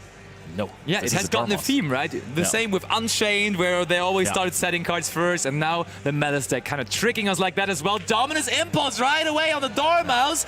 Dinkabui does not want any Maliss monsters on the field here. We need to start interacting with those cards very, very quickly. However, I want to say, when the Dormouse is summoned, it's a very, very good Promethean Princess. Oh, that is a pass! It's a pass! Is that a pass? Back over to Dinkabui. He read the situation perfectly. Tony with no other plays, and Dinkabui's turn it is again. I mean, who could ever break a field of Fire King Ulcanix? Agreed. I would have not an answer to that. Oh, wow, now he has Arvada normal summon as well, which is apparently a crazy good play. Destroys the Kirin. We're going to get rid of the set card in just some seconds. Let's see if it was actually a bluff or if it was one of the Maliss traps. Tony considering his cards in hand. Does he have a way to stop this? Does he even have a way to interact with this? There aren't that many ways to interact with it, to be fair. So we have to see. Tony thinking about it. If he wants to chain the set card, he better does it now, because otherwise Dinkabui is getting rid of it shortly. This is absolutely intense. Ash Blossom has been used on Pot of Extravagance, but Dinkabui could use it to extend his combo to just pass on Ulcanix, which is enough with the Dominus Impulse. And this is very interesting. Of course, we are also seeing that Fire King Island destroyed the Kirin, so actually, apparently in this deck, if you add Arvada with Fire King Island, you are signalizing that you have Kirin in hand. Oh, Dominus Impulse is used on the last chain link there. Which is Garunix. Yeah. So we are going to see the Kirin pop summon something back. It does, sure enough, look like that. Oh wait, Dinkabui thinking about a response here possibly. Oh, yeah, or maybe it is Tony that is thinking about adding another chain link here. But no, we do get to resolve things, and now the set card is gone, and it was indeed an... Oh, it was a Maliss trap. Yeah, it was TB11, true. And I mean, that's already big monsters on the field here. We are definitely pressuring the life points of Tony, who decimated them himself already by paying 300 for the activation of Dormouse. I wouldn't be surprised if Dinkabui can pull this off here. We do go for the Ponix. A Ponix for a Ponix, an eye for an eye here in this duel. Dinkabui now going to add the Skyfire? Skyburn. Skyburn, of course. With a burning passion, he is summoning fire monsters. Heater and the second Heater. We did not banish any Heaters. We can just use the second one as well. And there is the Promethean Princess now. The Princess. Of course, he's playing multiple copies for the Pot of Extravagance. This is so much damage. Dinkabui is trying to go for game immediately. This field has snowballed so This is absolutely quickly. game. And he picks up his cards. Dinkabui forces a game number 3 in this finals of the YCS Birmingham. Fire King, don't give up easy, and he's piloting with masterclass here. Who needs Lancea? Who needs Chaos Hunter? You can just have Ulcanix. And Cheetah. Yes. Cheetah. Whose Ash Blossom was this really? I think this is a double agent Ash Blossom that was actually rooting for Dinkabui because he's playing the fire deck. Indeed, it was changing sides very quickly and consistently both turns even. Both Heaters that Dinkabui is running remained in the extra deck, even though he resolved the Pot of Extravagance for 6 cards, but he was lucky enough or gifted enough, and I mean, he has a relationship to his Fire King deck now at this point, right? By piloting it so well through his entire tournament, so no wonder it's helping him here in the finals, securing him those cards remaining in the extra deck. And I mean, now that Game 3, that Maliss are going first, are very dangerous for Dinka. However, as we said before, we have Lancia and Chaos Hunter, that both of them are extremely well from stopping Maliss to combo. Yeah, and he needs to draw those. That's just another thing. So sometimes, in order to be a champion, you have to be also lucky. So I'm sure if it's his day, he will draw them. And I mean, at this point, we have been discussing backstage that there's kind of a plot armor here, right? So I have no idea. We discussed the matchup versus Mermail before. It felt like, on paper, the deck should always lose against Mermail. It looked tough. What is stopping Mermail from winning against Fire King? It's the Dinkabui aura. Yeah, especially now with the remaining releases of Suda with the Poseidra. Like, usually I would say, okay, a couple of the Mermaid cards will always have to destroy stuff, but now with Poseidra they could even bounce the cards back to the hand. So I felt like the Mermaid deck had a super, super good matchup, but not against Dinkabui, of course. Yep, also props to the sportsmanship from Niels. Oh, yeah. Great guy. A very well-deserved top 4 as well from our Mermaid player of the previous feature match, but again, this is the finals. I've also watched the top 4 matchup of Tony versus Marvin Kamara, which was also really close. It was a 2-1 victory. And it looked like Marvin Kamara was winning the game 3. Okay. So he had to put Tony in a bad situation there, but Tony then found a Bestial versus the Pure Ryziel deck to banish the Chessy Cat from graveyard and then completely snowball off of that. So that was also very, very close. Skillful matchup from both sides. Very much. But now only one more game to be played. We have YCS Birmingham here 2025. We've had so many matches, we had so many games throughout the entirety of the weekend, but only one more. And that one game will decide who's going to be our YCS champion. Is it going to be Tony? Is it going to be Dinkabui? We will now, sure enough, find out. Over to the table, game 3 coming your way.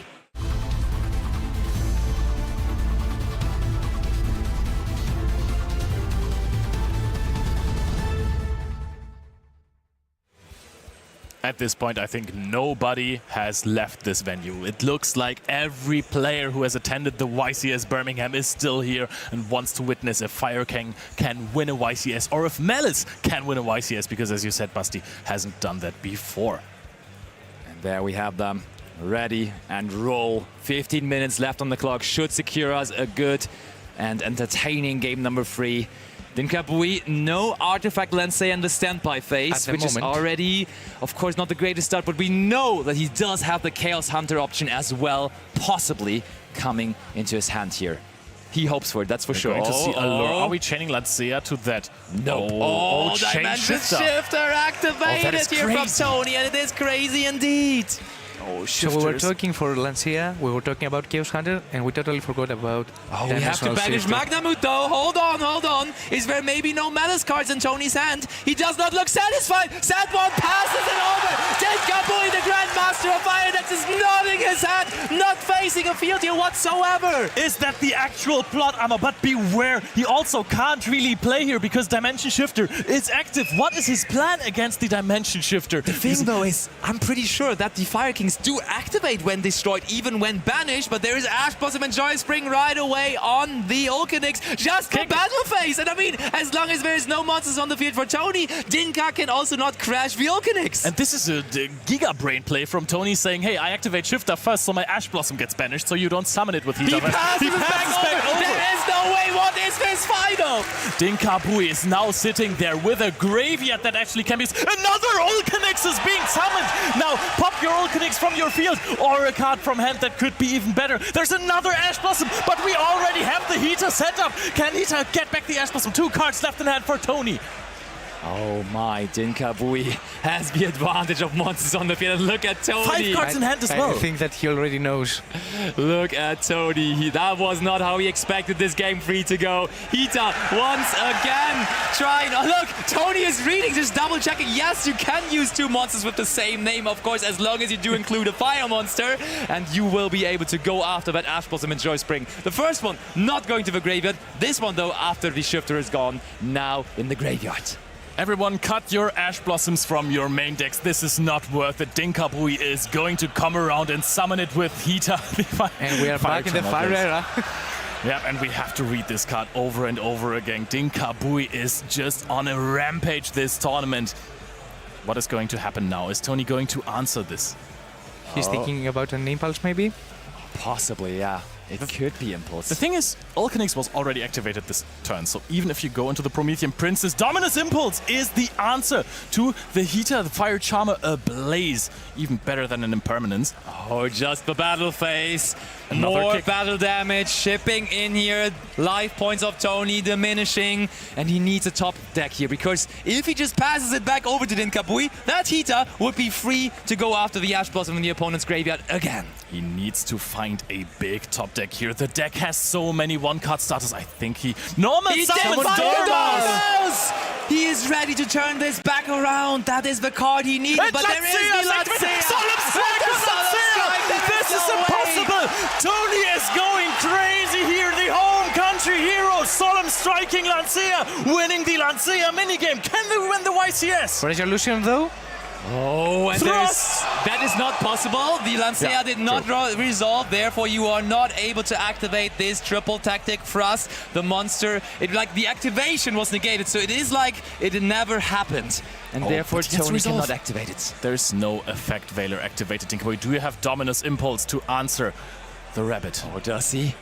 It doesn't look like it. Rabbit is being summoned. Rabbit is being activated. We are accelerating so fast. Another trap card will be set to the spell and trap zone of Tony. It is going back and forth. It really looked like Dinkabui might be the one taking it here, but Tony, with that fantastic top deck of Dormouse, is fully back into it. Patience is a virtue. Kept this Solemn Strike for as long as he could. Sets up a GWC already. Whew. What is this final? Yes, and you can see Tony. He waited. He was ready, and he got rewarded. He trusted in his deck, and his faith was absolutely correct, because it has not disappointed until this very moment, and now he can capitalize, maybe taking down a YCS in that style. Dinkabui has 4 cards in hand. I severely doubt that there's nothing he can play with, because he always stopped after Ulcanix effect or the Heater effect was stopped. So there have to be more interruptions. Lingerie being activated now as a possible answer to the Dominus Impulse. That is true. Playing around the inputs, but Dinkabui, does he have something to do here? Maybe Chaos Hunter, because he's taking on summon. Oh, he is thinking about it. We know there could just be a Kirin that tries to activate from the hand. But no, Dinkabui says, no, I'm not thinking. You can do whatever you like. Go ahead. We do activate now our trap card. We do activate the GWC06. Yep, summons out the White Rabbit. And Dormouse is being activated, 300 damage as well. Dinkabui kicked for quite some damage before, but that wasn't enough to put him in 300 life points range here, so that you could lose the game by activating a Maliss monster. Not gonna happen. Oh, we're going to see the first Link 3 of this game here. Is it going to be a white binder, or are we going to go for red ransom? Because we haven't used the Chassis Cat yet. We haven't used... what are we doing here? But honestly, the moment Tony in game number 2, or game number 1 it was rather, the moment he had the chance to go into one of his Link 3 monsters, it was absolutely going into his direction. And he does now again have the chance. The white binder is on the field. I mean, once the deck gets rolling, there's very, very few cards that can stop it. Ash Blossom being... Ash Blossom being banished by Whitebinder is pure comedy gold, and actually a smart decision on the side of Tony, because we have seen what Heater does, and I mean, you have to consider Heater, especially when it's in the field versus you. Indeed. So banishing the cards. And that Artifact Lancea there on top of Dinkabui's graveyard. The most popular side deck card out of the entire YCS, sitting there really, really sad because it was met by the Solemn Strike from Tony. What is in Dinkabui's hand? He has 3 cards left in hand. He discarded the Lancea, which was the 4th card. Something has to happen here. To be honest, Dinka has the info of Thrust. Yeah. Either we like it or not. So he may be, thinking about when to use his interruption. Yep, that's a very good point. Okay, setting another card. Must be the TB11. Yep. Banishing the white binder, which is going to just get more Maliss monsters, more cards drawn. Dinka picks up his cards. I'll put them down again. Back down. Jessica on the field. White binder is going to be activating soon. 900 more life points being paid, but that does not matter. We still have 11 minutes on the clock, and I think that Tony is going to try and close out this game this turn. He might as well, and the Maliss deck is not the one struggling with that. We said the Ryzer deck can sometimes have problems with it, but not the Maliss deck. So many ways, and even in-engine way of having so much damage on the field, of course, with the Red Ransom. Oh no, the Hard Crypter it is, right? Yes, Hard Crypter can just, by banishing itself in the battle phase, provide some additional damage. There are no Maliss on the banishment zone, though. Ooh, you're right, yeah. Yep. Here comes Splash Mage. So won't be his plan, because otherwise he would have banished those cards before. Goes into the Chassis Cat here. A Red Ransom, maybe? That kind of has to be, right? It is indeed Red Ransom. Dinkabui nodding his head still. Tony keeps on going. Tony's life points, though, have been going down quite a bit here. It's a little interesting, because what are we doing with Red Ransom here and with the field spell? Because, oh, we haven't used Chassis Cat banishment effect, right? I'm pretty sure we have not, and that's what Tony is thinking. That's what he's searching for there in his deck. And that is the Chassis Cat also activating, further lowering his own life points, but of course getting rewarded with many monsters that he summons off of that. The thing is, if he goes for an access code talker play to close out the game quickly, Hita will trigger. Can Hita get him anywhere? Yeah, because then he can activate Thrust, but the field will be empty though, and no motion will be on the field. But so can Hita get Dinkabui anywhere? I think it adds here. So we are going to link off Red Ransom and the Chassis Cat. By now we have used all of the Maliss cards that are currently in the graveyard, except for Red Ransom that just hit the What is this going to be now? I have no idea. I'm Probably interested. access. Yeah, must be access code talker actually. Tony, considering his options, actually not really sure himself. What is this going to be? I mean, the thing is, the Hita is very scary. Firewall Dragon, maybe? Effect. Look, he's considering Firewall as well. I mean, Firewall is a better way to clear out the Hita, possibly. But you have to co-link it. Yeah. Okay, there Firewall is Dragon. Firewall Dragon, indeed. Is he just going to attack over it now? What is happening? Is he just attacking? Honestly, Basti, Mike? we had so many monsters, and now all of this is just ending in one singular Firewall Dragon. Tony kept on going, and maybe he just went autopilot and he's just passing it back over to Dinkabui. What is all of that ending in? Maybe there is a Beastial in his hand, so he can set up some Maliss in Dinka's turn. But I mean, major factor here as well is that Dinkabui is just simply ahead in life points, and he's also the turn player again now. 8 minutes left remaining, and Dinkabui can't activate the Hita, but it is a Link 2 monster already established on the field. He has 4 cards in hand now, if I'm not mistaken, and those cards will have to get him somewhere. Something has to happen with those cards. It didn't stop anything from the Maliss engine. They have to proactively make the turns better, right? Can you just go battle phase attack? I mean, surely it's a Garunix? Yeah, that's the case. There has to be a Garunix. Okay. Looks like we are trying to... What are we thinking about here? I mean, we're crashing to summon out Garunix. I think so too, but they are Cheetah contemplating. can also add stuff like Vulcanix, Kirin. I don't think it can add Vulcanix, right? Can it add Ponix? Or is it... Wait, let me actually check. I think it's 1000 defense, 1-5 defense or lower, because you couldn't add Ash Blossom. It is, but Ponix is super small, so Ponix definitely works. Ponix has 200 what defense. What about Kirin? Is Kirin not 200 Oh, but there is a Bestial. We do have Druid's Worm, and I think that is the reason why we left the Hita on the field, to have the ability to use our Bestials as quick effects. So Bestial Druid's Worm is going to banish the White Binder, but Dinkabui, does he have a response? Maybe a Chaos Hunter as well? Impulse It is Chaos Hunter indeed! He has the answer, and he's discarding his Garunix. Wait a second, because, there is another Chaos Hunter here. It can't be bounced as well. Garunix is in the graveyard. Doesn't matter if it's in the hand or not. We're going to co-link the Firewall Dragon, the iconic boss monster, but does it help him? Double Chaos Hunter. We may have not resolved our Artifact Lancea, but we have a double better version of Artifact Lancea now with Chaos Hunter on the field, having the continuous effect that your opponent cannot banish cards. This is absolutely crazy right now. So what does that mean? Firewall Dragon can bounce the Hita Fire Charmer Ablaze to the hand right now. Won't do it though. Now Garunix is going to be able to trigger in the graveyard. Hita is going to be able to trigger and give him Kirin or a Ponix, or maybe Avatar even. We are going to attack. We take some damage, but still massively ahead in life points here, of course. Note, please, Tony again paid more life points, down to 2,050. Definitely not that much more here. And we only have 6.5 minutes remaining. Is Dinkabui really lining up here for another YCS victory? Tony allows him now to activate the effect of Hita here. I mean, you are playing Maliss in a YCS final game 3 and you're facing 2 Chaos Hunter. I cannot imagine how Tony's feeling right now.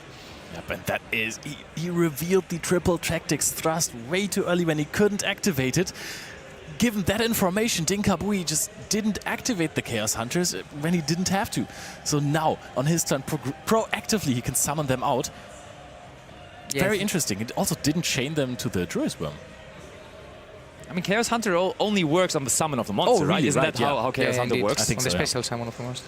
Exactly. So, Tony, you can clearly tell by his facial expression that he is not expecting those Chaos Hunters, and definitely not in a YCS final, but Dinkabui knows his matchups, and he brought this card specifically for this matchup, of course. So, revealing Thrust, it was very important, played a huge role before. Yeah.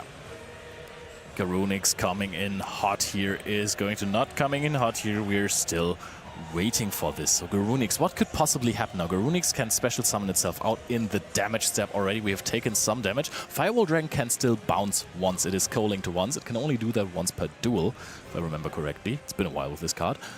Garunix would summon itself out, can pop Kirin. There is nothing in the graveyard that profits from a Kirin. I don't think it is one per duel. Actually, one thing that we are considering right now, one thing that is getting debated here right now, I think, is whether you can even activate 2 Chaos Hunters on the same chain. And I'm honestly not entirely sure, but it seems like we do have the confirmation now. Judges, of course, very good to make sure in the YCS final that everything is going right. And it is going right. You have 2 Chaos Hunters on the field for Dinkabui. Kirin summons out the Arvata, or the Arvata summoned itself out. And I think that's game, actually. Is it game? Oh, it's so much damage already. 2,000 life points. Druid Worm is still there. There's the handshake. Dinkabui runs over the last monsters with Garunix, with Arvata, and with 2 Chaos Hunters to stop the Maliss deck.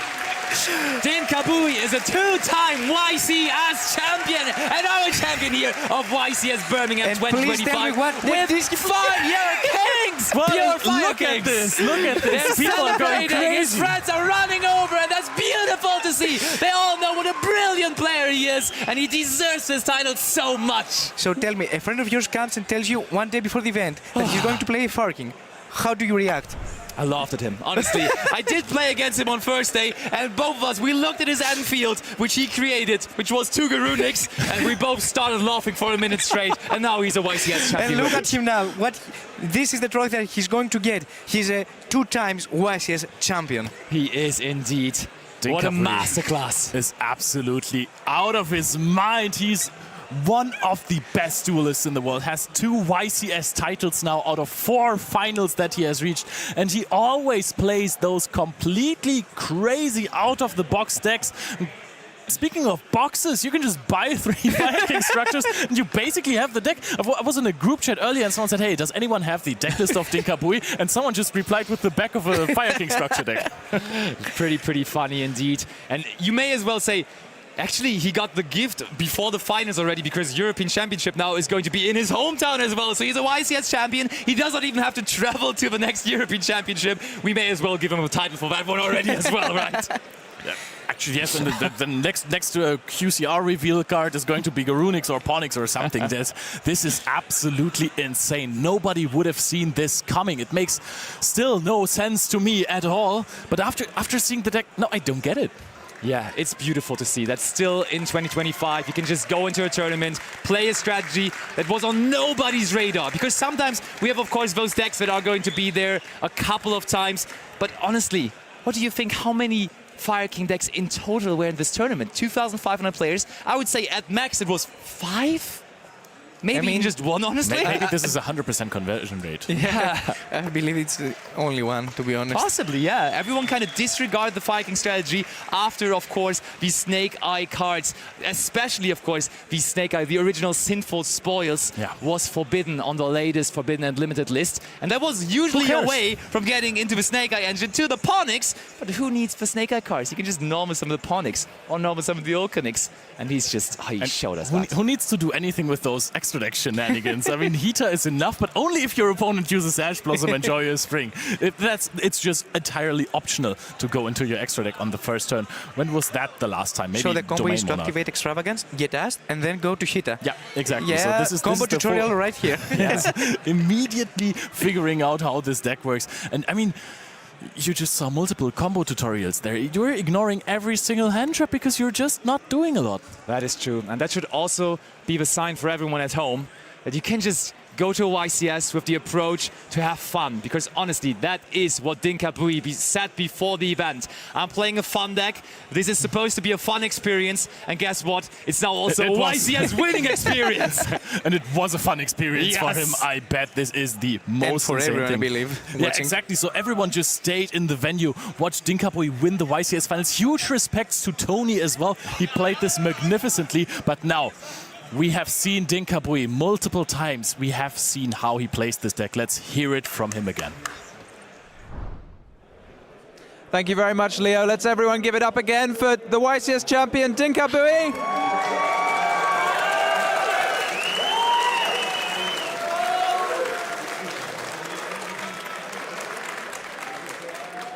Massive congratulations to you, Dinka. So you won. How did you feel when you knew you were going to play a Maliss in the final? The Maliss matchup is not that great, at least in game one. But the side deck carries a lot, because I'm playing Lancia, Chaos Hunter, Impulses, yeah. So you sound like a prophet there, because obviously that game one you did lose. So I just want a very brief clip. Probably explains to a lot of people why you ran this deck. You got hit by the Mochami Fuvalo, so what's your plan here? Usually I just end on a very minimalistic board. Basically two level 8s. The Fuvalos in this case was a little bit annoying because I wanted to go into Princes afterwards. But I decided not to. Yeah. Okay, well, fair enough. So it sounds like you had a smaller board. Did you have some hand traps here? I think we saw them played later.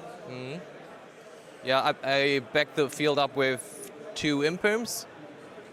Usually that's enough against Maliss, because I have 2 Pops, 2 Imperms, and a Vata Negate, but my opponent's hand was pretty well, because he drew a bunch of cards with the Allures, and he got enough extenders to push through the board, and the Dark Charmer caught me off guard, because the Dark Charmer was able to attack over the Avatar, and that's how he kept on playing main phase 2. So yeah, you're getting ahead of me there, but let's have a look at our next clip. So yeah, we saw the Dark Charmer, and then I think we're in, we're not quite in main phase 2 here. We're seeing you summon a couple of monsters here. You chose to destroy your opponent's Ball Drake, so why did you pick that one? Because it's the only monster on the field which beats over Avatar. Because it takes, if the Ball Drake stays on field, he just attacks over Avatar, and it takes 1 interruption out of my field. Yeah. Okay, it makes sense. So you weren't too fussed about the Maliss monster being left on the field. You were more worried about making sure anything couldn't attack over the Avatar. Yes, basically yes. The only extender which is possible in this spot is the field spell or Gold Suck for the 3rd name.